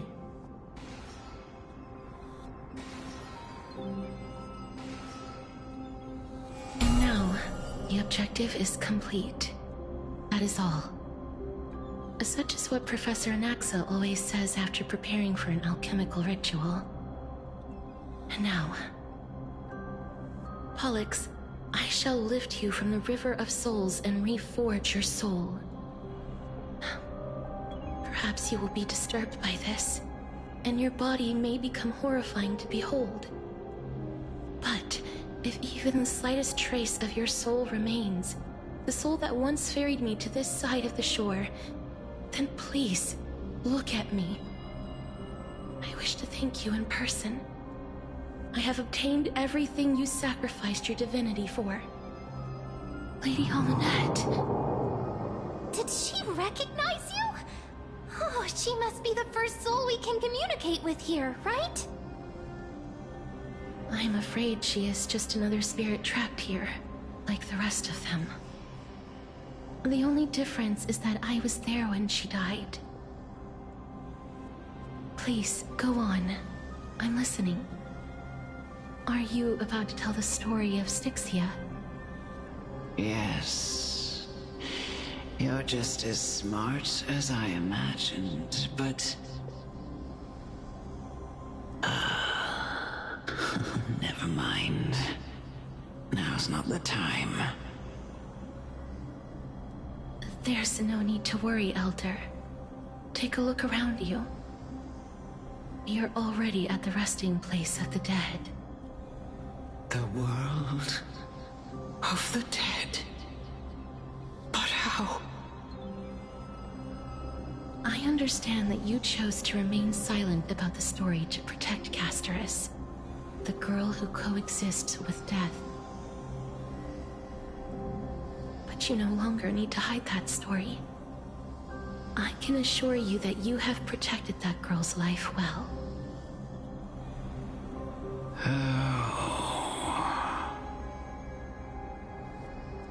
Well, in that case, let me begin. Styxia, the pearl of the ocean, plagued by unwarranted calamity and ravaged by death in the fairy tale. It was the first city-state to shift their faith towards death, even before Idonia did. From where you stand now, I suppose that's a bit hard to believe.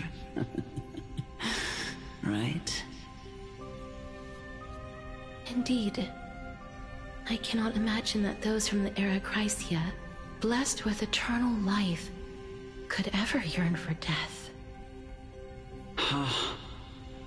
I have pondered the same question, child. But I am afraid there is no clear answer to it. Journeys and epics are only glorious and magnificent because all things eventually fade to dust. That's how someone once explained to me why death is necessary to the world. But I still can't take that as the final answer. Would a world without journeys and epics be worse off?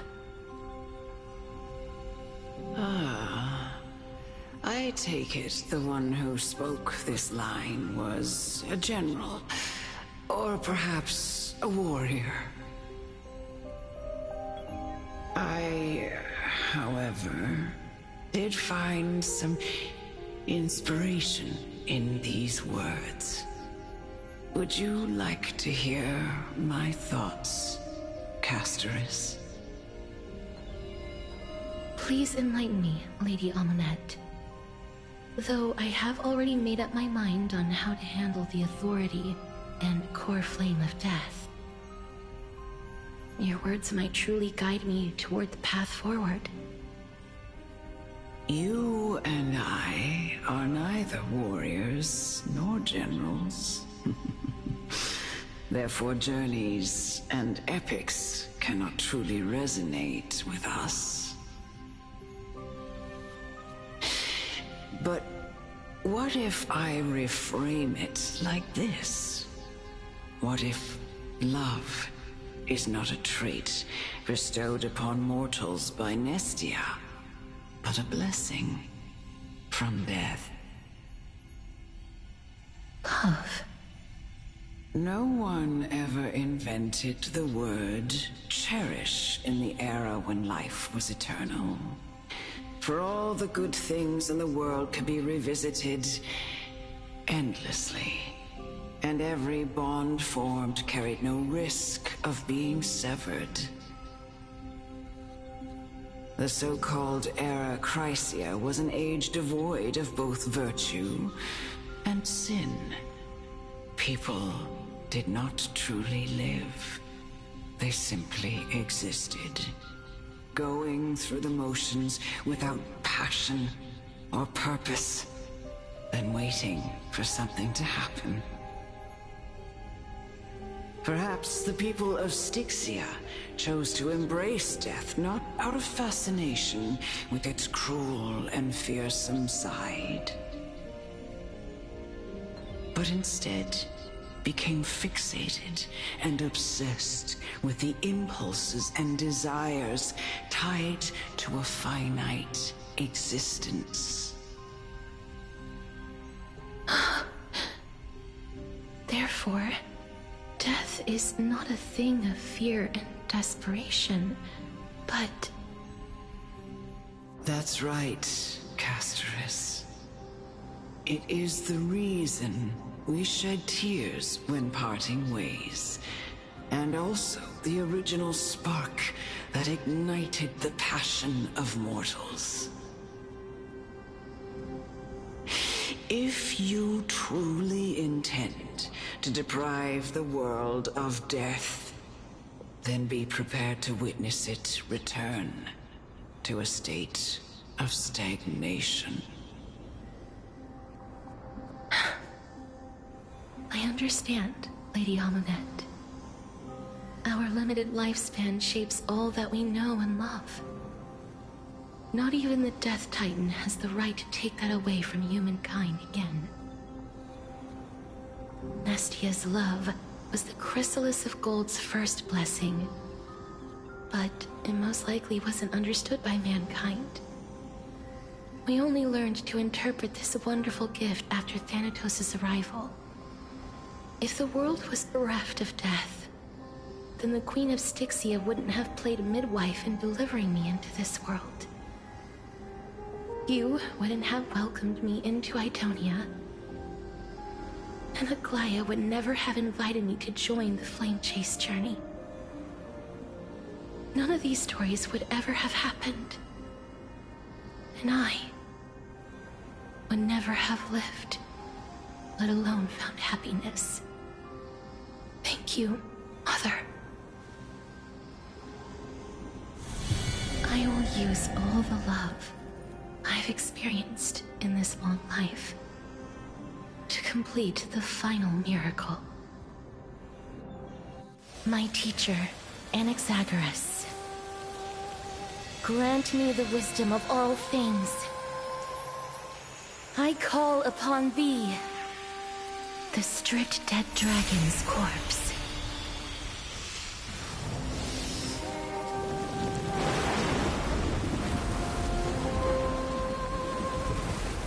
Rises from the earth, falls from the sky. As above, so below. This is the greatest power of all powers. Unstoppable in this world.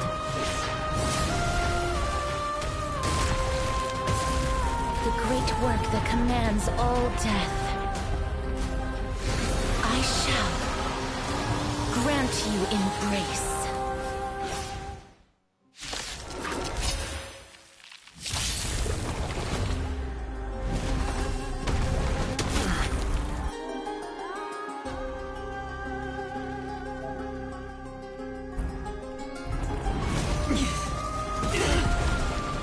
Is the girl who once saved my life truly gone?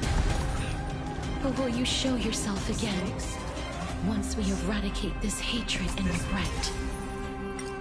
Another journey begins. Still waters of oblivion. The punches decide.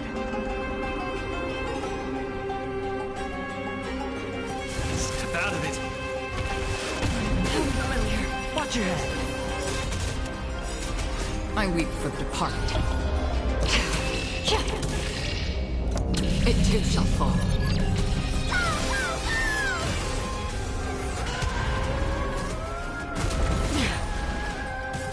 Watch closely. Delivering more. All in. Hedge your bets. Huh? Free will, or was it destined for oblivion?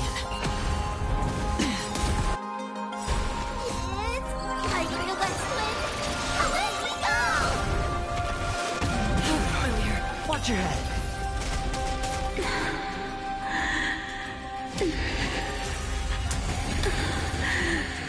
And I know you're anxious. Don't be afraid. Or maybe I'll take it all.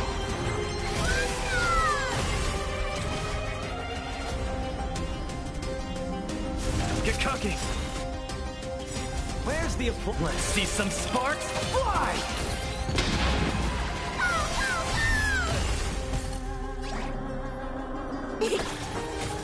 Sure, I'll play along. Another journey begins. I weep for the departed. It too shall fall. Still waters the flame. Give up.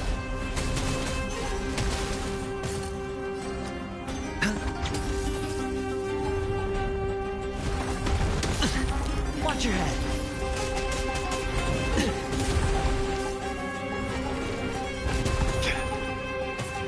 Free will, or was it destined for oblivion?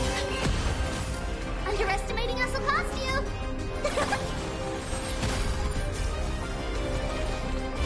Is that all you got? All in. Hedge your bets.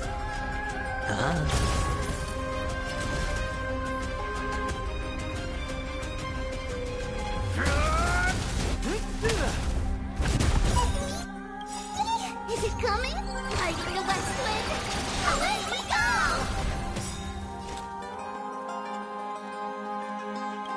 I weep for the departed. It too shall fall. There's no one to weep in grief.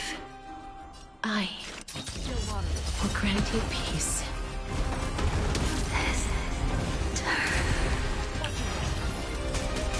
Yes, it's me. I'm back.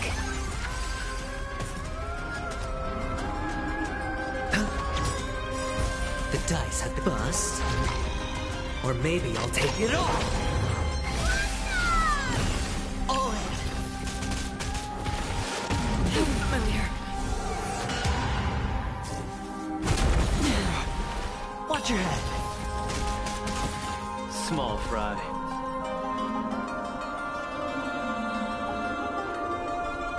Get cocky!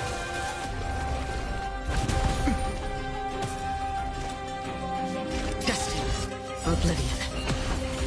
I weep for the departed. It too shall fall. Sure, I'll play along.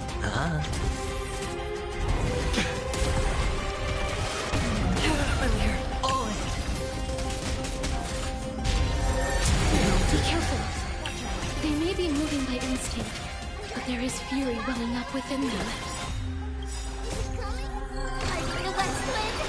Away we go! The punches decide. Yeah! Let's see some sparks fly! Another journey begins. Still waters of oblivion.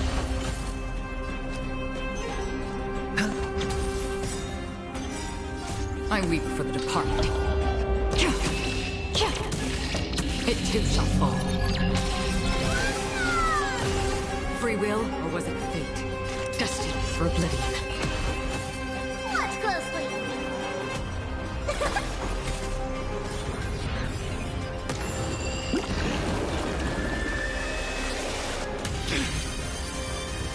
All in.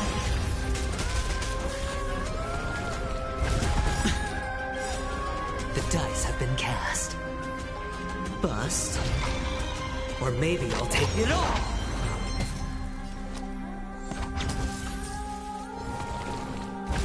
No dirty Watch your head.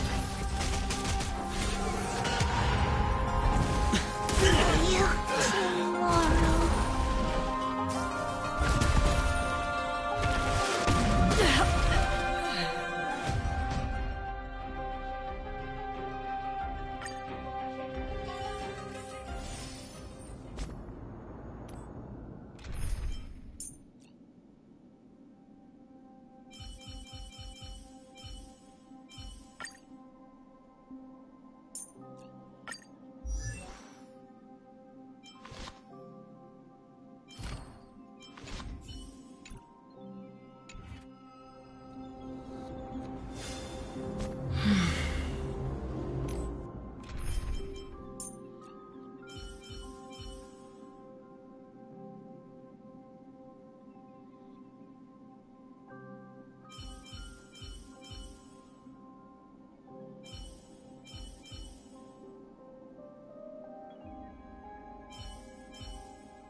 Let the ritual begin.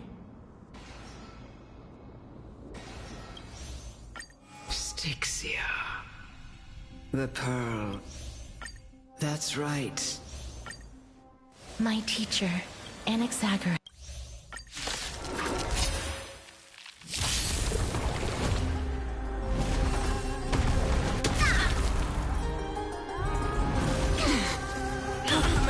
Stop the bleeding. Is the girl who once saved my life truly gone?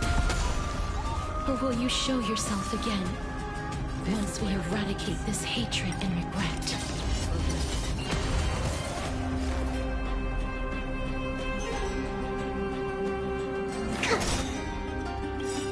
To travel.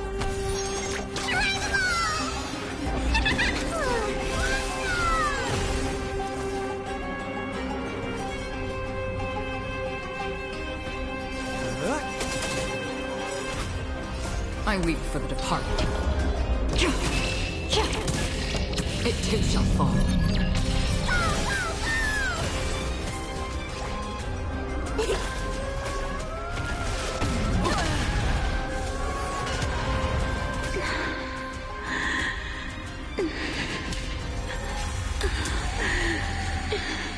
And I know you're anxious. Shh. Don't be afraid.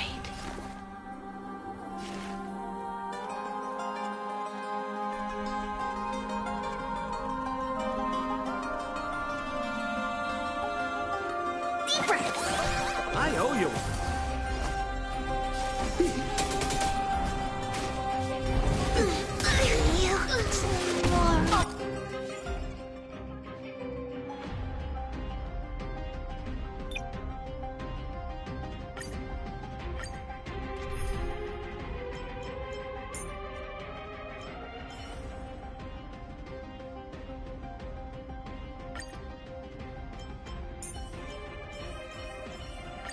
Show me your skills, Lynch.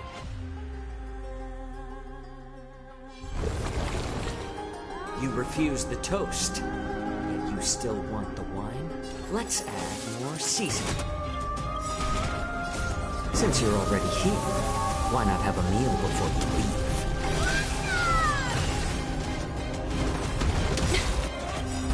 The truth. Everything in this world is bleeding.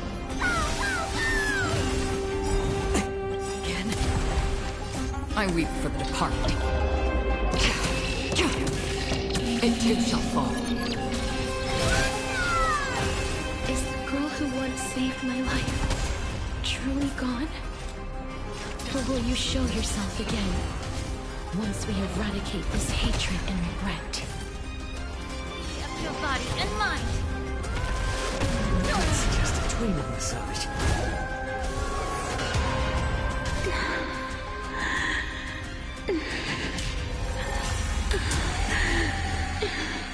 And I know you're anxious. Shh. Don't be afraid. Tiger to West Wind. Away we go!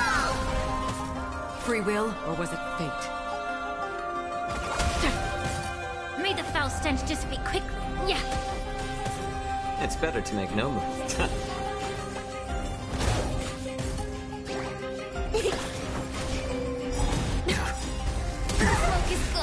I weep for the departed.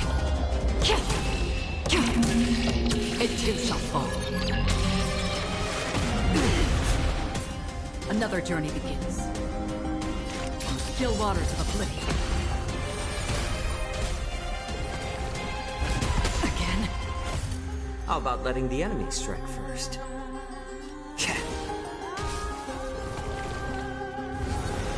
There's no more need to weep in grief. I will grant you peace.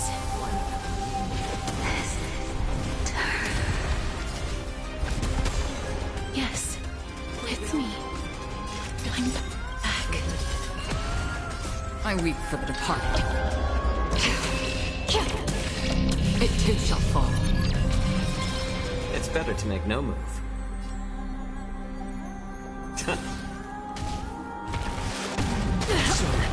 General.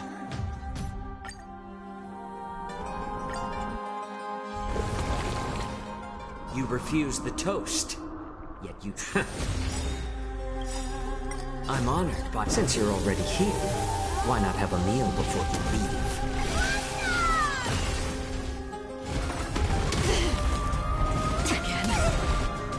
The truth, everything in this world is bleeding. I weep for the departed. It too shall fall. Is the girl who once saved my life truly gone? Or will you show yourself again once we eradicate this hatred and regret?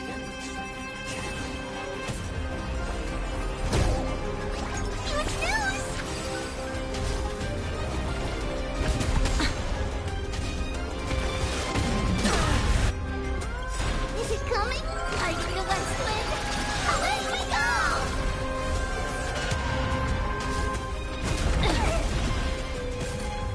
Free will or destined for oblivion. I weep for the departed. It too shall fall.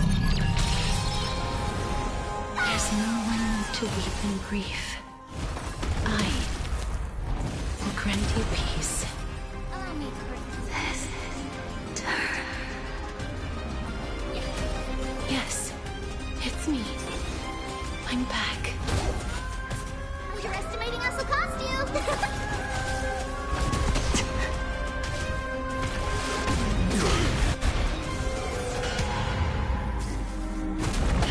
You're back.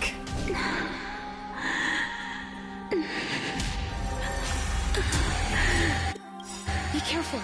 And I know you're anxious. Everything in this world. Shh. Don't be afraid. Another journey begins. On the still waters of oblivion. Please. Don't turn back to the Nether Realm.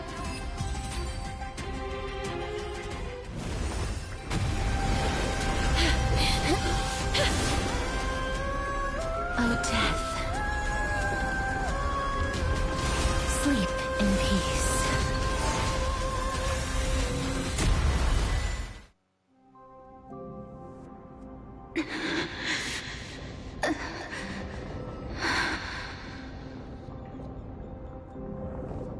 I'm sorry I have to wake you up from ancient death.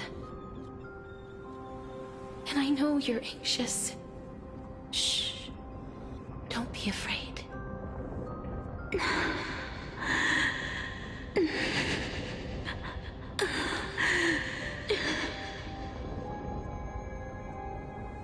Do you remember me? I'm the girl you once carried across the Sea of Souls.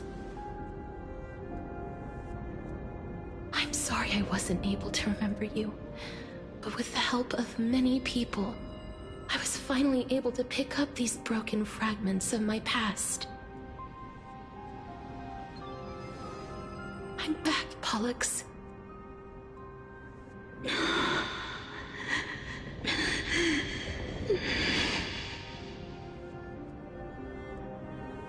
I know this might not be what you wanted.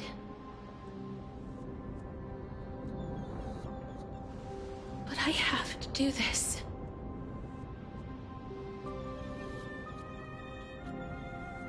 So please, carry me across the Sea of Souls again and return me to the Netherrealm, just like you did in the past. Please take me to where the core flame of death rests.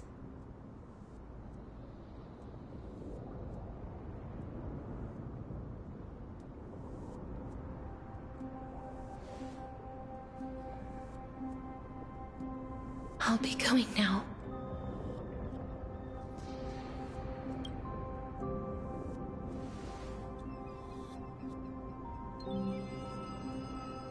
They may look scary, but as long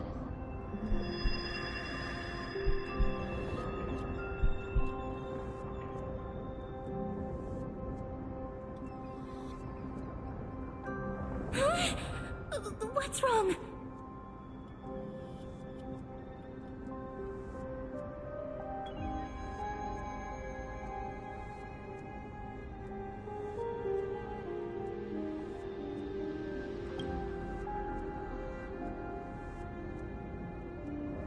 you... What's wrong with him? His time is almost up. If I don't go now, I'm afraid his soul will return to Thanatos' embrace before me. What? Oh no! Is there anything we can do? Don't worry. I promised I would ask Thanatos for the Trailblazers' right to roam the Earth again. Mem, stay here and keep a close watch until I return, all right? All right. I'm the best at taking care of others. Go on, Cass. Make sure not to leave yourself with any regrets.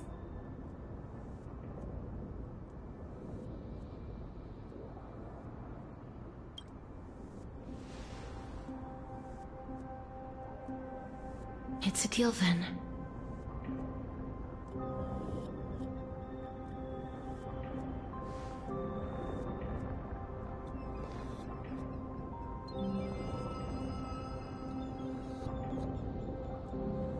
Please.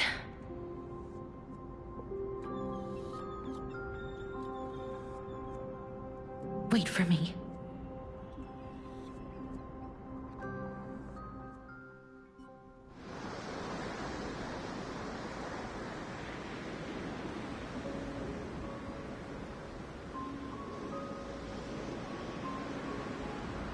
After all that, you still ended up back here.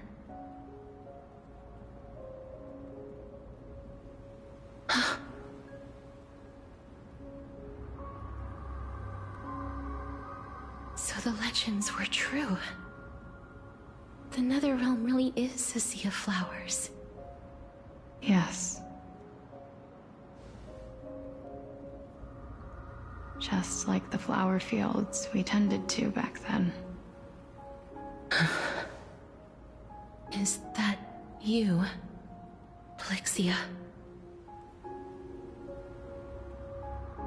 Do you remember me? I don't have the memories from that time, but I've seen you before during an experiment. I see. Call me Thanatos, then. It'll be easier. However, since you recognize the name, you must already know everything about Thanatos, right? Yes.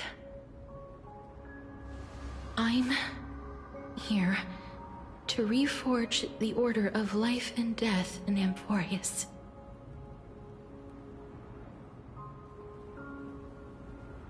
You know, my sister was a sympathetic, but rather sensitive person. Whenever she didn't want to say what was on her mind, she would avoid eye contact and look off into the distance.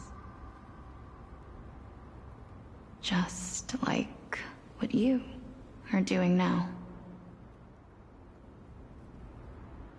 Can you tell me about the last Era Nova? What did you do, Plixia?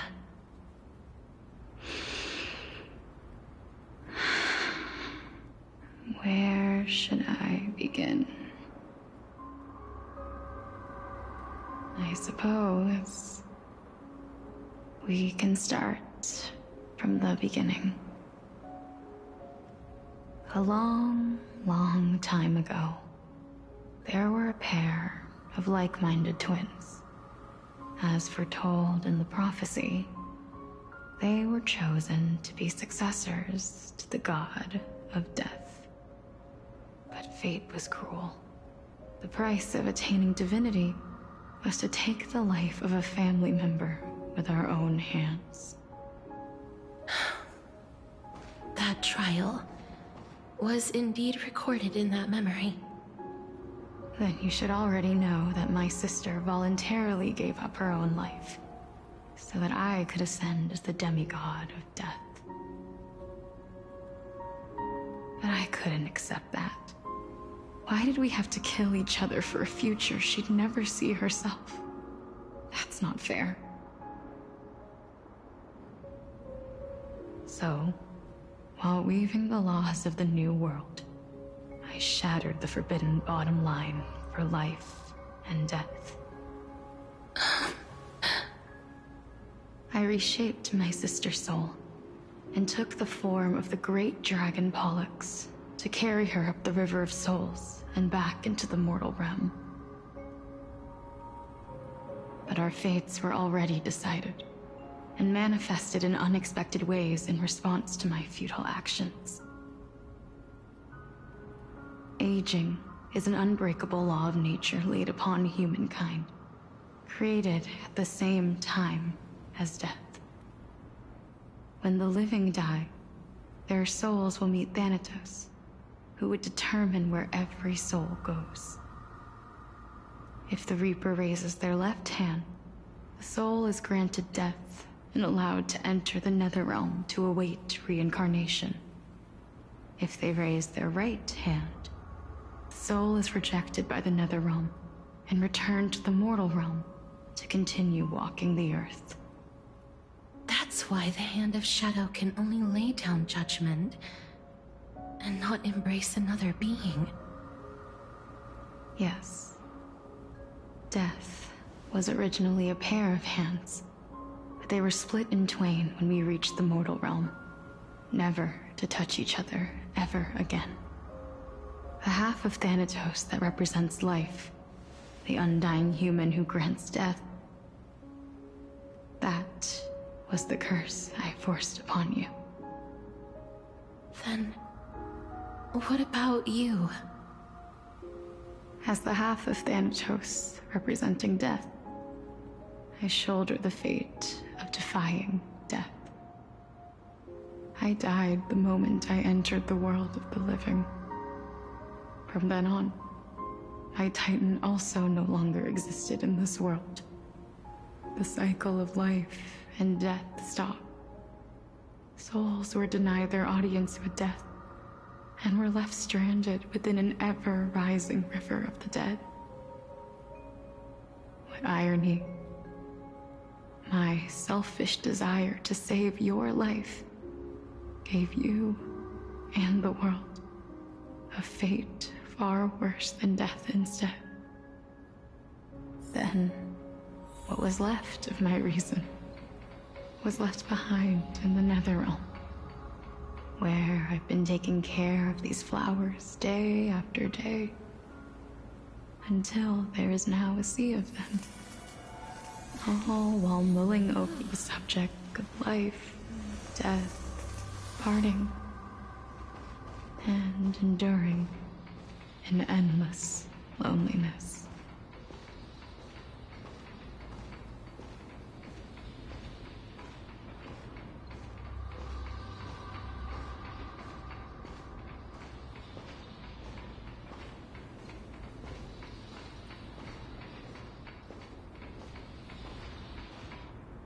Fate is absurd indeed. Our lives were a mirrored image of one another, like a pair of hands. Even so, we arrived at the same destination. We walked different paths, yet experienced the same pain. I had hoped that maybe you would at least have a good life in this cycle. I'm sorry. I lived my life well. It didn't go to waste. As far as I'm concerned, you did nothing wrong. Even though I forced the authority of granting death to humanity upon you, a total stranger. Too many responsibilities were forced upon me in the course of this long journey. I was once lost, even upset. But I realized recently that if it weren't for your blessing, I wouldn't have understood the source of these emotions, nor would I have realized my purpose. I wouldn't have made it here to reunite with my missing half, and we wouldn't be discussing our past while sharing the same view of this landscape, I wouldn't have understood the meaning of our existence. The meaning of our existence. This sea of flowers blooms on dead land because we sowed it with the seeds of our separation and watered it with our tears of loneliness. Yes, the only thing death is allowed to create are flowers that bloom from blood and tears. That's why Thanatos cannot create living beings at will. Nor can the Hand of Shadow determine a person's remaining days. Because the life and death of mortals should never be dictated by another's will. Are you saying there's no point in Thanatos' existence? No. No single being can bear the scales of life and death on their own. Not even a god. Life and death weigh equally heavy. We both know that now, don't we? You, too, must have had a difficult life. We've taken quite the ridiculous journey together, haven't we? I had a feeling, even back then, that we would meet again one day. Not to embrace one another after a long separation, but to come in search of retribution. Tell me the answer that's already been written. And let us draw this seeming... It's been far too long. I've waited here for centuries, watching day after day as desperate spirits are denied by this lonely wasteland.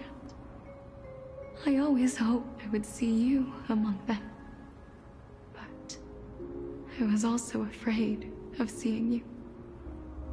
I didn't know how I could possibly face you again. But more than anything, I was afraid that you might have forgotten all about me. I know. But don't you see, Polixia? I made it back anyway. You don't have to shoulder death's authority on your own anymore. It was always meant to be held in two hands anyway. So, let's give our core flame to him, and have him take it back to the mortal realm. Give humanity back their cycle of life and death. Our responsibility as Thanatos was never about picking out favorite souls. We were only meant to watch over life. Let's tend the field together, and create a warm sea of flowers for all the souls to come.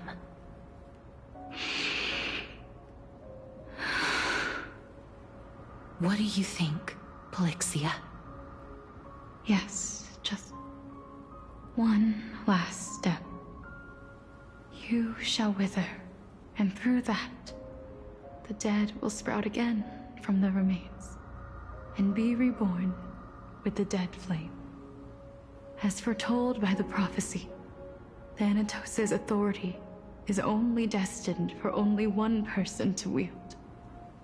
As the Chrysos heir of death, as their demigod, as a titan, our fated moment has arrived once again.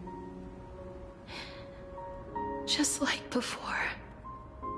Yes, just like before.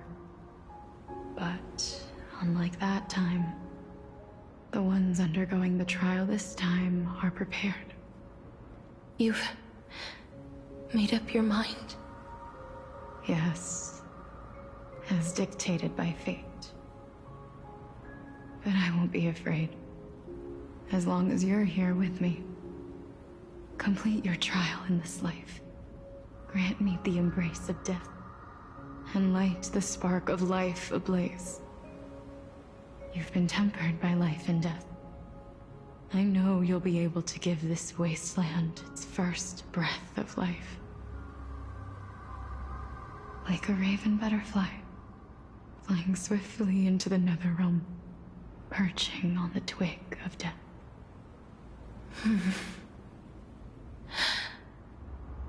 I will. After this, I will remain permanently in the Netherrealm. The River of Souls shall return here and rain down from the sky, scattering souls across the earth. The cycle of life and death will flow once again. This sea of flowers you sowed shall bear countless joyous or sorrowful souls, and bloom evermore.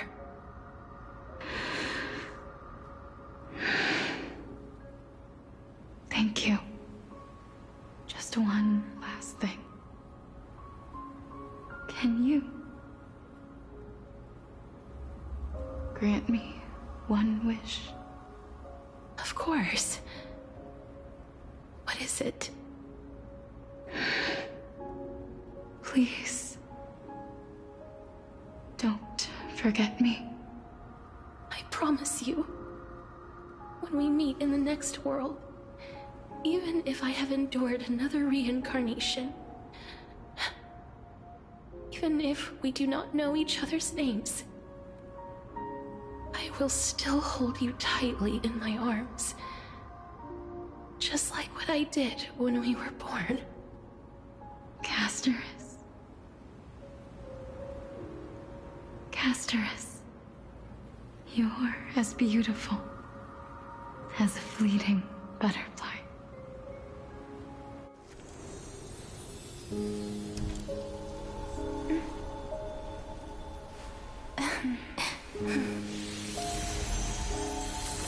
I will bring rest to death. And from now on, stagnant life will once again flow.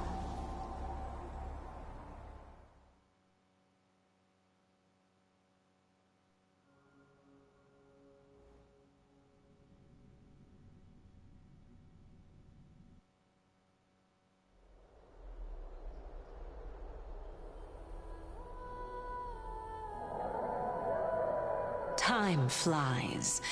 In the blink of an eye, the 15th entry hour is already at hand.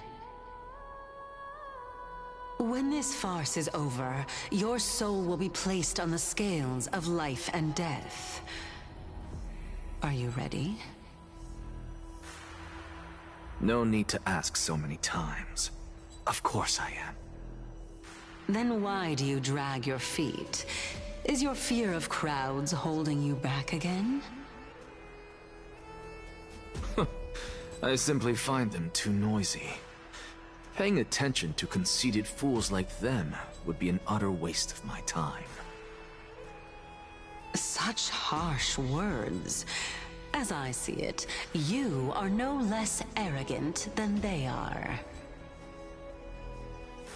I couldn't agree more.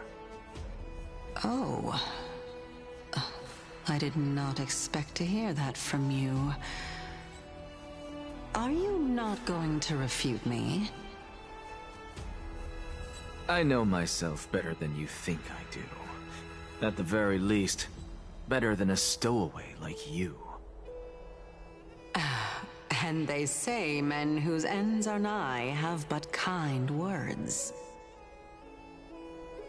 Well, that is exactly why I chose you.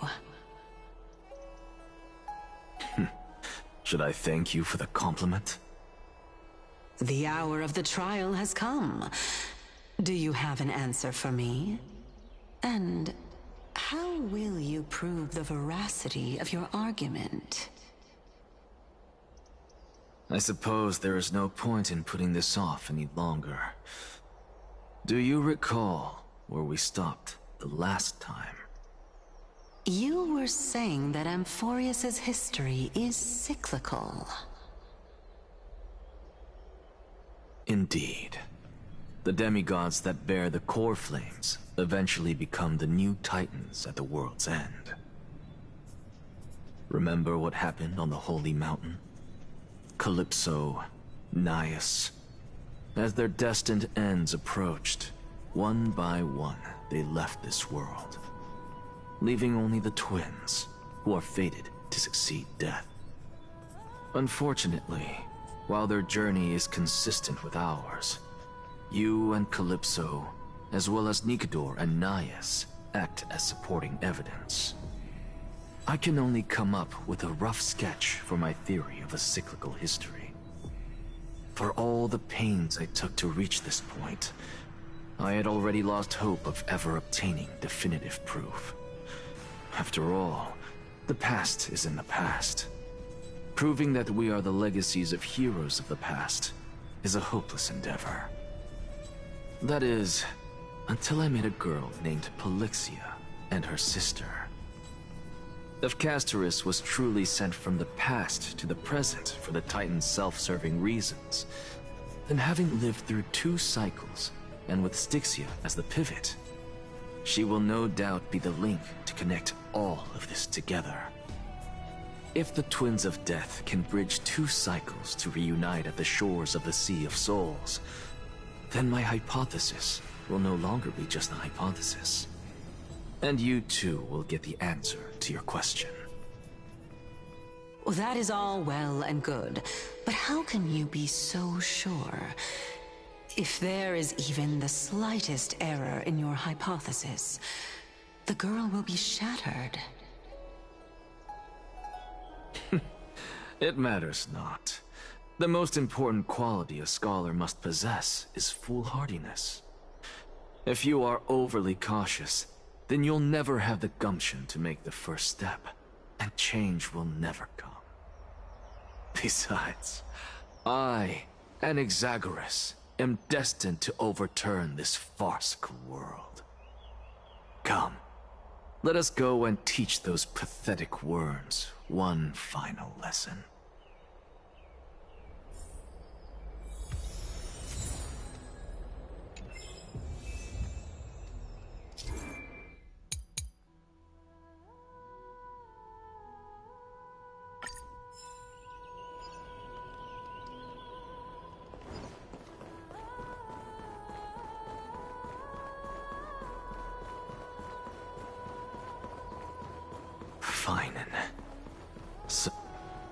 Let those Chrysos heirs who started this terrible war hear you.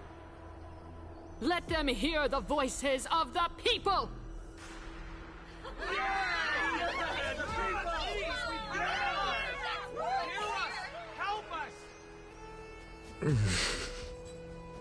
As always, that woman knows how to stir up a crowd.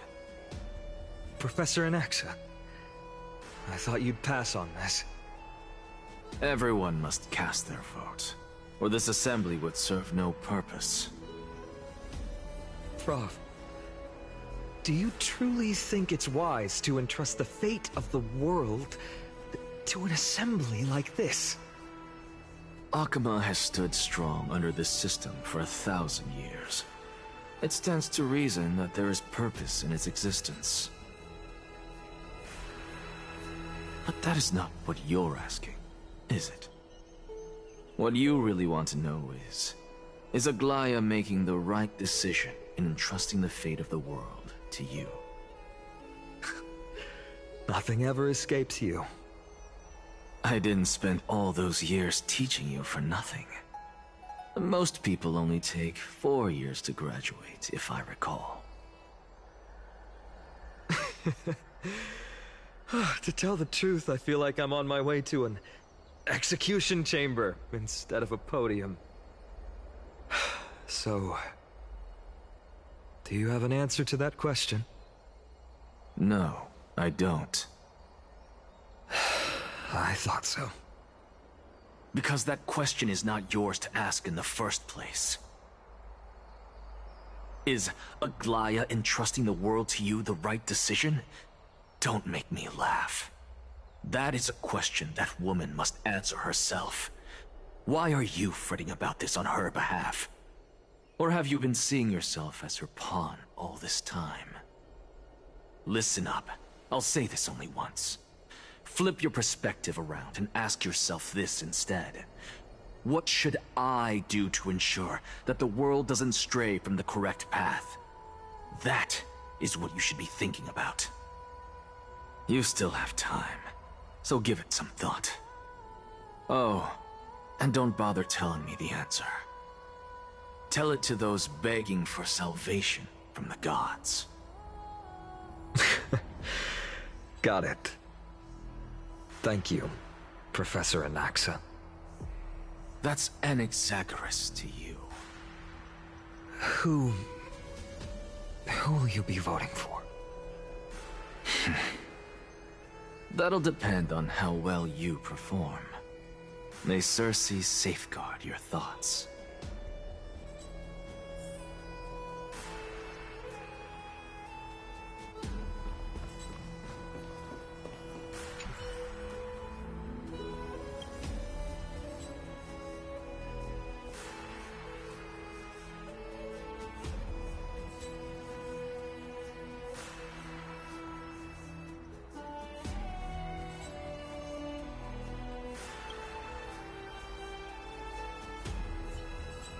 I actually don't necessarily mind things remaining the way they are. Whatever you say. I'm a little nervous. Thank you. Elders and citizens, silence, if you please. As the Theoros, I present to you Phinin of Ides Elysiae, virtuous citizen of Akima, and the last speaker of the Assembly. Much obliged, Lord Lycus. I remember him. He's the penniless lad working for Aglaya. Where's Lady Goldweaver? Why is she sending this guy to give the last speech? Is this really the end of the Flame Chase journey? Can this dude really face down kindness? I actually don't necessarily mind things remaining the way they are. Whatever you say.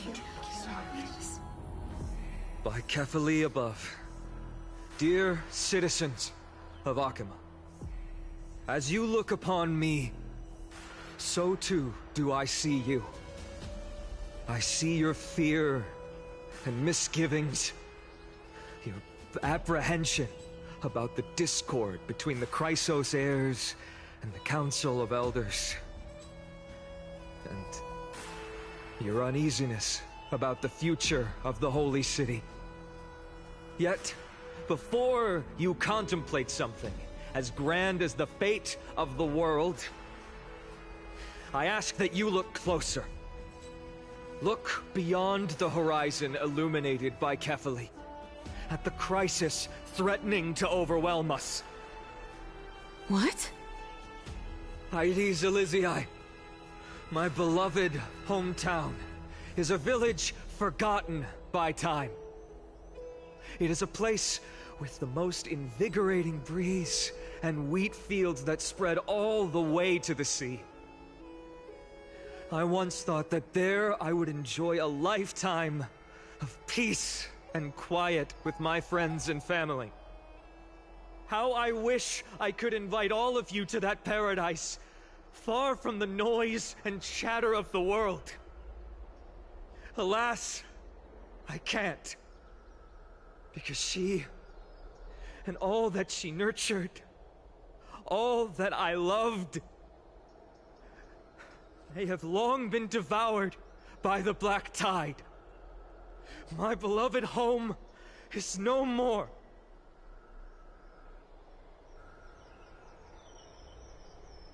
I will never forget the day the black tide struck. My father, Hieronymus, fought with a broken sword to his last breath to protect his child. My mother, Aldada, she was ripped apart by monsters. Also, I might live to stand before you here and now. Galba, he was a hunter. But in the end, those arms that once drew a bow instead embraced Piso, his beloved son, as they both breathed their last. Pythias, the teacher, risked her life to save her students, but a burning beam fell on her, crushing her. And what of Livia, her daughter? Did she make it out alive? No, she didn't. Livia, Piso, and so many other children. My childhood friends. They were all swallowed by the black tide and turned into monsters. They kept saying the same thing over and over. Even up until the final moment, I finally steeled my heart and granted them eternal peace with my sword. Why, Final? Aren't we the best of friends?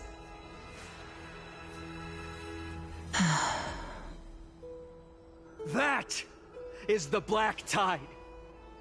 A looming threat that can bring Akuma to its knees any time. Kindness may have promised that with the 3 Titans of Calamity Con, Akuma will return to an Era Chrysia once more, but much as it pains me, I must disappoint you. While the demigod of strife has done everything in his power to hold them back, they are still coming. By now, the name of that black-robed swordmaster, the Flame Reaper, has likely echoed throughout the city already. The roaring thunder is a message from the strife demigod. The Flame Reaper has risen from death, and they hunger for the core flames of the gods.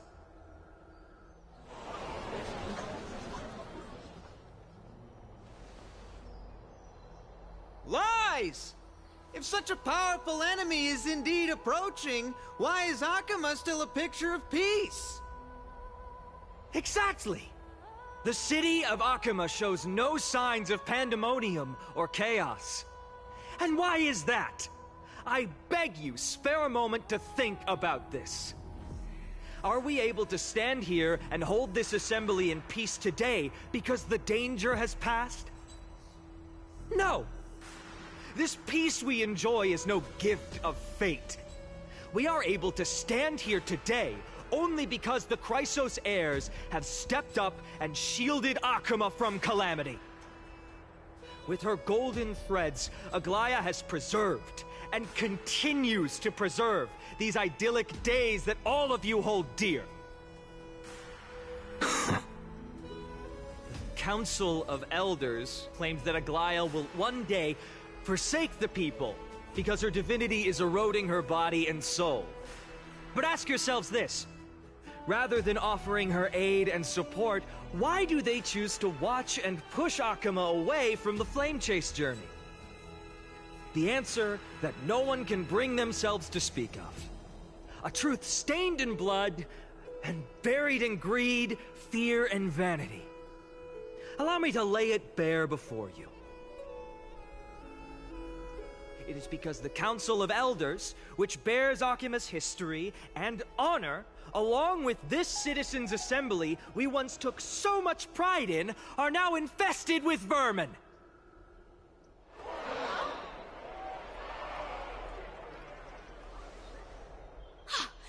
You insolent whelp!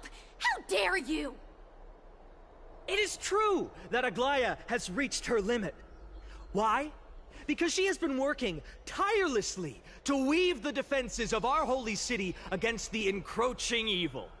All while these vermin are making up baseless accusations about her and scheming in the shadows. Not once has she ever failed Akuma. Yet these vermin attempt to tear her apart, tarnishing her name with unfounded allegations. She may have been blessed by divinity, but hasn't her heart always stayed true to humanity? They attempt to mislead you and reduce this assembly to a crude standoff between gods and humans, but citizens of Akuma. Once more, I implore you to open your eyes and look at those around you. Examine them closely.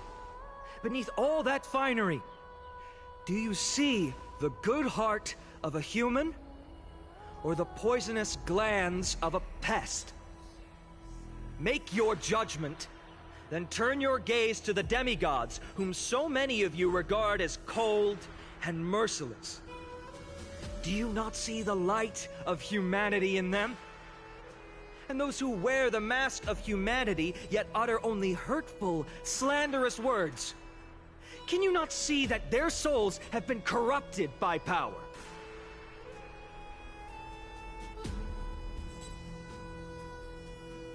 Yet, no matter what your answer is, and no matter who your vote goes to, rest assured that you have nothing to fear. For Aglaya, Tribios, and I will remain your faithful guardians and pledge our lives to upholding your decision. And this vow will stay true until the end of our days, where it will be passed on to future flame chasers.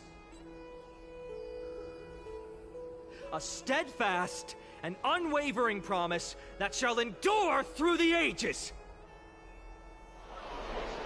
Absolutely right. This race of players have only our best interests in mind. I still don't understand. We never believe these heroes are always have to end. So,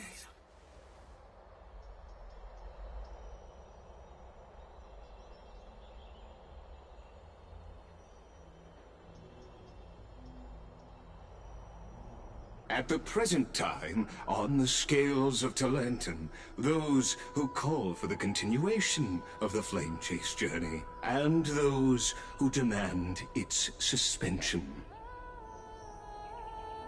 Each faction holds an equal share of votes, resulting in a perfect balance. As expected. This is the moment when the Flame Chase journey is the closest to its end.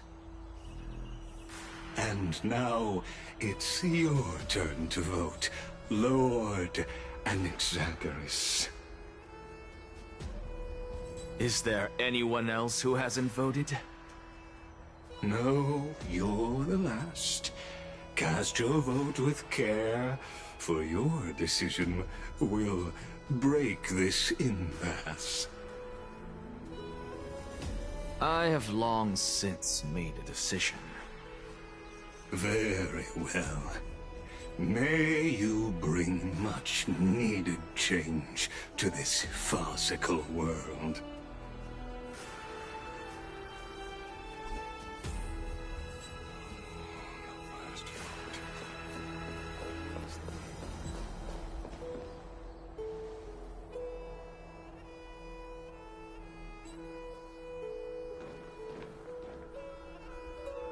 You've done well, Finan. Given the circumstances, delivering a rousing speech to stir up emotions was a prudent move.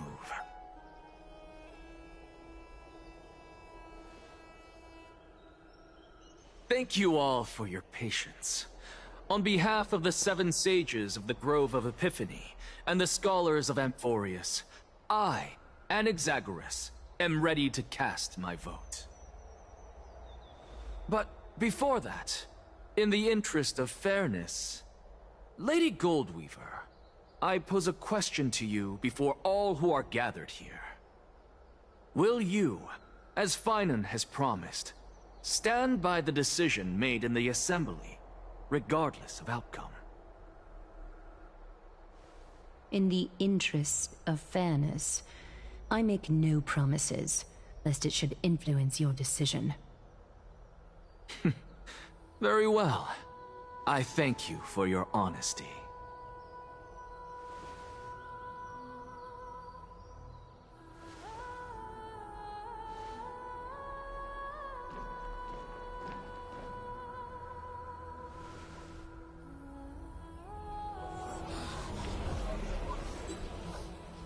What's he doing? The stakes are high. Let's be patient. Cut the act! Who do you think you are wasting our time like this? Lord Anaxa, please do not forget that I... Rule number 1. Do not call me Anaxa. Rule number 2. Never interrupt me. Silence is golden.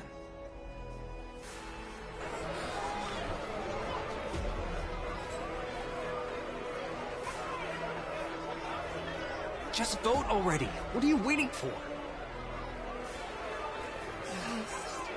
Your vote. Cast your vote. Cast your vote.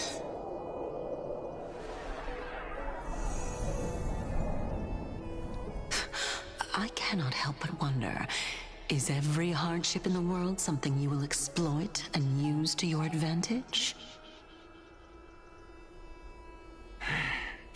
How else am I supposed to make use of this situation, where my body and soul are separated?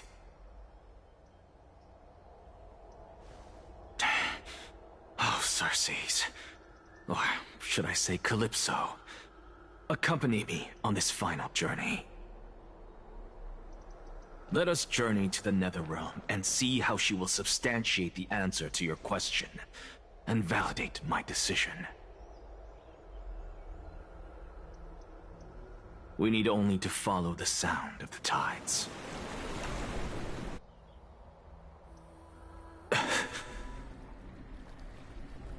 You are... Well done, child. Just as I foresaw, you have achieved great things. Teacher. What a twist of fate. A blasphemer raised in the doctrines of the Venerationists. It's like a foal kicking its mother in the belly after taking all her milk. I respect you immensely, sir, but... You cherish the truth even more. So, child, do not be troubled by the criticisms I have borne. Do not let those voices hinder you as you forge ahead. As the sage of the Venerationists, I am duty-bound to oppose you. But, as your friend and mentor, Anaxagoras, I say, go forth, for the truth is already in your hands. I will keep that in mind. Go now, child. Your lonely pursuit is about to welcome a new chapter. And when you reach the end of this journey, may we meet again with the truth before us. You have my word, sir. May Xerxes safeguard your thoughts. May Xerxes safeguard your thoughts.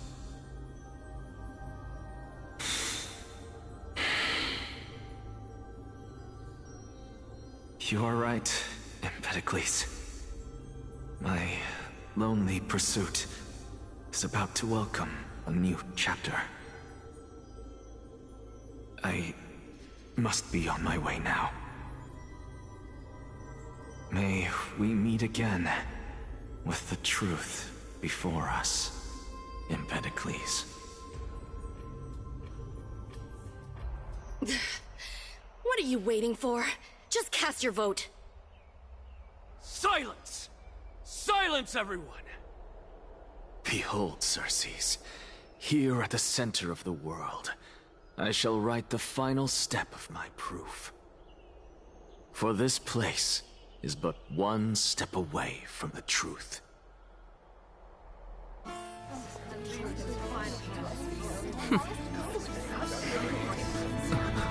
Professor, I completed the proof you wanted.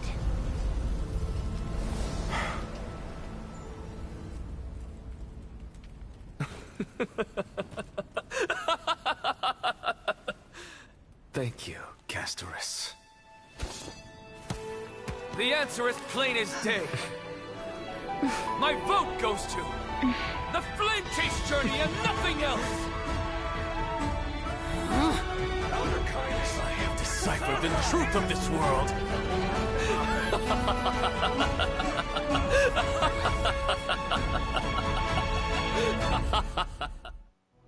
With the balance shattered, the result is clear.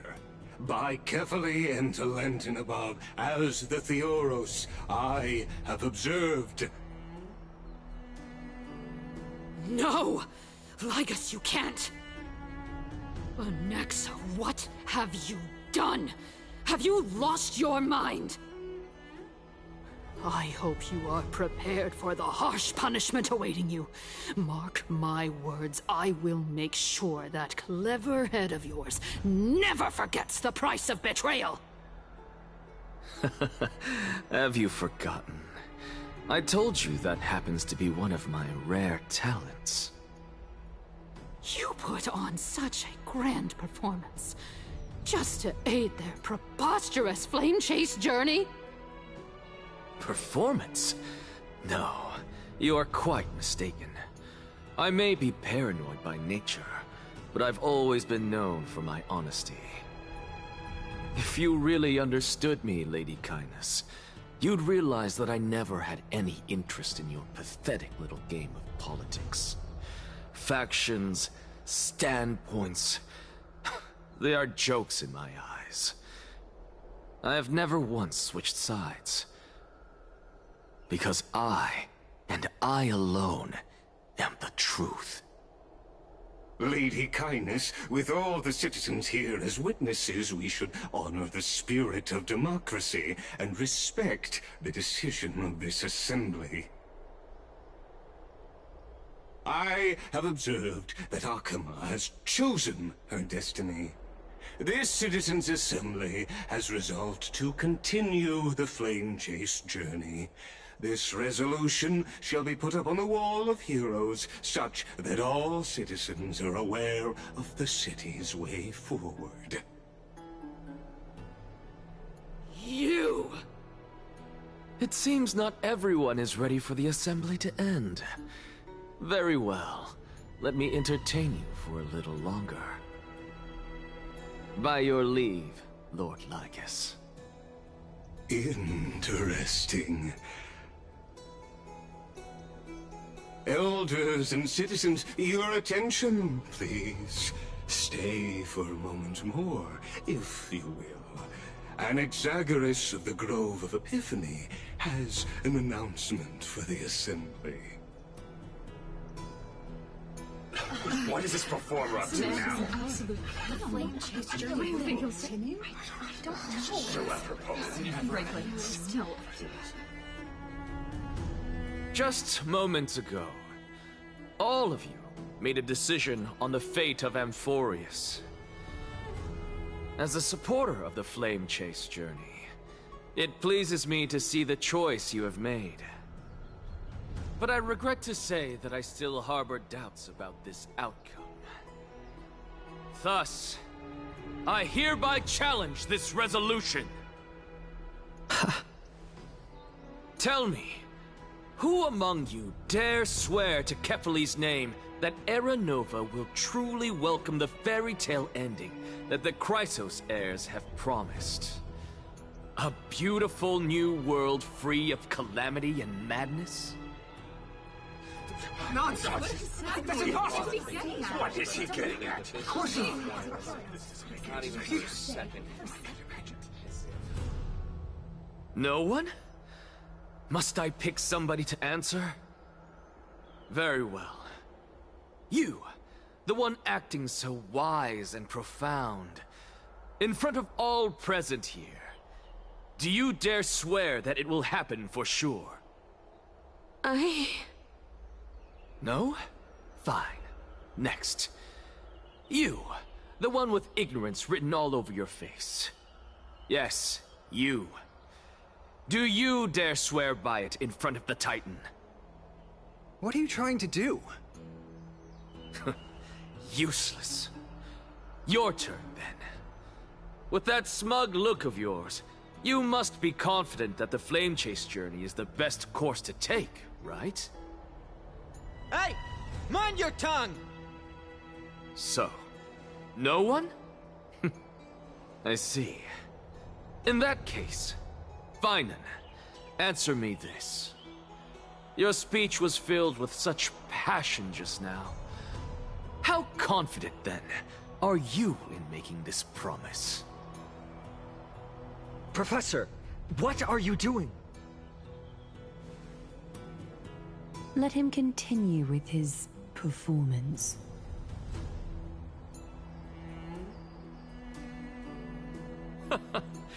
Will you look at that? Even Finan and Aglaya lack the courage to make such a promise. And what's even more absurd is that no one but I can promise you this new world. And yet, the Assembly passed the resolution anyway.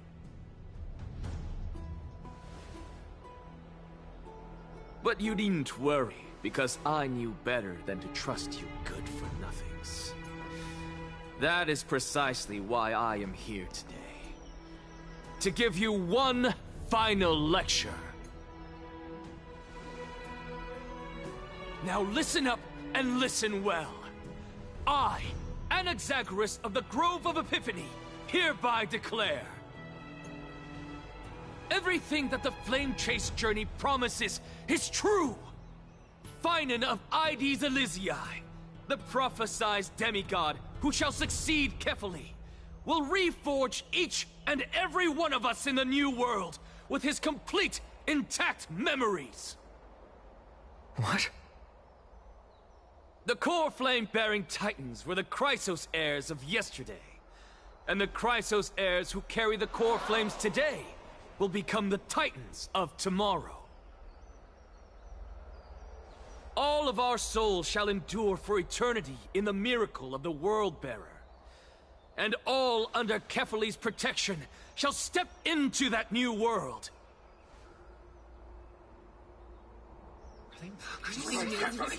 This is pure blasphemy! It's impossible!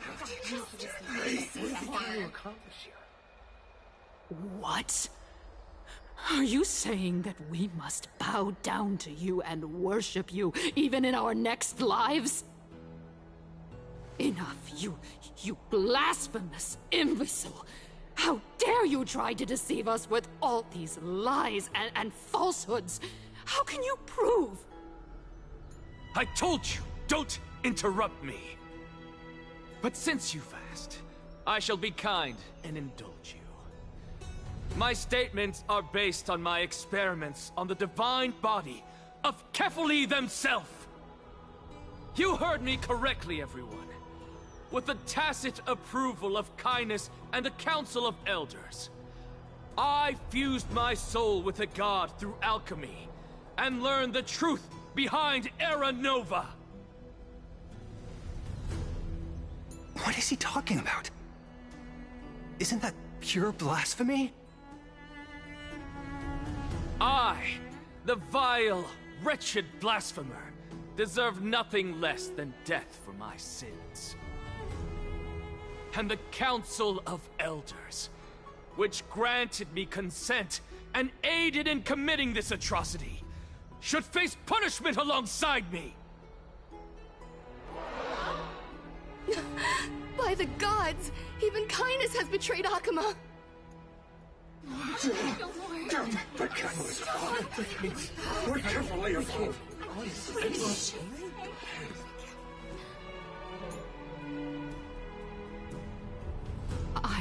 I had no knowledge of his transgressions. He did that on his own. The Council of Elders bears no responsibility for his actions. Lord Lygus, as the esteemed Theoros, are you going to simply stand by and allow the Council of Elders to be dragged through the mud? If the accusation is true, I will acknowledge it. If not, my conscience stands unburdened. Lady Kindness, the reputation of the Council of Elders was not built in a day, nor will it be shattered overnight. Repercussions await those who fool the people, and punishment must be meted out on those who abandon their vows. We should respect this beautiful city and her people. You... Lady Aglaya, the Gold Weaver, I humbly ask that you take on the responsibility of overseeing this judgment in the name of the fairness of Talantin and the justice of Kefali. Considering the circumstances, and in accordance with Agama's codex, as the only demigod among us, you shall rightfully wield this authority. The honor is mine to bear. How is this permitted? Somebody do something! This is how we're supposed to go. Elders and citizens, silence, if you please. Anaxagoras of the Grove of Epiphany has made his statement clear. As per Akima's codex, I request all present citizens to stand with me in exercising the right of judgment. First, Elder Kainis of Akima and Ligus the Theoros stand accused of neglecting their duties and abusing the law, leading to the egregious blasphemy against a god.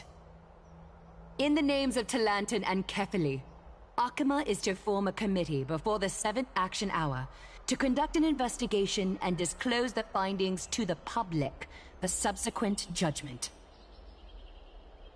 Yes! That's what we deserve! Agreed! Curse you! Now, concerning Anaxagoras of the Grove of Epiphany, he has confessed to grave blasphemy against Kefali. In the names of Talantin and Kefali, the accused must be allowed to hear the people's voice prior to the execution, for a chance at a reduced sentence and possible pardon.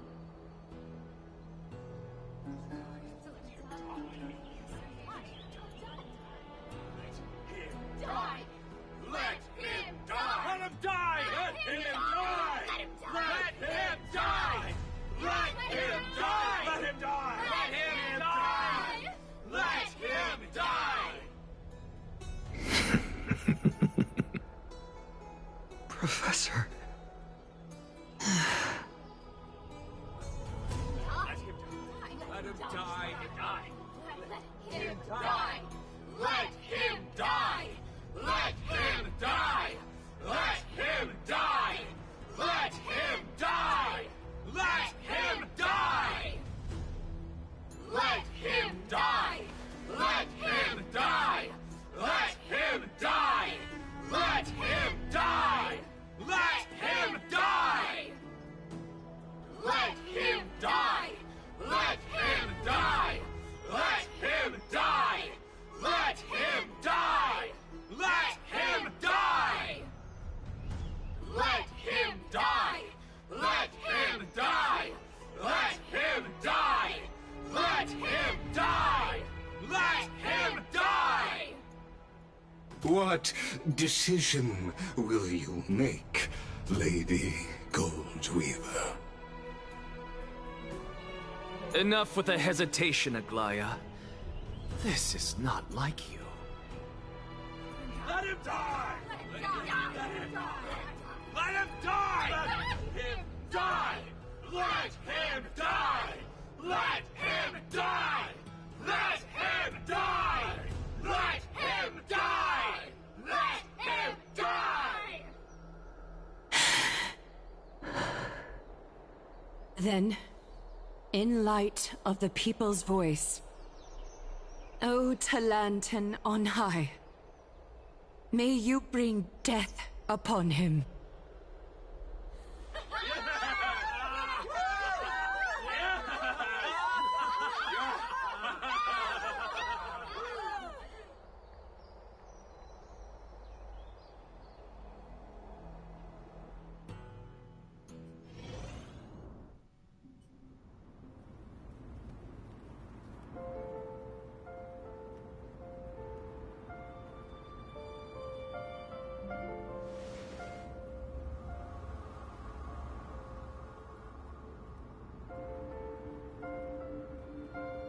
Allow me to reintroduce myself. I bore the name of Castris while walking among the mortals. And now, I stand as the demigod of death, the living side of Thanatos. Welcome to my realm, where the west wind ends.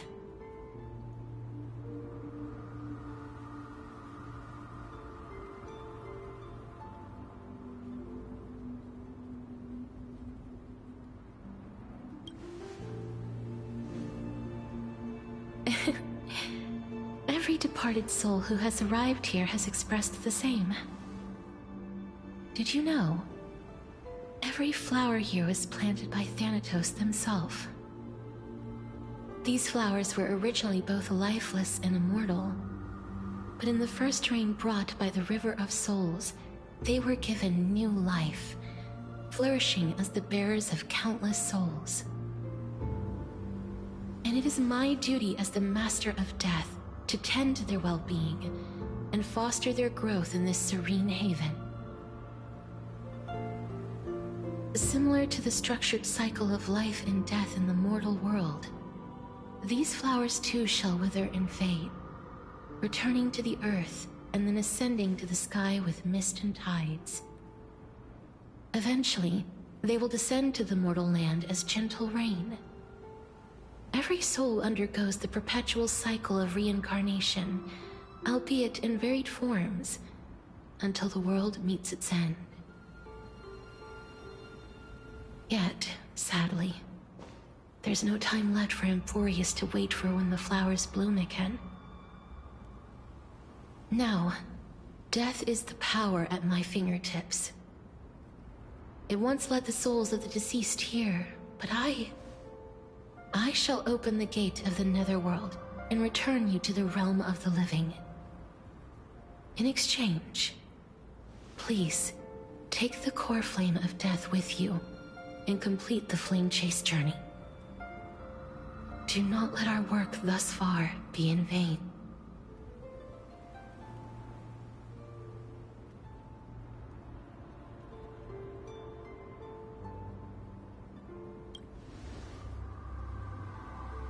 Thank you.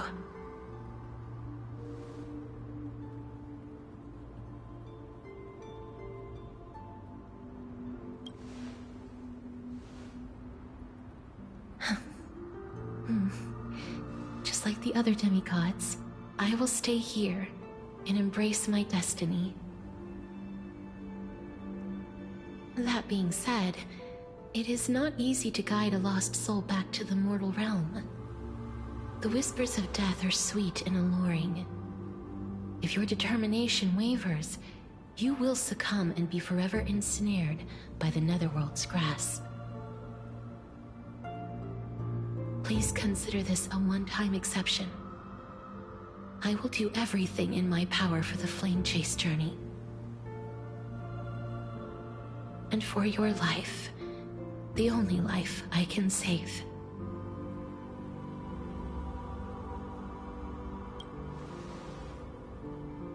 I am glad to hear that.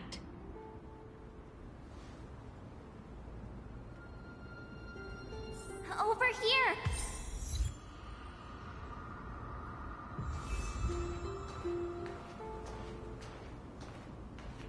I believe in you.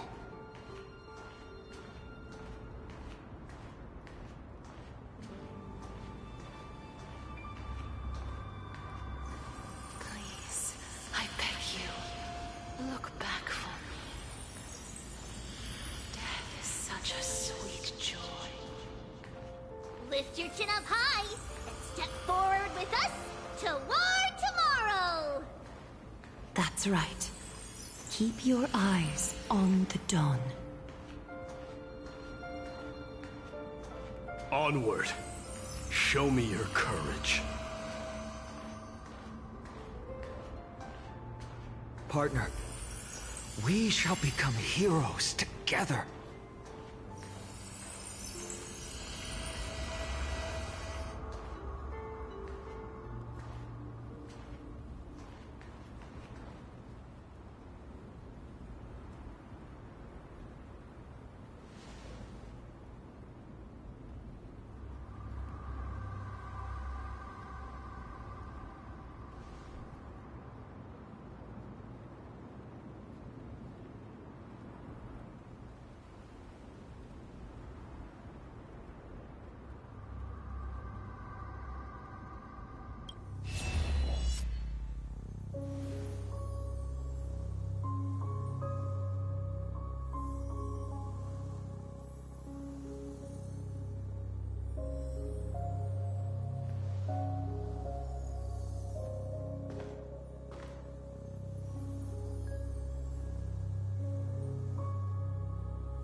this is proof that you once lived. Your soul, your memories, the years you've journeyed through, and the path they revealed, leading you back home. So, continue onward. Do not stop moving forward, and do not let her sacrifice and the support of all who have stood by you be in vain. Over here, friend! Take my hand. Let's go home.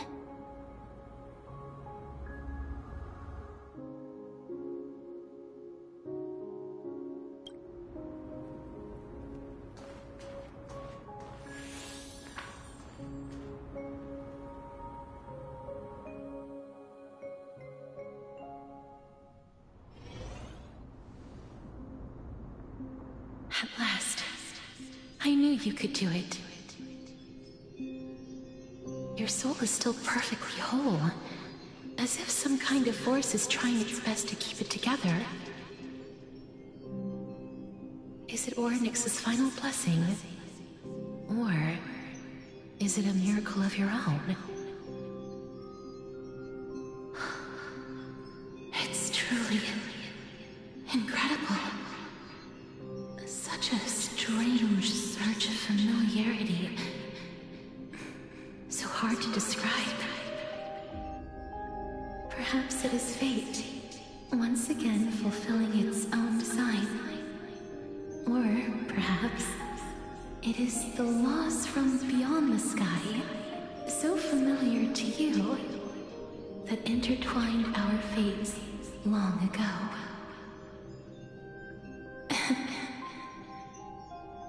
It seems that this is a riddle which cannot be solved anytime soon.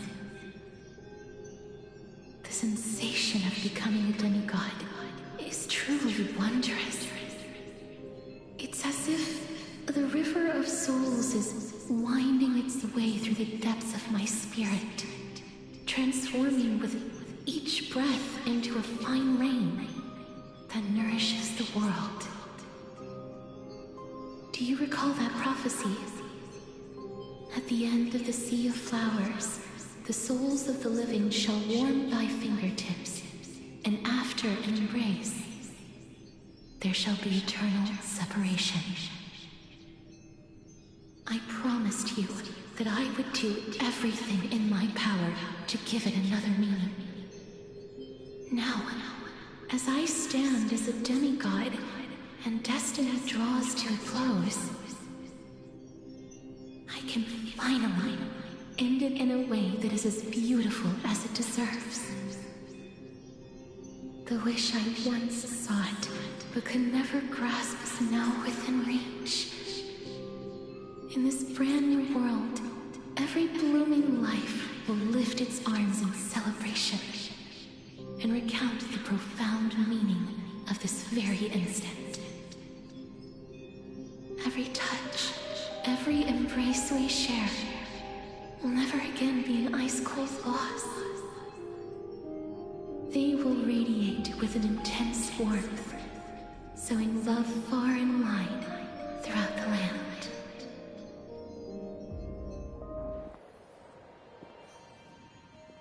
The other shore is very cold.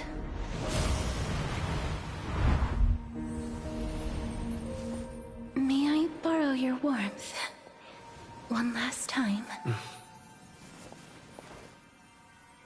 Thank you for fulfilling this wish of mine. The place I'll be going to is what humans call the Land of Sorrows. But with this heartbeat and the residual heat of this embrace, I shall turn the nether realm into a gentle place of rest.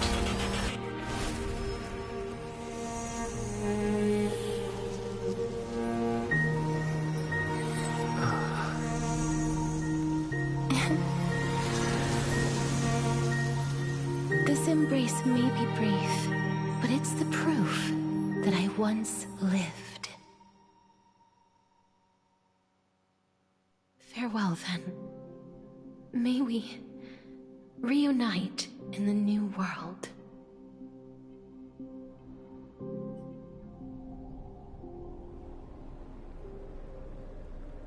That grand and absurd performance was what you've been seeking your whole life? I gave up everything in search of truth, and it culminated in this very moment. You, on the other hand, performed as I expected.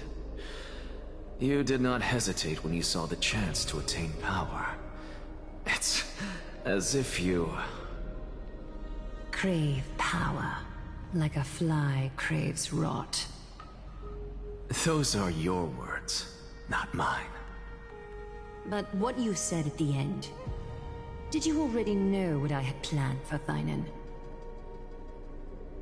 I may have lost an eye, but my vision is clearer than anyone else.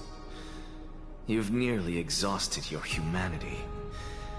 You're no different from my current state as a walking corpse.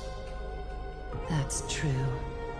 I've long since burned to ash over the past 1,000 years. Only he is capable of unleashing a raging fire that rivals our final great enemy, Aquila. So, this is our last chance. How about we let go of the bad blood between us? May I resonate with your core flame, Aglaya? Please do. That's impossible. To persist with your soul thinned to such an extent. You're insane. Just as you fight to lug your corpse onward to complete your unfinished goals, I have my own reasons for doing this. Until Thynan grows into his position as the prophesied leader, I must continue to lead everyone on the flame chase journey. I must keep inching forward, even if only as an empty shell. I've long predicted this was the case, but I didn't think you'd already lost so much. How ironic. We would have avoided so many misunderstandings if you and I had just spoken this candidly before. But casting aside our ideological differences, there is one thing you and I agree on. Thynan. Yes. He was born to be a hero. He understands the hearts of the people, and I can confidently say he is a far better leader than you. Only he is capable of fulfilling your mission. Sadly, he is a man cursed by Nestia. But by my estimates, his horribly elaborate sense of style should not impede Era Nova. Congratulations are in order. We found common ground at the very end of our destined paths. When you put it that way, it makes me want to take back what I said. Aglaya, we're back. Come welcome our great hero reborn from the ashes. I hope he didn't hear your earlier assessment.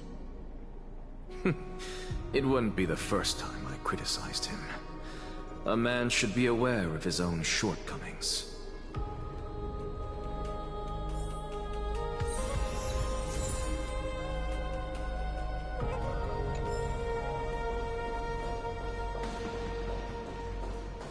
I'm gladdened. But I don't see Castris among your number.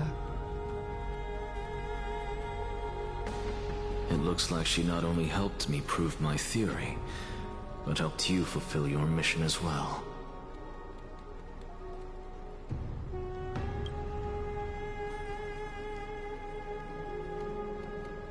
She might not have been able to change her fate, but she still wrote the final verse of her epic herself. Trinan, please recite the prophecy for us. Trailblazer, Please surrender that scalding cool flame for us as well.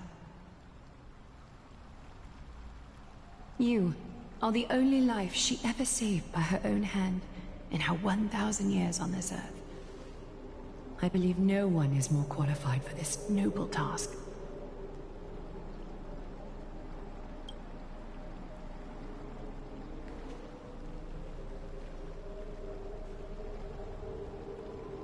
O gods who have returned, and gods who are still watching, today we bring you a soul laid bare. The Hand of Shadow, Thanatos, remembered their name from the past. From daylight they came, and to their fragrant dwelling they return, to walk now among your ranks. And there was one who joined hands with the Titan, a traveler risen from the dead and reborn among mortal kind. He is the everlasting night, and shall now proclaim in his good name, O Majesty of the 12 Titans, pillars of the world, we seek your divinity to mend the rifts of the world. Fill our bodies with blood of gold, till we wither in willing service to the prophecy. Step forward, trailblazer from beyond the sky, and together with us, surrender the core flame and carve their star into the sky.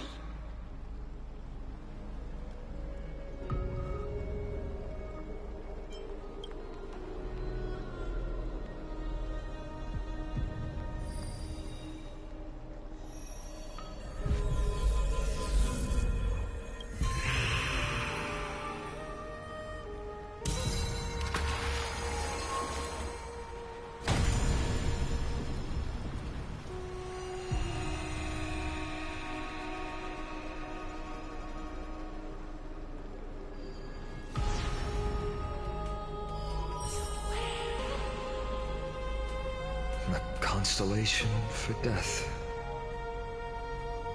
For life and death, to be more precise.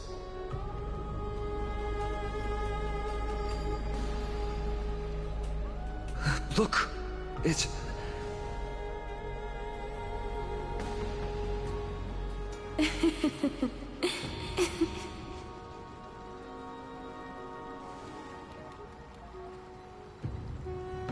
No, it's only a divine echo. I think she's here for the trial.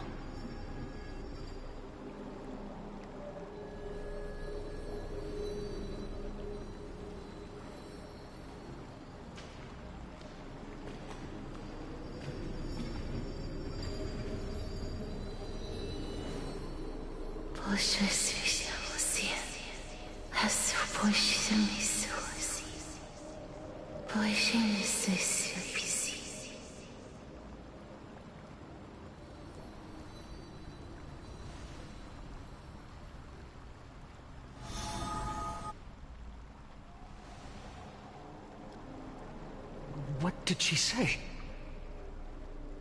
That's the language of the Titans. Castorus... No. The Titan... They said... I have illuminated the cold shadow of death. Onwards. For your path to the future is bright and its flame eternal.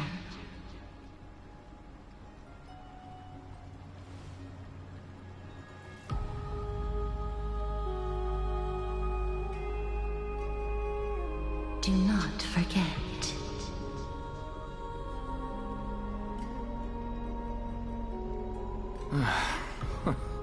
She made quite a scene. I suppose it's my turn now. I won't stop you. Professor, you... What's with that look? You were present. So, let's get this execution over with. We wouldn't want to bring shame to Akima's divine laws or keep me from creating a new world. You never change, do you, Professor? I don't understand. If your theory is correct, you'll lose all memories of your past life once you become a Titan. So what's the point of becoming a god? Of course there's a point. Even if I forget who I am, I'll still have my brilliant mind. It goes without saying, I'll find a way to retrieve memories of my past life. Besides, I still have you, don't I? I still don't really understand what you said during the assembly. Even if it were true, things reforged from memory could never be the same as the original anyway. Then allow me to tell you right now that you're wrong. What exactly are we? My answer is that the Chrysos heirs are the future Titans and vice versa. Of course, this answer only applies to us. So, what are we when it comes to regular mortals? The very essence of the world, our souls, are tiny invisible seeds that hold records of each person's memories of the world. And we are the buds that sprout from these seeds to grow into great trees. Is that what new sporism means? Correct. Once our physical bodies are born, we become new extensions of the world. From there, we plant our seeds into someone's memories, and then scatter them into the hearts of countless people in the future. Just as seeds are affected by their environment, so too will our appearances differ across memories. But the partial memories we carry will always be the same, because that is just how the world is. To destroy our very existence, one must destroy the world itself. But we have someone who will still live on with his perfect memory. That person is you, child of Kefali. This is what it means to be the world-bearing Titan. So, carry everything of this world and live on. Don't disappoint those most precious to you. Don't disappoint Lady Goldweaver. And especially, don't bring dishonor to my theory. Anaxa, I swear to you, I'll lead everyone to our reunion in the new world. Good. That is all I have to say. Farewell, everyone. May we meet again in the next life. Farewell, great performer. May Circes safeguard your thoughts.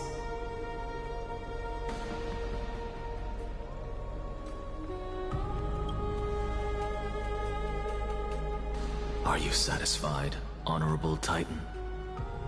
Very. I hereby swear I have borne witness. Anaxagoras of the New Sporists and the Grove of Epiphany has successfully overcome the trial of reason. Thus, I shall confer upon you these words. You shall transcend the peaks of purity and return to corruption and hardship. Oh, so that's a god's prophecy. It sounds like you just rephrased my past, present, and future. Oh, Circes. Is that all you've got? Well, you've already transcended the peaks of purity, and you were never the type to give me any leeway. That is true. But I do still have one question. I knew it. What is it? Maybe we're thinking of the same thing. As you've so boldly stated, we and the world itself live on through the memories of others.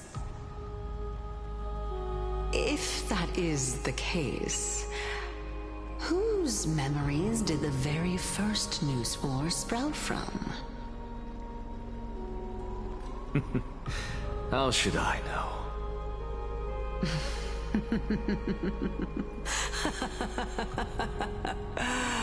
Oh my.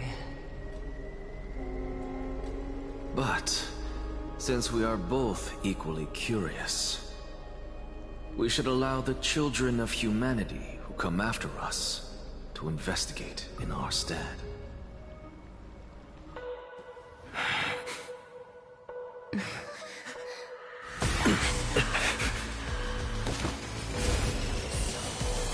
Rejoice, Circes. I sow the seeds of suspicion in the new world with your soul! And now, the objective is complete. That is all.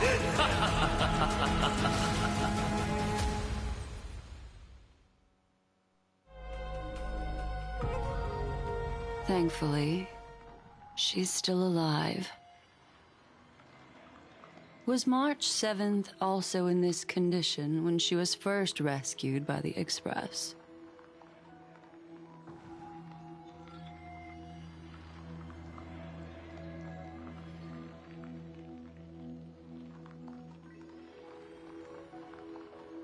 But she still woke up naturally. Looking on the bright side, that might happen this time as well.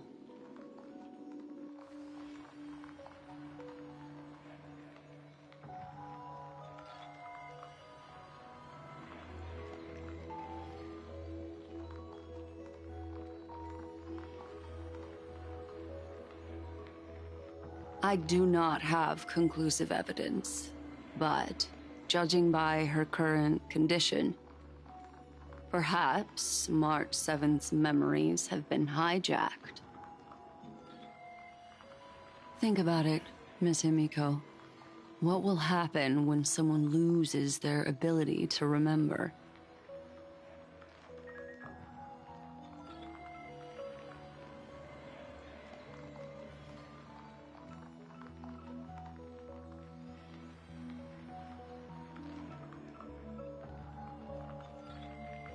Unfortunately, short-term memory is an entirely different concept from the inability to remember. Perhaps it is difficult for you to imagine, but an individual who has lost their ability to remember turns into nothingness. The belief of the Garden is that everything in this universe can be interpreted through memories. This is the driving force behind the continuance of this path. The past is made up of memoria, while the future is a possibility that will eventually be converted to memoria. But the present, it doesn't really exist, and it's only an abstract expression. Therefore, when a person is affected by the path, and loses their ability to remember, their physical form will also be affected. These ice crystals are a manifestation of that.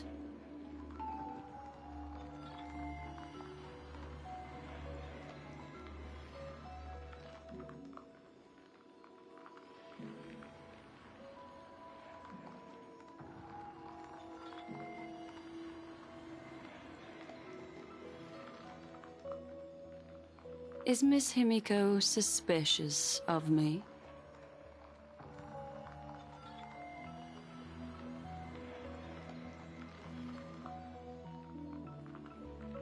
In other words, now is the time for me to prove my innocence.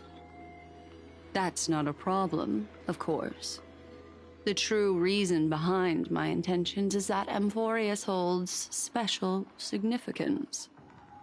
For some memo keepers of the Garden with extremist views, it is a perfect example. A world that can only be seen through the Garden's mirror means that memo keepers have the right to keep the world in their private collection. If those Pathstriders of Remembrance were to uncover the secrets of Amphorius first, they might unleash their wild ambitions and remodel more worlds into a similar form.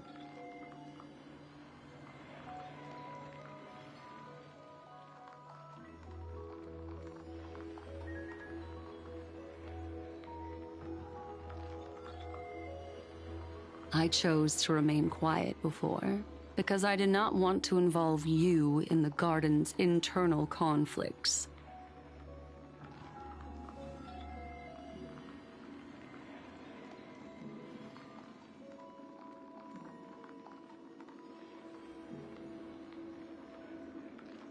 You can be even bolder with your guesses.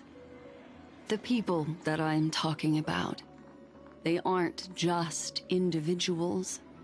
They are an organization that has already attached itself to the pinky finger of Fu Li.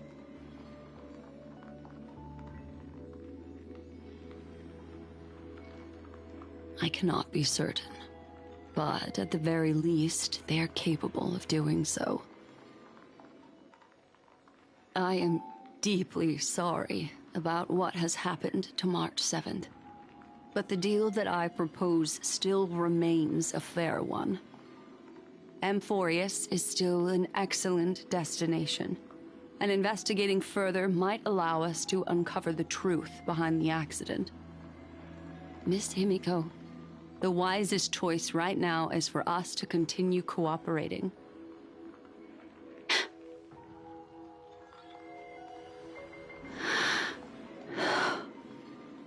Let me take back a part of what I said just now, Miss Himiko. Although we indeed struck a deal, it seems like I have involved you in some unforeseen danger. Please accept my deepest apologies.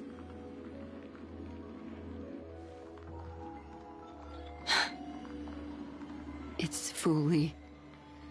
Their gaze has just swept across Amphorius.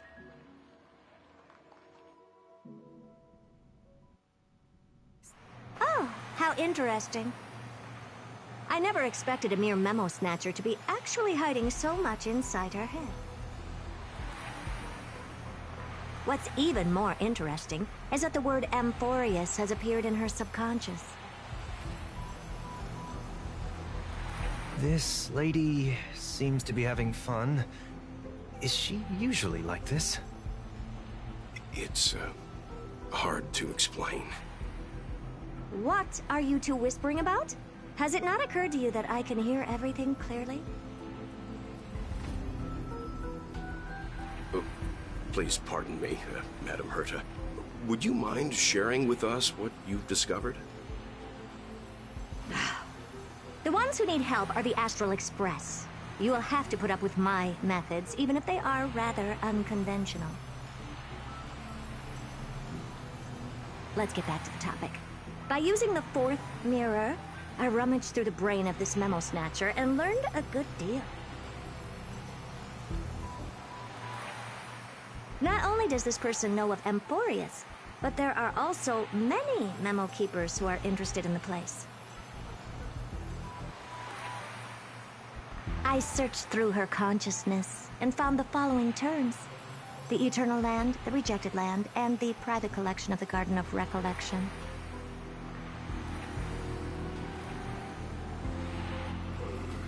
It seems like Miss Black Swan is indeed hiding some things from us. Since I'm not able to find any useful clues from the outside, why don't I personally visit this mysterious Amphorius? You're planning to head to Amphorius yourself? Yes, but not in the flesh like you all foolishly did. See these Herta mirrors? With them, I can project my data spirit entity to any corner of the cosmos through spatial warps, without even needing to leave my room. But of course, these corners of the cosmos must be within the coverage zone of inter-astral peace communications. After all, this is collaborative technology. I see. You do seem like the more indoor type. Although that star zone is not within the network of the IPC, The Express itself can serve as a signal station. Come, give me the astral chart coordinates. Then, sit back and enjoy the show.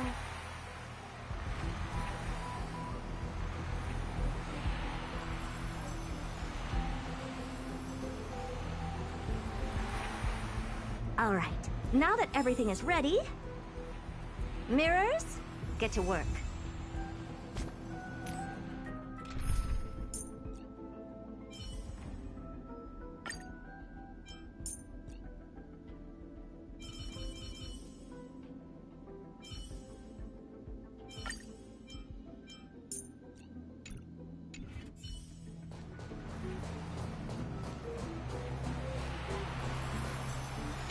First mirror, input the coordinates. You'll be in charge of the spatial warp.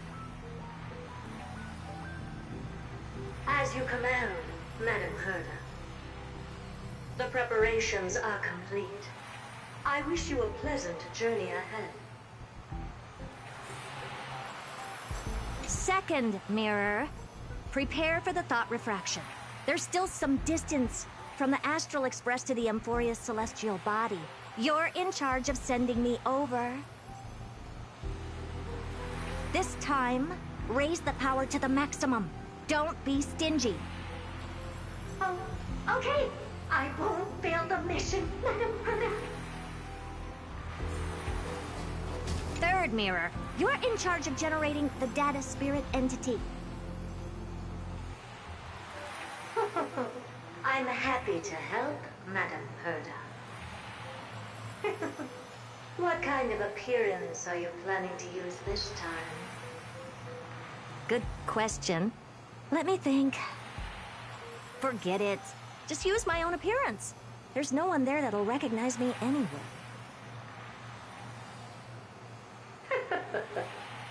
As you wish.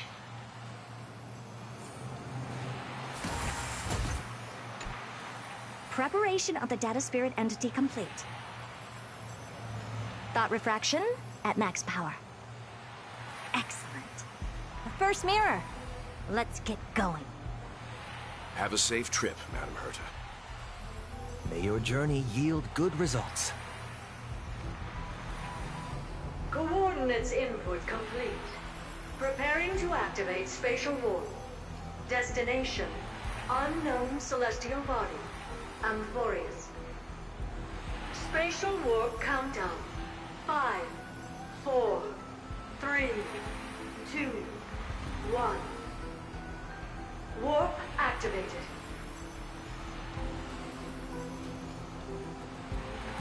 Oh! So that's Amphorius? Its appearance is, well, sure is unique. Second mirror. Prepare for thought refraction. It's time to send me in. Alright, please read the safety protocols carefully. Can't you hurry up? Yes, ma'am.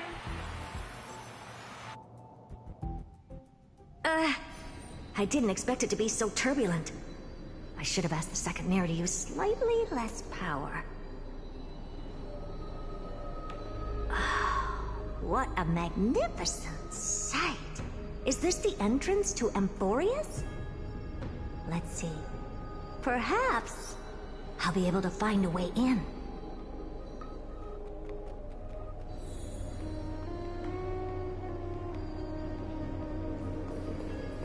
What's this? A statue? It's ugly. I don't like it.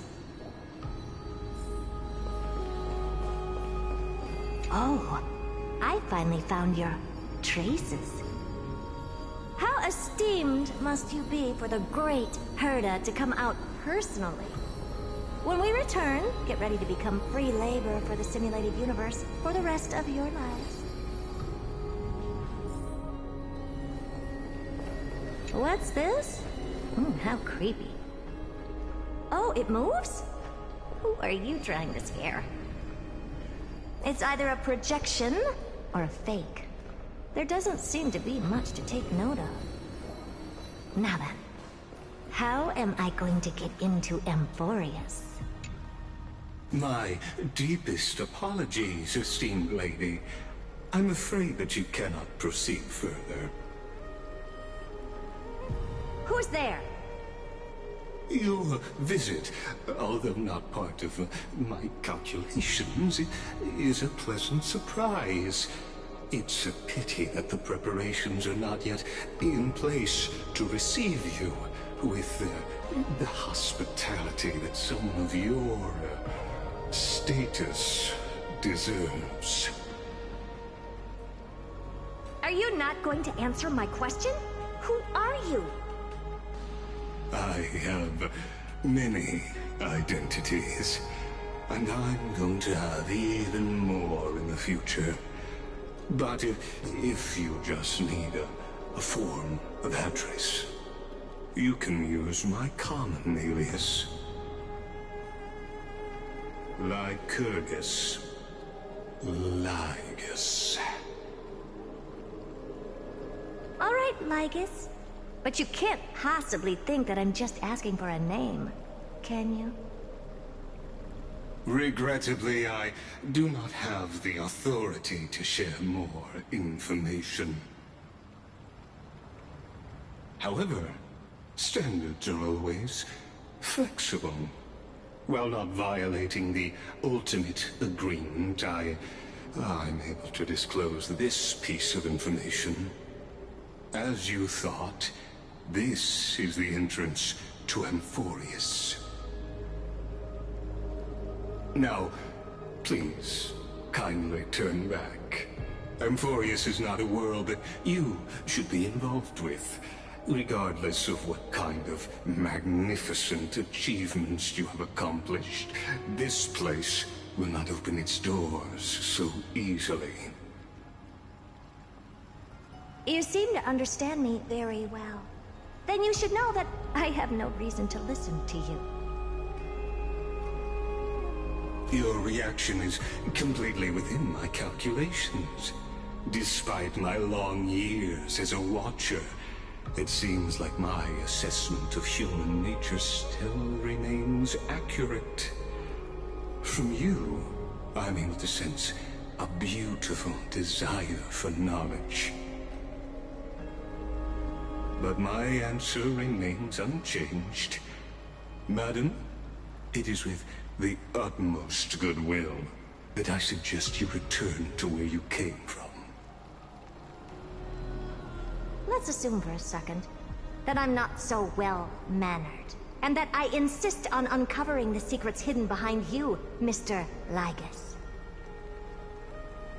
How do you plan to dispel this notion of mine?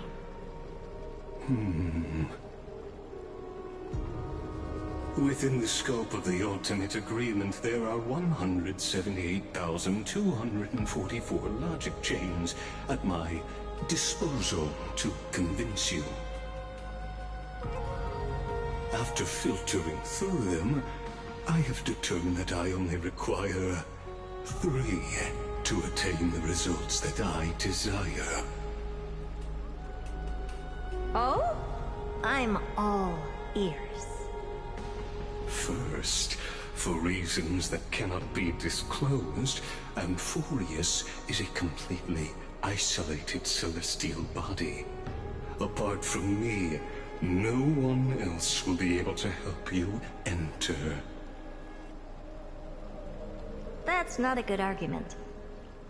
Second, if your plan is, as you've alluded to previously, to force me into cooperating by showing hostility, do know that, just like you, I have basked in the gaze of the erudition. I stake my honor and assure you that, in the worst-case scenario, our mutual destruction will be inevitable. Oh? No wonder I couldn't find a back door. When I did a scan of our surroundings, the safety protocols on you are comparable to Screwy's. How interesting. I assume that you still wish to hear the third logic chain? Of course. Why wouldn't I? Third, even if you exhaust all your means and find a way to break through, you will surely give up once you understand the consequences of your actions. After all, throughout your long life, as much as you'd hate to admit, your conscience has played a crucial role. What a brazen robot. You think that you can actually understand me through your paltry calculations? But since you put it that way, why don't you tell me what these consequences will be? It concerns the third path that is entangled with Amphoreus. A path that you and your friends still very much lack understanding of. The destruction. So, if you ignore my warnings and persist in your ways, you will break the shackles of a Lord Ravager. And when that happens, their fury will engulf the cosmos.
Is this...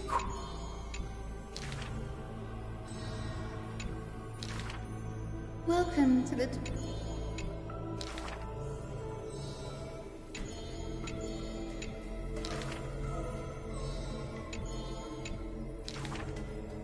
Wow.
I saw the...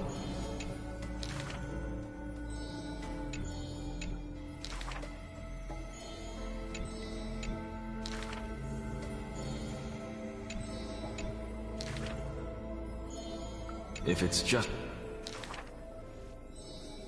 for a while...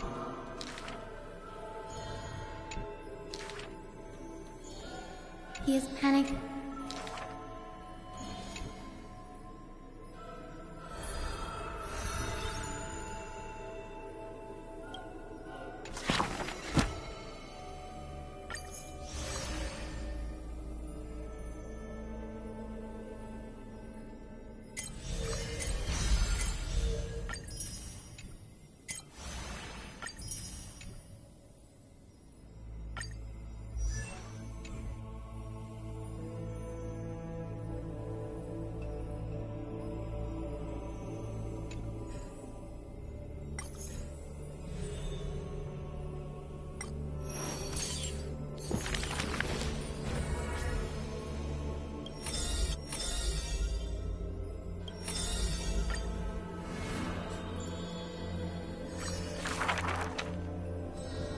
The first...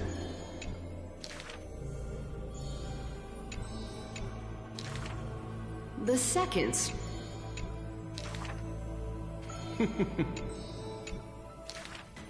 The third store... I think The fourth store...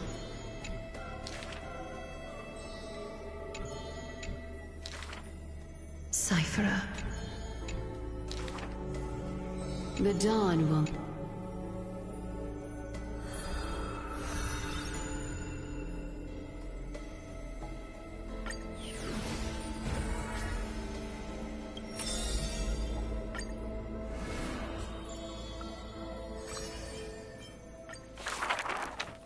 Do not make him... He may... All is silent.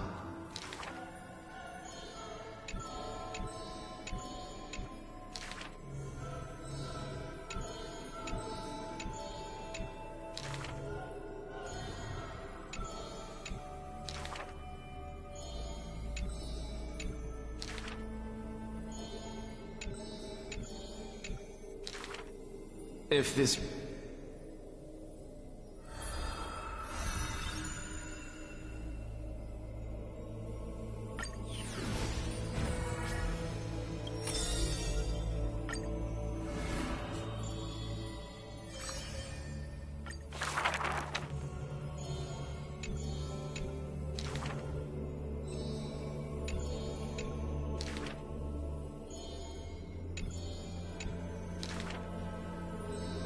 Though I can know...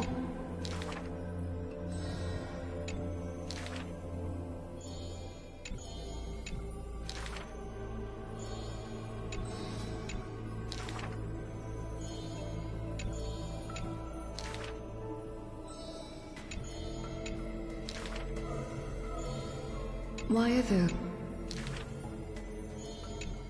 If you no longer...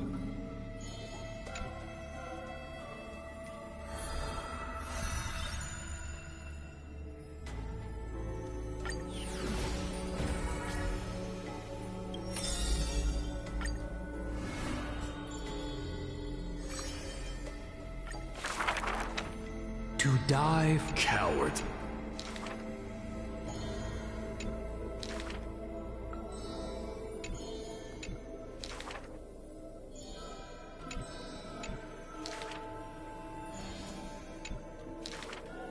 Therefore,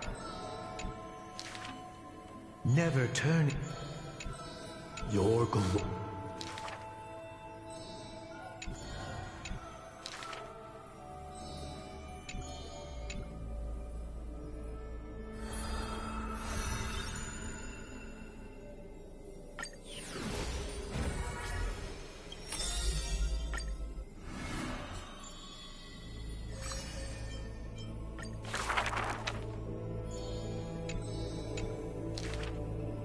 4 people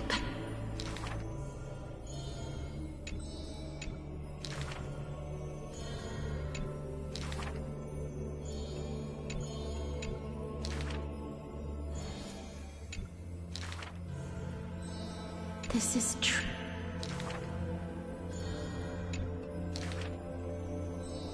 Would she bring apart from